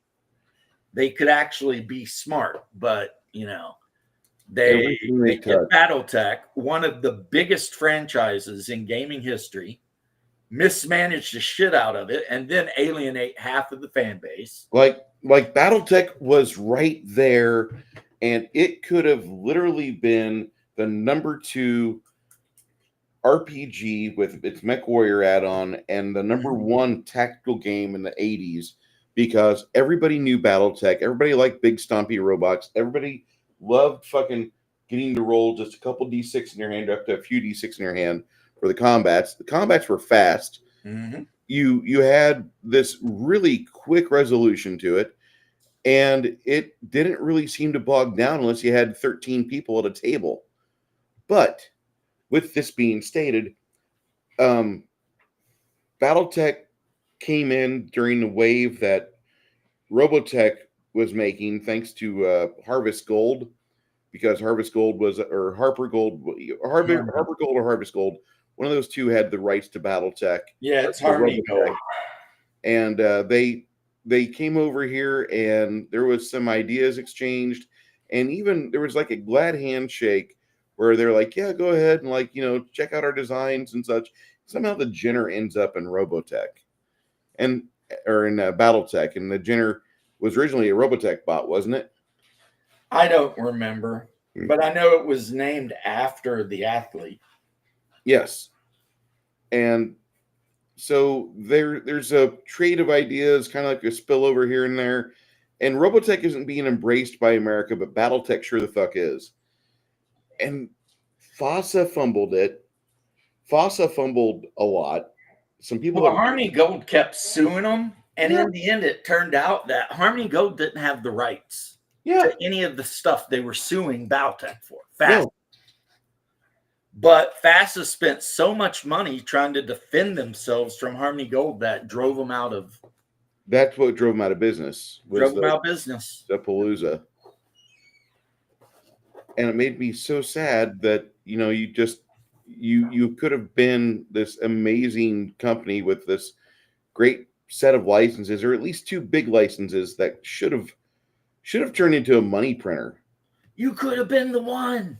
Yeah, you were the chosen one. You were the chosen one. Yeah, it just because back then you had Shadowrun, yes, BattleTech, Mech Warrior, Earth Dawn. If Max was around, we'd say drink. I mean, they literally, FASA was putting out some great games. Mm-hmm. And then they just got involved in stupid shit. A lot of it wasn't even their fault. Now, Catalyst, it's their fault. They're idiots. The people running Catalyst are absolutely just stupid. Mm-hmm. They don't understand. They need to actually order the product if they want to sell it. And also that no one gives a shit about, you know, the era that they're making mechs for now. You know, not that I'm a grumpy, biased guy, but yeah, no one gives a shit about the Ilcon era and all that. Well, okay, Raven cares, but other than Raven. And Raven's a communist, so you know, whatever. I'm not talking our girl McMahon. I'm talking the Raven that got mad at me and decided not to talk to me anymore. There's a lot of people like that in my portfolio too, so don't feel like you're the only one, sir. Yeah. It kind of happens when you see someone in history like Pinochet and you're like, yeah, you kind of fucked up a bit, but man, I love what you did. Yeah, it's like you did some kind of horrible shit, but it worked out in the end, so I'm willing to cut you a break. I want a Bell H6. No. I need to go out of my way to talk to Max at some point. I haven't talked to Max in months. Me too. I know he's busy, but it has been months since I've made fun of him for liking House Slough, the Capellans. I'm still gonna not give a shit about BattleTech lore, but that's fine. Yeah, that's okay. I mean, like I said earlier, I mean, if you don't get down with it, that's fine, you know. It's not like you're out murdering people or something. You just don't like BattleTech lore. But it is fun to make fun of Max. Well, yes, but at the same time, there was a game store that was in Decatur, Illinois, back when more of the Judges Guild people were still alive. Right. And between them and the store owner and a bunch of others, they had their own custom BattleTech universe with their own custom clans, and all the kids and all the cousins and all the grandkids and all the fucking neighbors, brothers, sons, and like they all, like there was 30 or 40 people involved with this BattleTech league that was strictly local to basically Macon County, Illinois. And it was kind of cool, but at the same time, like if you came in with knowledge of like Clan Wolf or whatever else was big in MechWarrior, Yeah. and then, like here's this custom local group of people that just run roughshod all over you and your buddies because like you're doing league tactics or you've played in a lot of like nationwide BattleTech stuff. You've been to Gen Con and played BattleTech. You went to Indianapolis and you played in the BattleTech simulator. But then you went to Decatur, Illinois, and the Bloodsaw clan got out their Die 6 and a couple Ultra AC-20s, and you left 90 minutes later from Beyond Hobbies and Games in disgust and filth and just feeling like you'll never, ever, ever want to cross the smelly, soy-smelling bridge of Staley's on 22nd ever again. And for those of you that are from Midwest, you know exactly what the fuck I'm talking about. Well, I'm sorry you had that experience. I didn't give a shit, but I mean, I because I was involved with other things. I was really in love with AD&D at the time, mixing Cyclopedia and Second Edition, you know, and not really figuring out, hey, it's the same game, Bruce. Just fucking run it. Fucking run it. People, you have 10 people on a Saturday showing up at the game store playing your game for 7 or 8 hours, and you're going to run until 6 a.m. on Sunday morning because that's just what you do.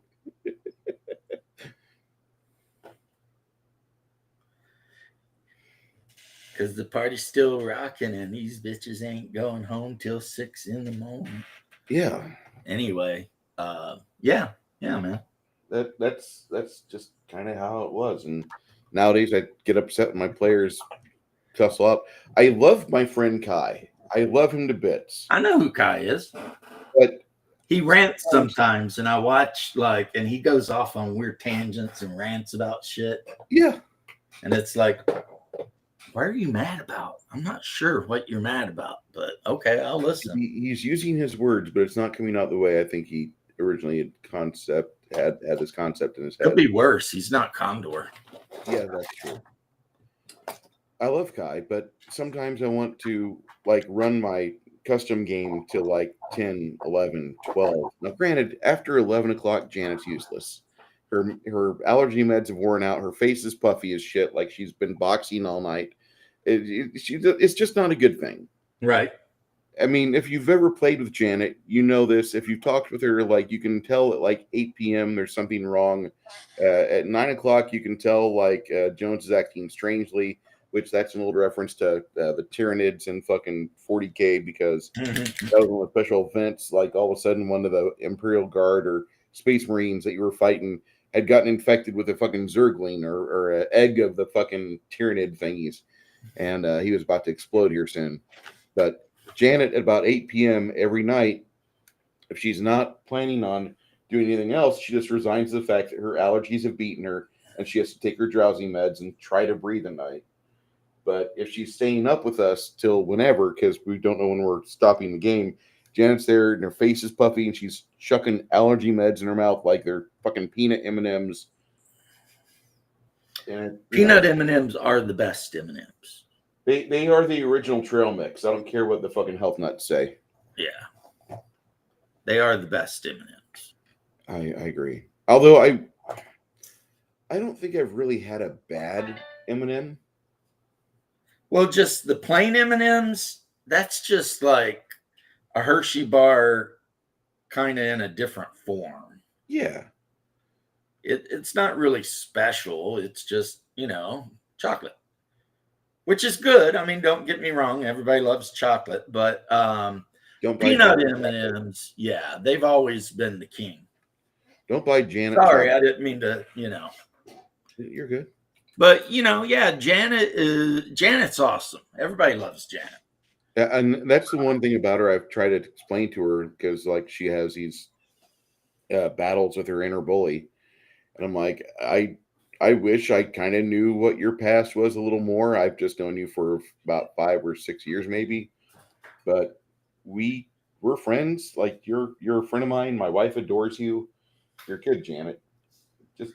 Well, part of it is that her sisters were not super nice to her when she was young. Probably. Well, the fact that I don't know if it I was mean, she super kind of nice. mentioned that, like, because they were like tall and blonde and whatever, and curvy, and they stole every boyfriend Janet ever brought home. and they were constantly stealing her boyfriends, which to me that's just weird. But like I won't even sleep with a woman if I thought my brother had been near her. I mean, I don't mind, inadvertently becoming Eskimo brothers with somebody, except for one person. And that one person's my brother. And it's not because I think he's filthy or he's going to give me AIDS or anything. It's just that's weird. Like, can you imagine if you slept with some chick and then your brother ended up marrying her, and then like every Thanksgiving is weird, You got to stare across the table. Maybe she makes a noise like what she made in bed with you, and your dick gets hard, and you just kind of look at your brother like, I hope you go home and plow that tonight, because she's making noises like what we did when we were together for that. It's just weird. I wasn't going to go into details, Yeah. but you're not wrong. Yeah. It's like you're sitting there eating Thanksgiving dinner and everybody at the table knows you banged out your brother's wife. Pass the gravy.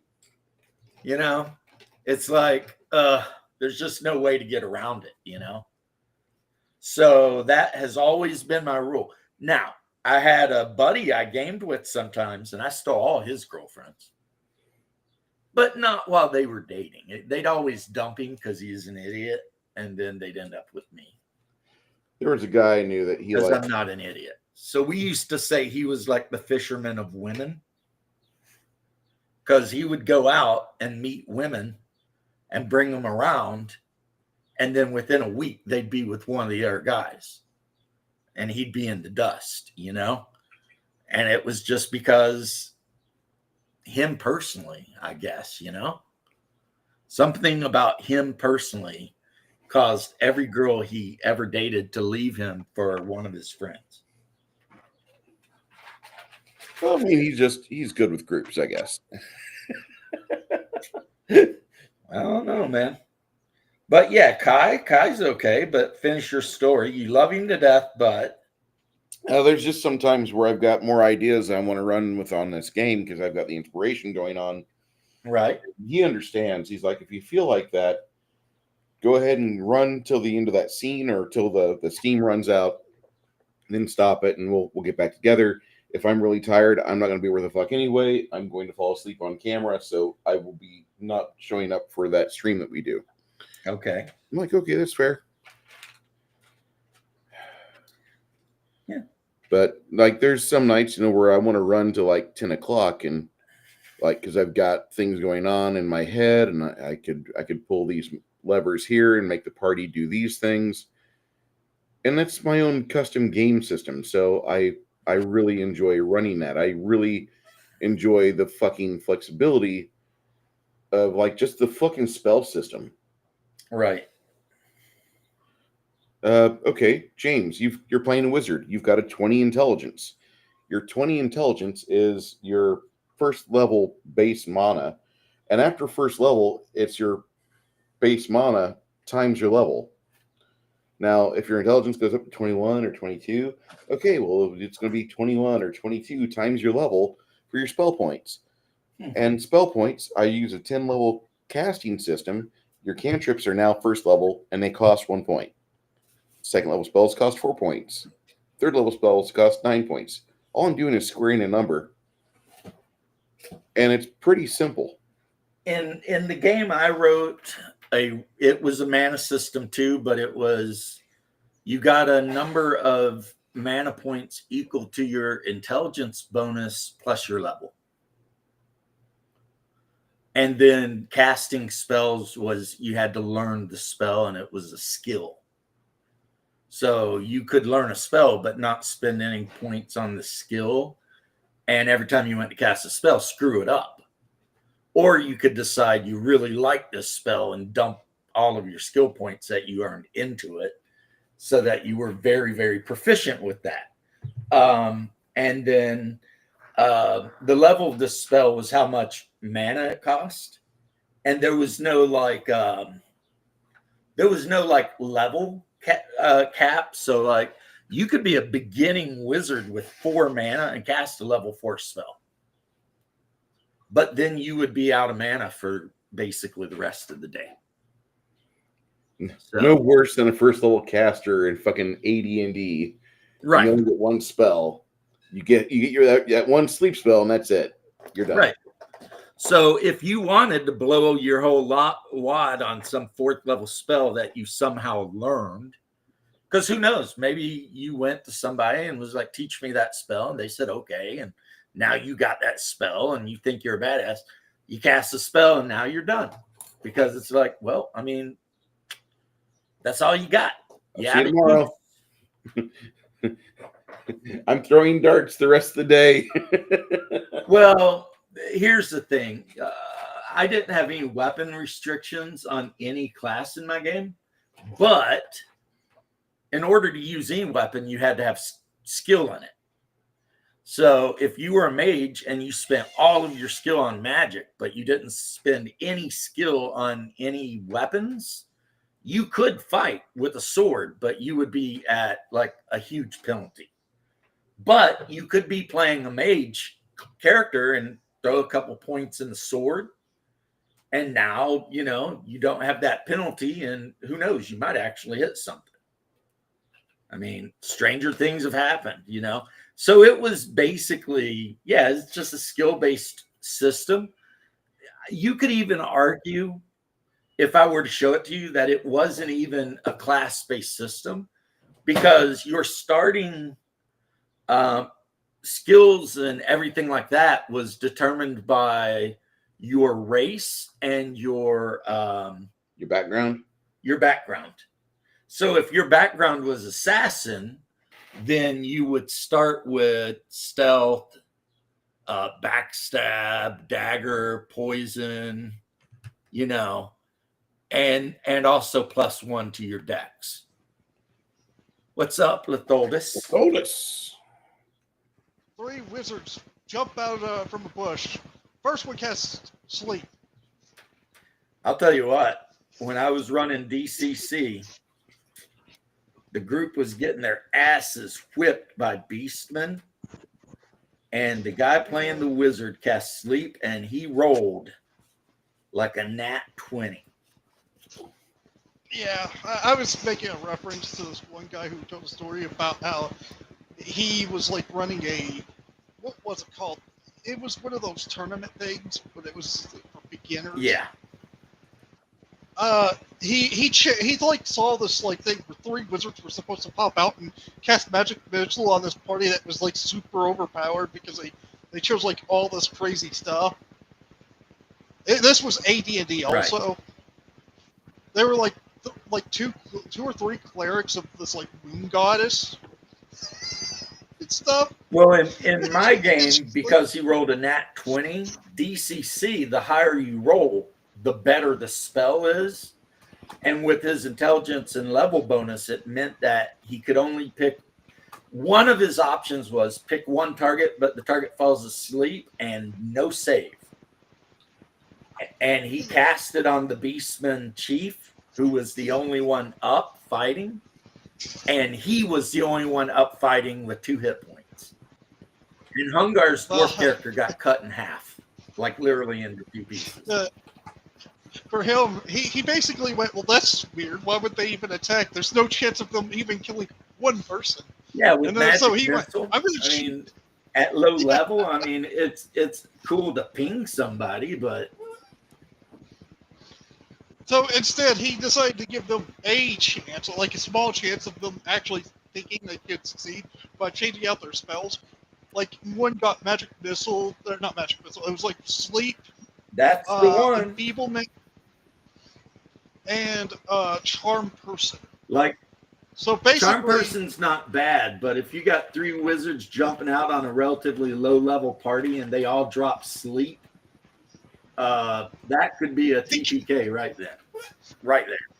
well, the one that cast sleep was able to put to sleep, I think, like the clerics, and they cast enfeeblement on the Fighter.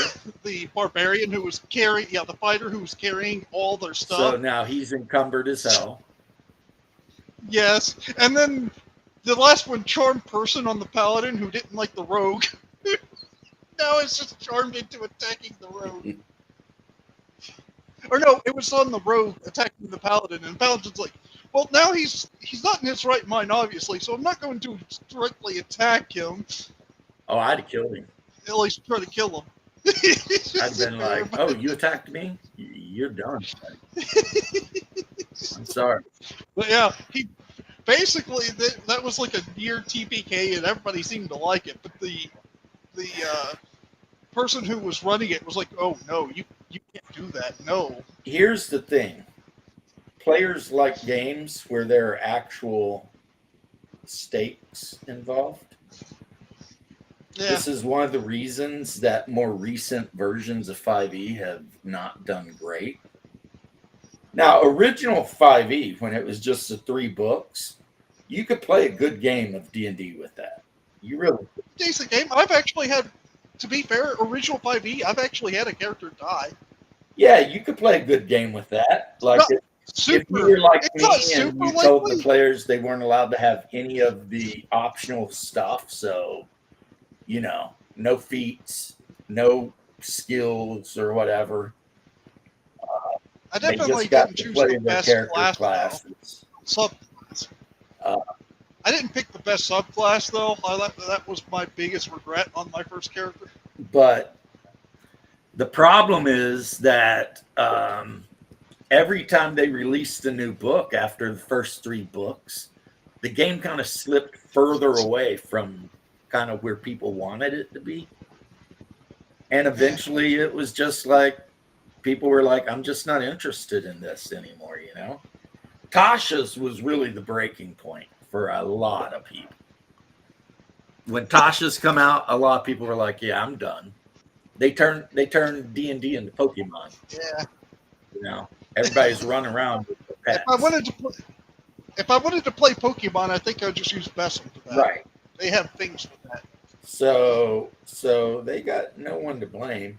And then, I mean, it's a fact I don't know if it's a fact, but if you listen to Professor Dungeon Master and people like him that do videos on this subject, 6th edition is not doing good. No, it doesn't sound Like a lot of people are just being like, nah, I'll just stay with 5 or play Shadow Dark or something. something I'm else. just, not feeling it. And Sleeping Wizards. Wizards with Sleep. It's not a great spell in D&D at high levels, but at low levels, oh my God. It can end the battle before it even starts. Like, you kick open the door, there's 6 or 7 goblins in there. The wizard casts Sleep, puts die 8 creatures to sleep, die 8 hit die. And then the goblins got to make a save at, 1-1. And boom, all the goblins fall asleep. And then you decide whether you're going to cut their throats or not. Which I wouldn't rule as a necessarily evil act. I mean, even if a paladin's in the group,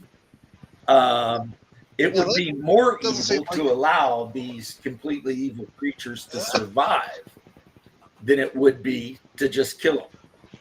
Because if you let them survive, then then down the road at They'll some gobble point, it. they might murder or grape somebody or something. And They'll gobble and it. it's going to be your fault because they're evil goblins. You knew they were, and you decided to do something stupid. Let them go. Right. Or something. And people are always like that. They always want to put you in a weird moral quandary, like, okay, but as a paladin, do you kill the orc children? Yep. Why? Yeah. Because they're not redeemable, and I'm not going to worry about it. Well, that's kind of whatever they call it. And I say, I don't give a shit what you think. Look, is it evil if we put the goblins to sleep and then wake them up and force them into slavery? Yes, enslaving an intelligent creature is evil, even if the intelligent creature is evil. It would be Are goblins considered intelligent? yes. They can talk. They have language and culture. I mean, granted, they steal their culture from the nearest human community, but I mean, in the old school stuff, they would say that how goblin tribes basically function is they mimic the nearest human settlement. So if the nearest human settlement is ruled over by a king, the goblin leader will call himself a king because they don't create anything. They are, however, really good at mining. And if you were trying to dig your own dungeon or tunnels and found a way to communicate with them and hire them to, work as miners, they're very good at that. But the problem is you would constantly have to be, smacking them down and reminding them It's like that if they cats. F up, you'll kill them. Because goblins only respect power. And if they think you're weak, then they will take advantage. But if one of them, sticks its tongue out at you and kind of, tries to act a fool and you cut his head off, the rest of them are not going to be mad. They're just going to be like, damn, we better not. And it's like, okay, don't do that because this guy means business, But you'll never get their loyalty. I mean, forget about it. They even talk about that in like Chainmail.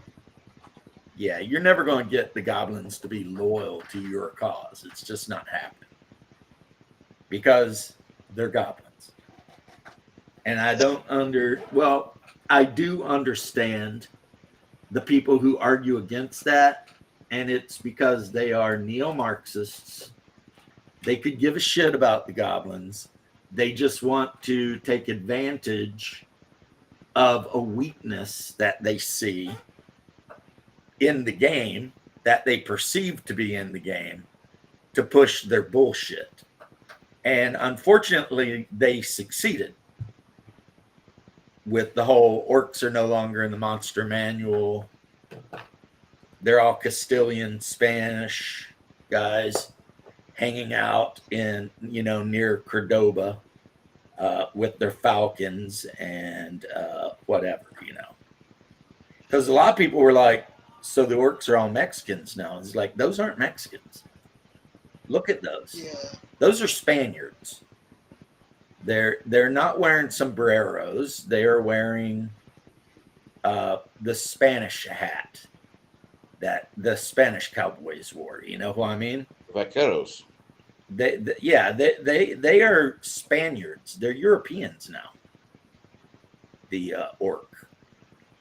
He went from being an evil creature to people arguing that he was a stand-in for black people to now being a European.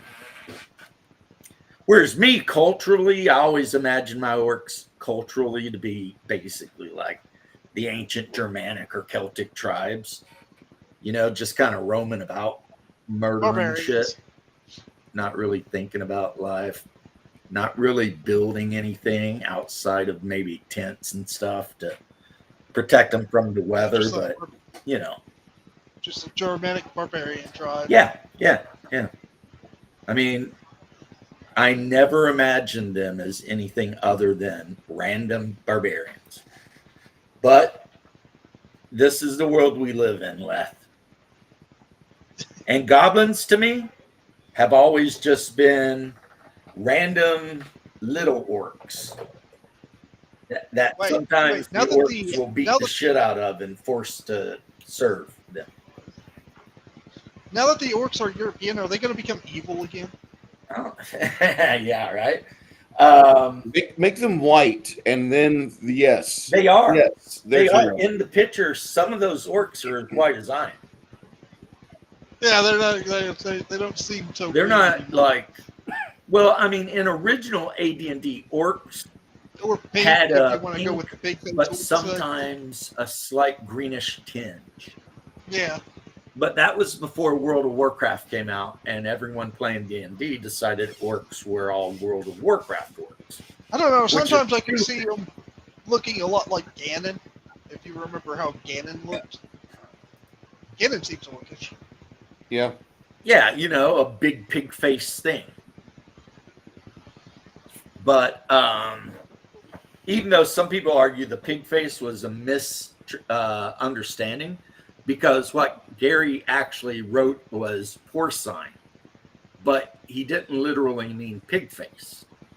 But the artist took porcine and said, okay. And then you have the Return of the Jedi Gamorrean Guards, which came out like what 6 months later.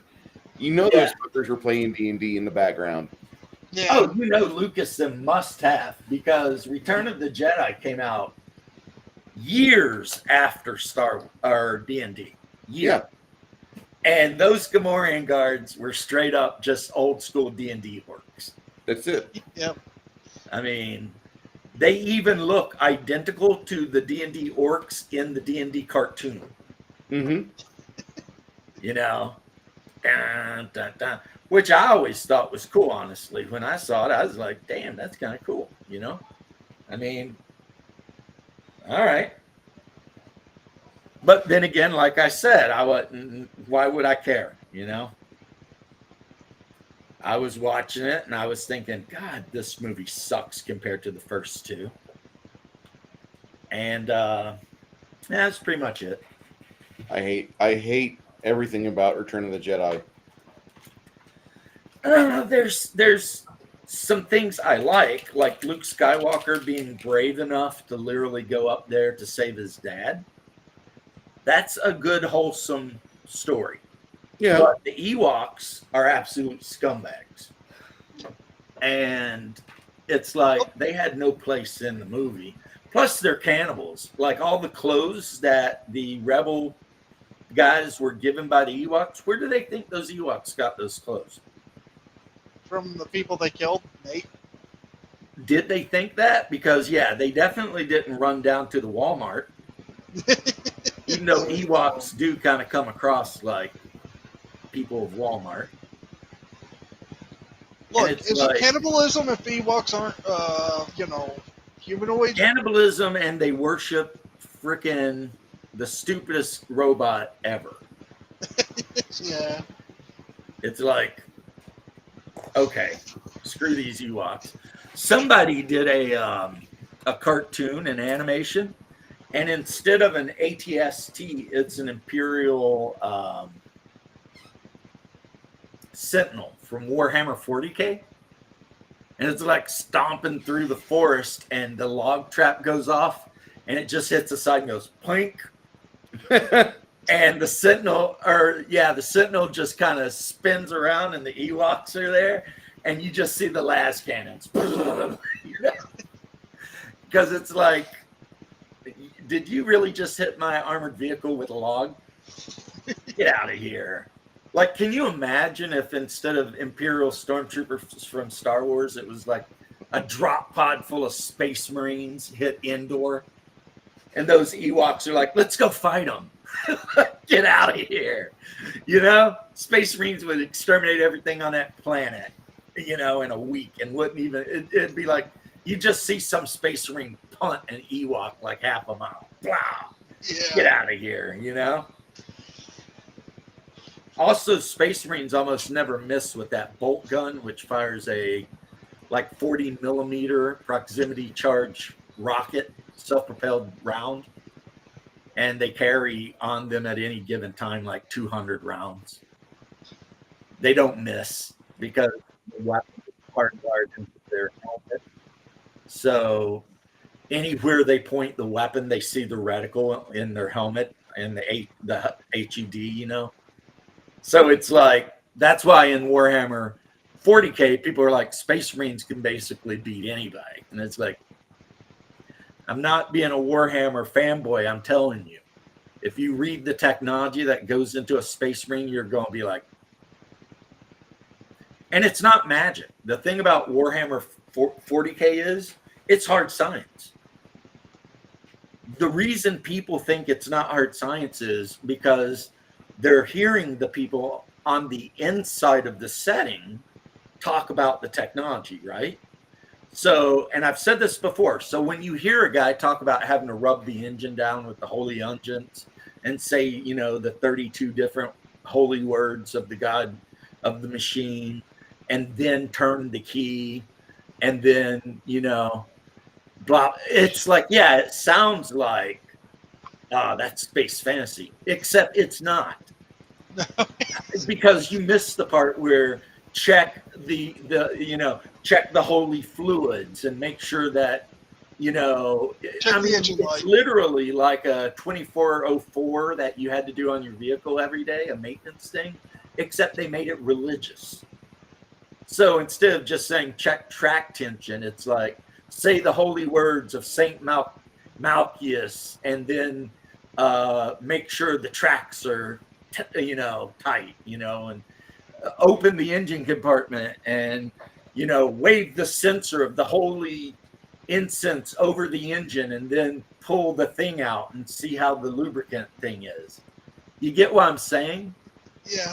They just added a bunch of religiosity to hard science, and then it's like, put the key in the thing, say the holy words, turn the key, does the engine start? It's like, come on, guys, let's not be dumb here. Like their space travel, they don't even really understand how it works. They just know that the machine priests of Mars, while they can learn to make the high-tech shit, they're never allowed to question it. So that's why in 30,000 years, there have been very few upgrades on anything, because the machine cult believes that every machine that the Imperium uses is perfect because it's the design the Omnicia intended. So it's actually heresy for them to want to improve it, even if they could. It's heretical. So therefore, can they make jump drives? Yep. Can they improve them? Nope. Because if anyone improved the way the jump drive worked, they would be burned at the stake, cast out of the clergy, burned at the stake, deemed a heretic, whatever, right? So the Imperium of Man continues to function with technology that's literally 30,000 years old. Because, like the guy who invented the Primaris Marines, if you're into all that shit, Belisarius Cole, he is hated by everyone else in the machine. They think he's a heretic because he changed the way Space Marines work. You know what I'm saying?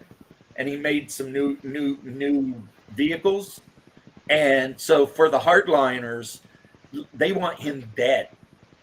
Because how dare he think he knows more about the sacred technology than the God Emperor and the Omnissiah, which is the machine god, who some of them think are the same person. But anyway, you've heard this rant before, Left. It's always fun to hear. Yeah, It it's is. like these people who say, "Oh, it's space fantasy." There's nothing fantasy about it. The Emperor creates space marines because back 30,000 years ago, he was a master of genetics, and he genetically created super soldiers. And then, because he's what they call an eternal, he can't die, and he's been alive since humanity existed, like even back into the pre-Neolithic era and all that. He was around. As a matter of fact, in one book, they hint that he was Alexander the Great. But anyway, yeah, he's super genius. He created a bunch of crazy shit, and then he got whacked by his son, and then everything collapsed, and then the priesthood of Mars rose up and started worshiping machines, and started coming up with, like I said, the rules where you can't change a machine, you can't modify a machine, you can't do, because these things are now considered to be religious things. Dang it, they came up with their own end user license agreement. They did, like a bolt gun. That's not just a gun. Like, that is a holy implement of the god Emperor. And when it is handed to the Space Marine, the person who hands it to him, they're waving incense and saying prayers, blessing the bolt gun. You've seen the fucking video, haven't you? Where they're arming the Space Marine? Yeah. Yeah. Armoring of a Space Marine, I believe is what it's actually called. Right. And if you look at it, there is nothing there fantastical, really. No. There's a big mutant guy. Let's face it, they're mutated all to fucking hell to be 9-foot tall murder monsters. And he stands there, and all of his little workers come and start plugging armor onto him. And then they hand him his gun, and then his lenses drop, and it's like, okay, time to go to work. And also, when they're in there, which depends on the chapter, their thing becoming Space Marines, which, depending on the chapter, many of them will not survive. They'll die. They're also having all of the Imperial Creed and everything drilled directly into their head.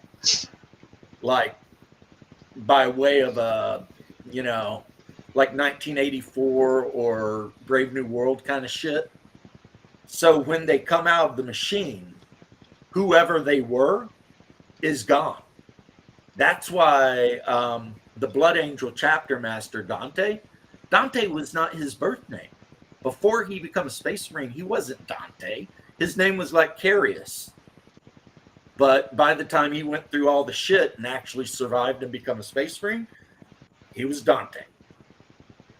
That's how it works. You become a totally new thing, which is in their own way a play on baptism. The whole, because, baptism's supposed to make you a new creature. Well, going through the process makes you a new creature. Psycho indoctrination, all to hell, and see, the Blood Angels are lucky because if they put 100 recruits into the sarcophagus, 99 will survive. But Space Wolves, they run at about a 70% success rate. For whatever reason, a lot of their guys just don't make it through. But the Blood Angels are very stable when it comes to making new recruits. You know what Which doesn't change the fact that they're space vampires that have a tendency to go into, just blind rages and want to kill everything. Because that is a thing that does happen.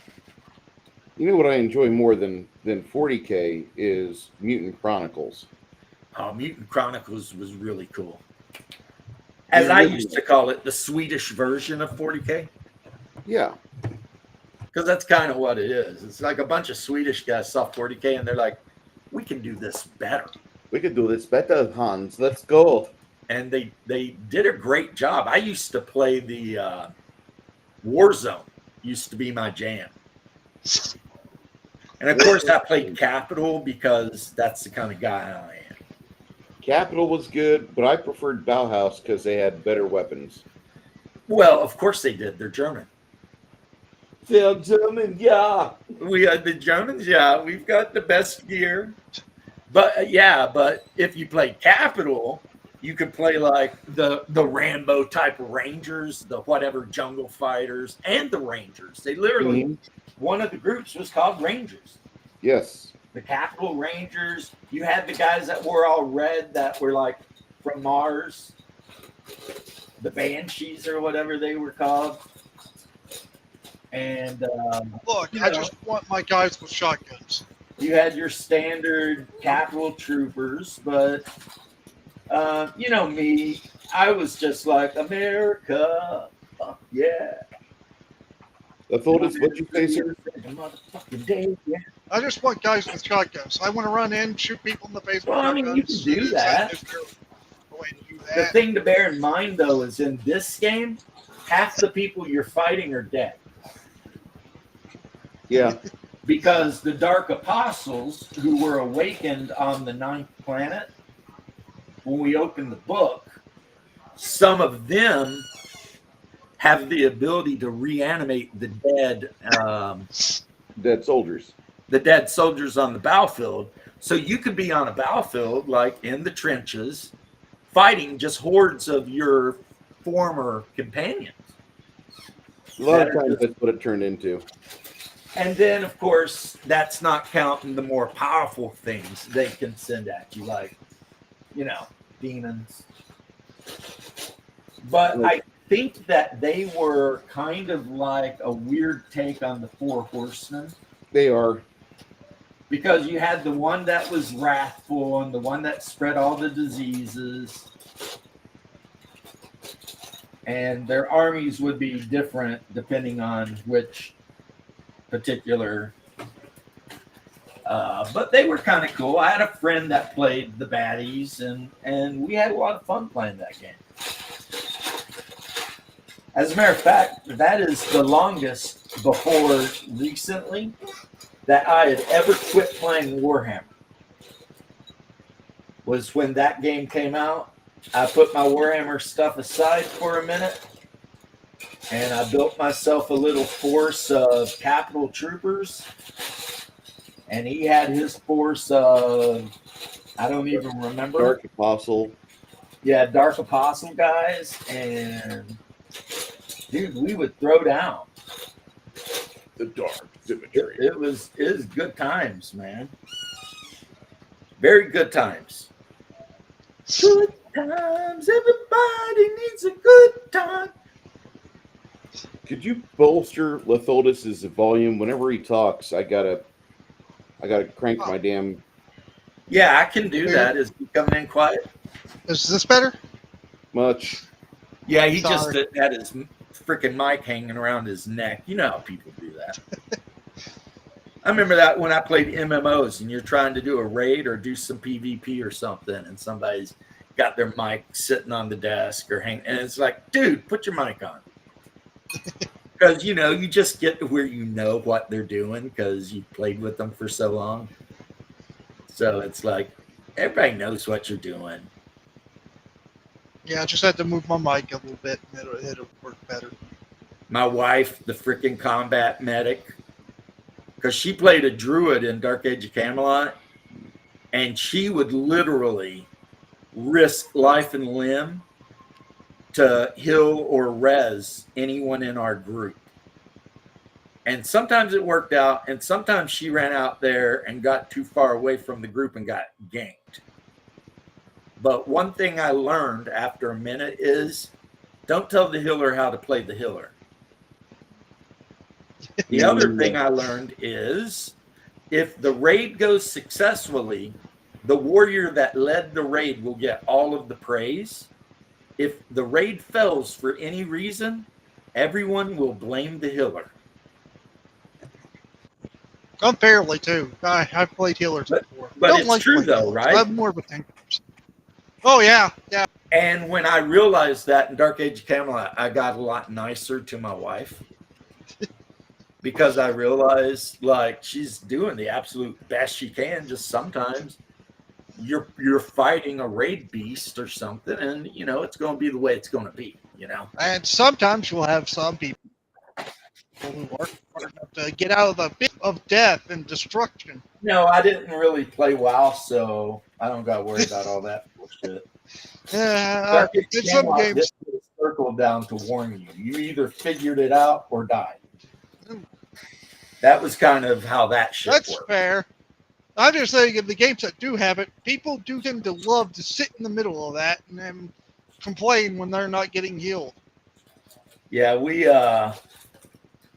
every realm had a dragon, which was the toughest monster in the realm. And our dragon was so tough that if you effed up like even a second, it would wipe the whole raid. And in order to even hope to do the raid, you would have to have about 150 people. Oh, wow. And this dragon would fly straight up into the air where you couldn't really get to it, and then immediately just kill you all. And I mean, it would one-shot people like me, and I had like 3,000 hit points. You know what I mean? My character had more hit points than most of the people on the server, you know? And that's before I had all my self heals and all that shit I could do. What's with the Star Wars Unlimited stuff? Huh? The thing you're showing. The Bruce Oh, is showing. this is Twilight Oh, Imperium. the role-playing game for Twilight Imperium? This is the expansion for the 4th edition Twilight Imperium, and they've got $30 off on it on Amazon. I'm probably going to buy it. Oh. I haven't even unboxed my 4th edition Twilight Imperium yet. Twilight Imperium is less of a game and more of a Lifestyle. kit that you can use to play a game. Yes. I mean, it gives you everything you need to play a game. It's just a But lot. is it really a game, or are you just kind of making up shit as you go? And they just gave you all the parts and pieces to play whatever the hell you're playing. So That's always been my opinion about it. And I love the game. I've got like the 2nd edition. you can play up to 8 people now. You can do what? Up to 8 people can play Twilight Imperium now. The base game is like 4 people. Or Yeah, 6 people. I freaking always played the Terrans because I like the idea of just being like fascistic humans spreading across the universe, whacking everybody. Basically 40K, kind of.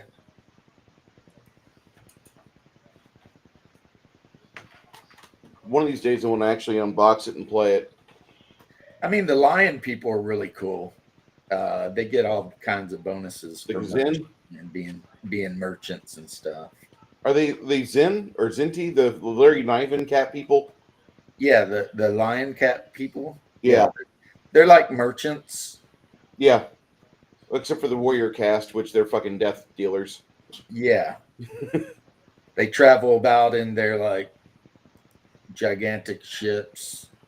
Wing Commander. The Wing Commander games had the Zen. The Kazenti. Yeah. They looked like cats, but they had hairless tails for some reason. Why? I don't know. No idea. Ask the people who created Wing Commander. But the Kazenti, yeah, they look. You've seen them. They looked 100% like cats, but their tails had no hair. And it's like, well, okay. I mean, you do you, man. You do you. I'm not here to, start a ruckus. But, and of course, in Traveler, which is where that comes from, you have the Aslan, which is not what they call themselves. And they're basically the same thing. They travel around. Anything like worthwhile that is done in their civilization, the women do. Because the men only do one thing, and that is fight wars. That is all they do. That is their gig. They show up, they fight wars. And every man, his hierarchy in their civilization is based on how much property they own.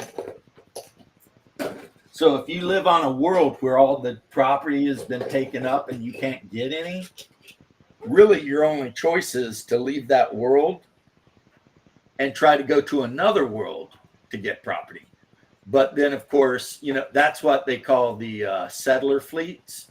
But then, of course, what do you think they do is they wander into human space and they'll land on a planet and start claiming land, the Ilhate, which are the young warriors. And then if the humans and the freaking Aslan don't work it out, then boom, you're War. fighting wars and shit. Biggie 16. And they're really good at fighting wars. They're like much bigger than a human, stronger. Yeah, wolves and angels do have the genetic flaw that can eventually turn them into monsters. But for the blood angels, it's almost also a secret blessing because blood angels of all space marines live like 10 times longer. Like your average space marine might live 300, 400 years. A blood angel will live 1,000 plus. Like Dante is like 1,000 years old. And, no signs of dying at any time soon. So, I mean, hey, another bonus of being, a vampire. You just don't die. I mean, do you drink blood sometimes and go into furious rages where you just want to kill everything around you? Yes. But you get to live a long time. And, there's something to be said for that, I think. I mean, true question, like if someone walked up to you and said, hey, I'll bite you on the neck and make you a vampire. Now, here's the deal. You're going to live forever, but you're going to have all the vampire weaknesses, right? Like sunlight, got to drink blood, blah, blah, blah. Would you do it? I would. No? Nah, Why not? I just don't like it. Okay, that's almost an answer. You don't want to live forever. That seems boring. Okay, that's a better answer. You're quoting Queen. I don't even know. Wants to live forever. Well, I mean, from the Highlander movie. Ah, One of the songs in the movie was "Who Wants to Live Forever." Very good movie. Yeah, the original. Yeah, The original's a very good movie. number two is like, what the f are you doing? Fuck are you mentioning sequels for, James? There are no sequels to Highlander. Stop that. Right. You're right. My bad. have you seen the cartoon? So Bruce, how about you? What? Guy walks up to you and says, "Hey, you want to be a vampire?" I'm good. No, thanks. I despise. I really hate undead. I don't like zombie movies or lore, and I can't stand vampire anything. And our local priest says you don't want to be part of the whole tribe of Cain thing. I played World of Darkness back when it was. There are secondary texts that aren't actually part of the Bible that go into Cain, his wife, all the shit he's been getting up to, etc. And none of it's good, man. No, it really. I mean, these are not scripture per se, but they're secondary texts that somebody wrote way, way back in the day. Maybe some Jewish guy or whatever. And yeah, apparently Cain, because of what he did, not only was he evil, but like all of his descendants are evil. It's like just in him. You know what I mean? And he took his wife from his wife was Abel's daughter. So he married his niece. I'm And they had a bunch of children, one of which was Enoch, but not the Enoch from the book of Enoch, but another guy named Enoch. And apparently they were all just murderous, evil bastards. there's a part in Genesis chapter 1 where it talks about the Nephilim and they bred with the daughters of man. Yeah, the watchers that came down and Yeah. Yeah. I always do believe that the Cains, they had nothing else to do once they got into like exile, and so all they did was just fuck anything that moved, and that just would bring a bunch of negative karma, sin. well, you are right. See, whatever the you want to thing call is- it. And so that brought demons forth, or Nephilim, and then they were fucking all the kids of Cain, and like that. Well, just the angels populated took and- wives. The wives gave birth to giants. The giants would reproduce with basically anything. Yes. So pretty much that's why Noah had to do what he had to do, because every living thing on the planet, except for him and his immediate family, was genetically corrupted, like right down to the DNA.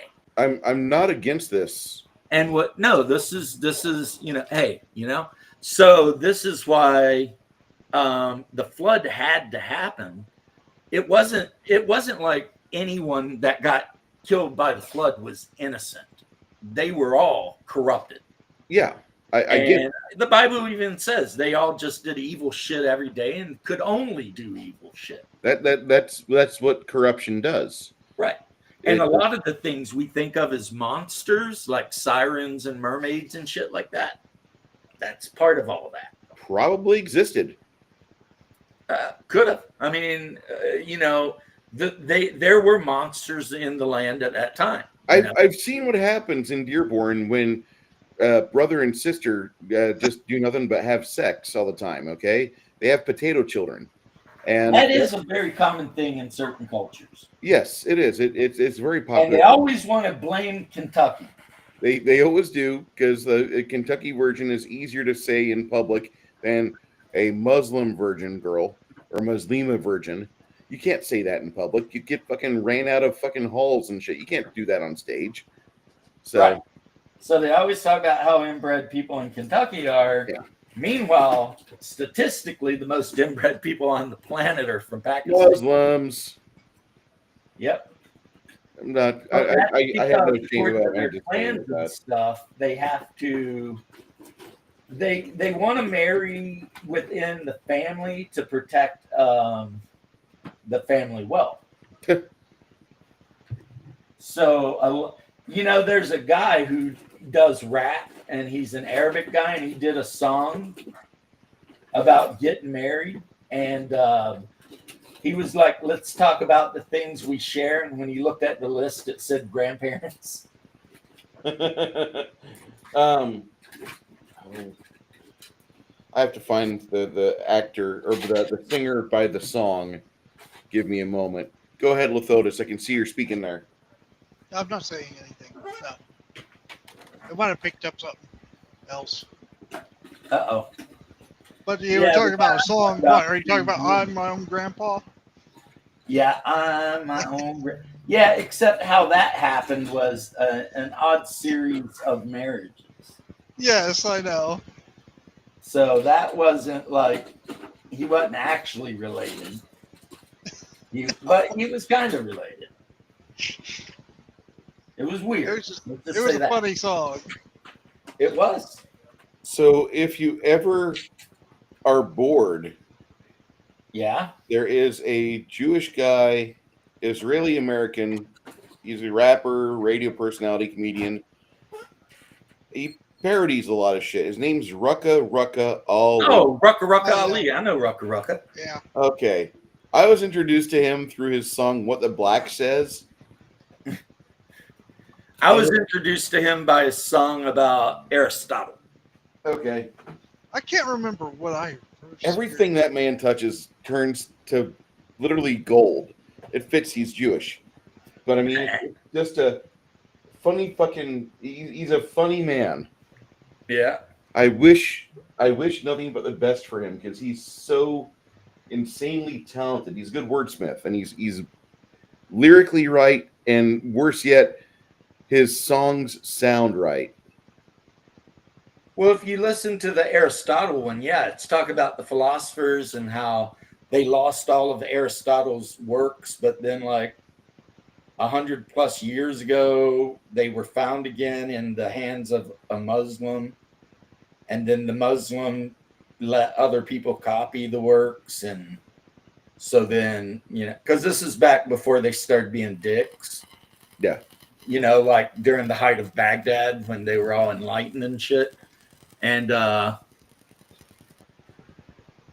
Baratheon was a little monster, and the TV show Dungeon Minister did not do the books justice. Not only spit. Because he was way worse than they depicted him. And you know what? I feel bad for the actor that played him because, people, I just hope that people on the street realize that he is not actually Joffrey. You know what I mean? Otherwise, you'll have people running up and just punching him in the head, and that wouldn't be cool. But boy, did he ever make you wanna. He did a great job in the role, but all I'm saying is that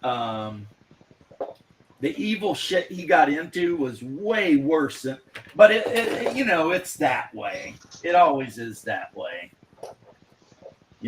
Pretty much everything in the book was way worse than depicted in the movie or the show. Plus, I stopped watching the show pretty early on because I generally don't watch shows that I couldn't watch with my mom.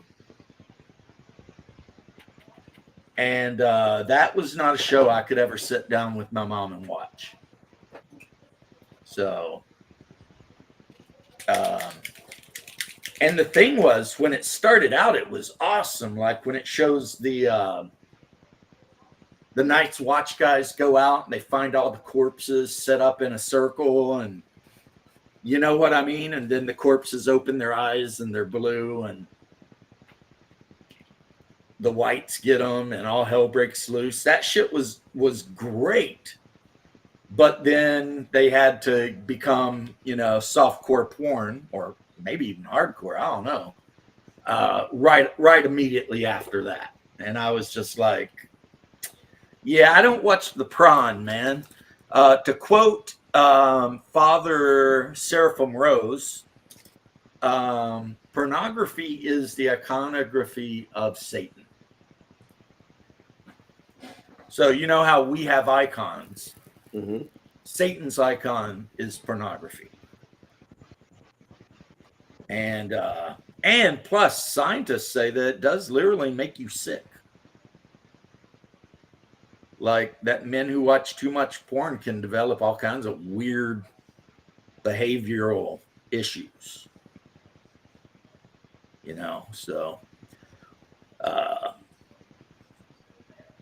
So whatever, it's like a woman being overly promiscuous, becoming incapable of bonding with a man. It's kind of like the same thing, but different. You know what I mean? Because the prawn gives a man an unrealistic opinion of what marriage is going to be like. So when he does finally settle down with his lady, he's thinking she's going to be doing the old rusty trombone and all this crazy shit. And she's all like, "What? Are you crazy? I ain't doing that." And then, it can cause issues. Because, believe it or not, ladies and gentlemen, most women in the world will not do all the crazy shit that a porn chick will do in a film. They're not down with all that shit. The funniest thing is that, you can't even get onto it in my state, but like Pornhub and YouPorn and all that, they're owned by rabbis up in Canada. Both of the biggest porn sites that service North America and the world are owned by rabbis. And when I heard that, as somebody with my particular upbringing, it kind of tweaked me out a little bit, because I'm like, that doesn't seem like it would be allowed. You know what I mean? Yeah. Like, no way could a priest, especially an Orthodox priest, own a porn site. It's just not possible. Like, as soon as the church found out, that guy would be cooked. You know what I mean? For real, for real. He would be 250% cooked. But these sites are owned by rabbis. And I'm wondering, okay, are these rabbis running synagogues? And the people who go to the synagogues, none of them ask the rabbi, hey, what's up with this? You know, it seems like not a very holy, godly thing that you're doing. You know, I'm pretty sure God would not be pleased that you are, doing these things. So if I had to guess, and not to be a conspiracy theorist, I would say that the persons involved would have to be proponents of the Talmud. Because, in Talmudic Judaism, you can pretty much treat non-Jewish people however you want, because they're not even really considered human. But in normal Judaism, you can't do that. So, see, right now, a lot of people are like, uh-oh, did I just break Florida's law about saying bad things about Jewish people? I hope not. But yeah, that's my thoughts on that matter. It's like, Well, that got passed, huh? huh? The thing about saying bad things about Jewish people in Florida. I don't know if it got passed or not. And I don't care, because I'll say what I want. And DeSantis can lick my balls. Even though I like DeSantis, if he's going to try and pass a law saying I can't talk shit about any group, I'm not going for that. No. Yeah, no. This This is why I'm glad DeSantis lost. Right, because it's like, I understand that a few years back, they were done dirty. Everybody knows the Jewish people were done dirty back in the 30s and 40s. They got done pretty bad, but it's 2025. And I'm about sick and tired of being made to feel like I'm still in trouble. I feel like DeSantis and Crenshaw cut from the same cloth. 80 years ago. And that anyone who was alive at the time is probably long dead. So, from both sides.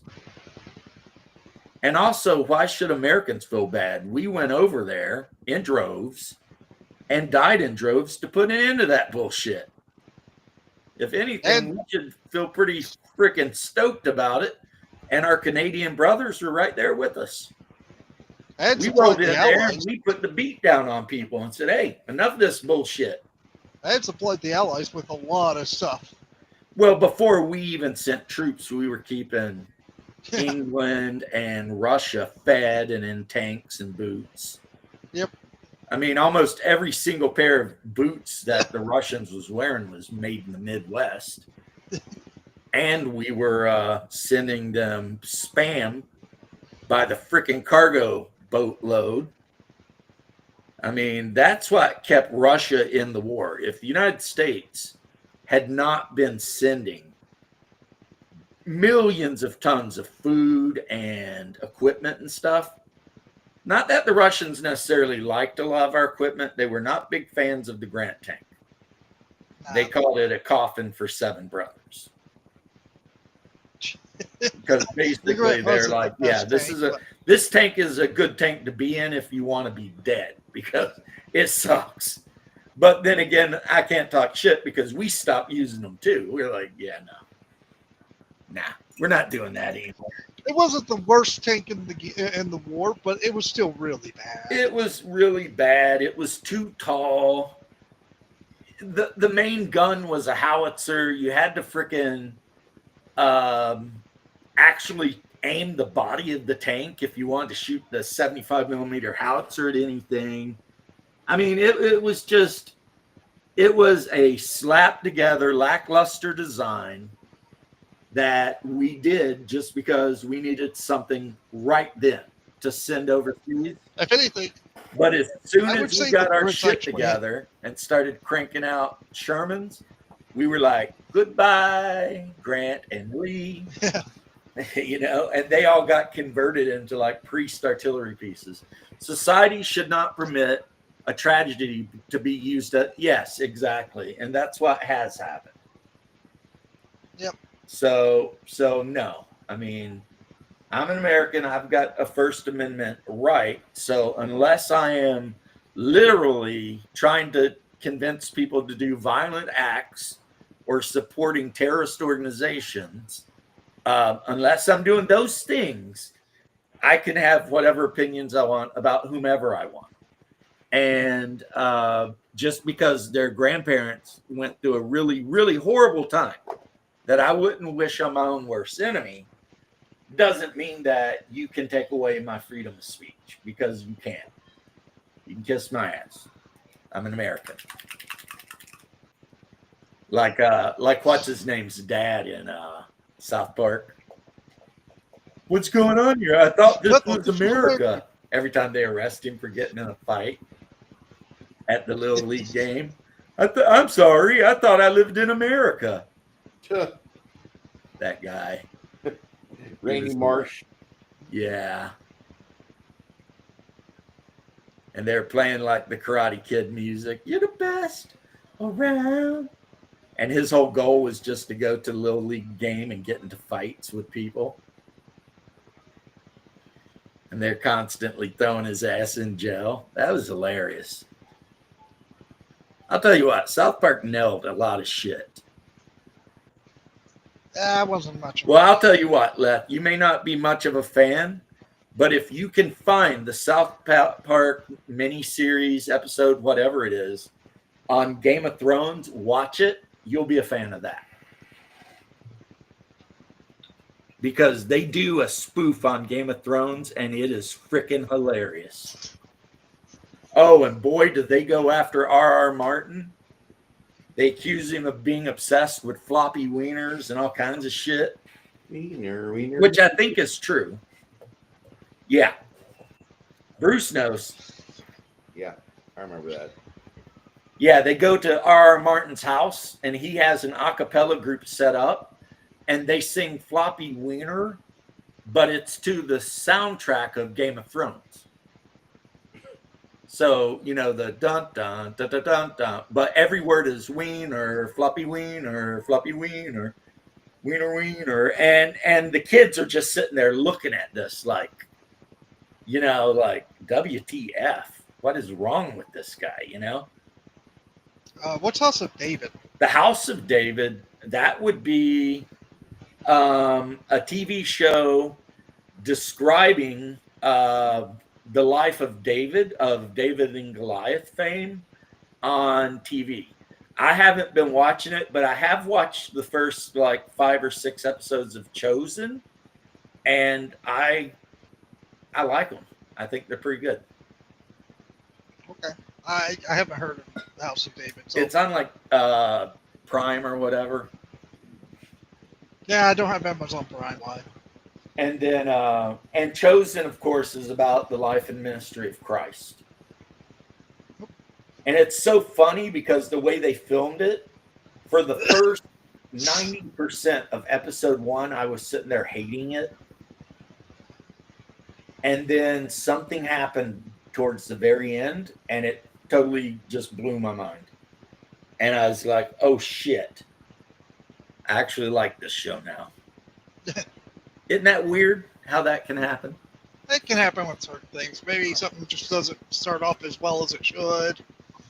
There could be a few No, reasons. it was a biblically related thing because your boy be in his Bible sometimes. And on top of that, I also watch videos about it. I've got an entire college course on my Audible about it. You know, the history of the Orthodox Church, etc., and also Byzantium. So you know what I mean? I'm not saying I know stuff, but I know a little bit. Fair. And they did something that was highly should never have been done, I thought. And then within the last 5 minutes, they saved the whole thing. Okay. And I was like, oh, huh. Still not 100% sure it was the right thing to do, but they saved it, you know? So I'll let it go. I'll let it go. They saved it. So good news, guys. Yeah. I'm gonna probably put the clear coat on these guys before I base them, but I got a Mel Muse with a bow. These, of course, are Tauslanta characters, and one of my players is playing this guy. And no one's playing it, but for the hell of it, I decided to do a female Muse too. Hey, you might be able to use those on a PC or I something. even gave her purple hair. Yeah, the Muse are one of the groups of people that live in the Nine Kingdoms. You've heard me talk about them. They don't speak. They communicate by. They can send feelings to people. They're tele-empathic, not telepathic, but tele-empathic. So they communicate through emotions. And Wait, they're basically empaths from Star Trek. right, but they do have an out, which is they can use their magic to summon a wisp, which is a artificial life form, and the wisp can speak. So it's not uncommon for them to summon their wisp and then have the wisp translate for them. So yeah, I also decided to put some writing on the scroll that I glued on this penitent nun. I mean, normally she would just be topless with her boobs hanging out, but I decided to put a scroll on her, and I gave her a Cossack saber and a 6-shooter pistol. Nice. They're part of the Trench Pilgrim Army, penitent nuns, who are nuns that have been received a message from a saint or maybe even Big J himself, and have decided to leave their monasteries and go out into the trenches and kill demons. So anyway, guys, since we're almost on 6 hours, Okay. That's I'm almost thinking good. I'll go ahead and end this. I'll see you then. Yeah, Sure. I'll see you guys.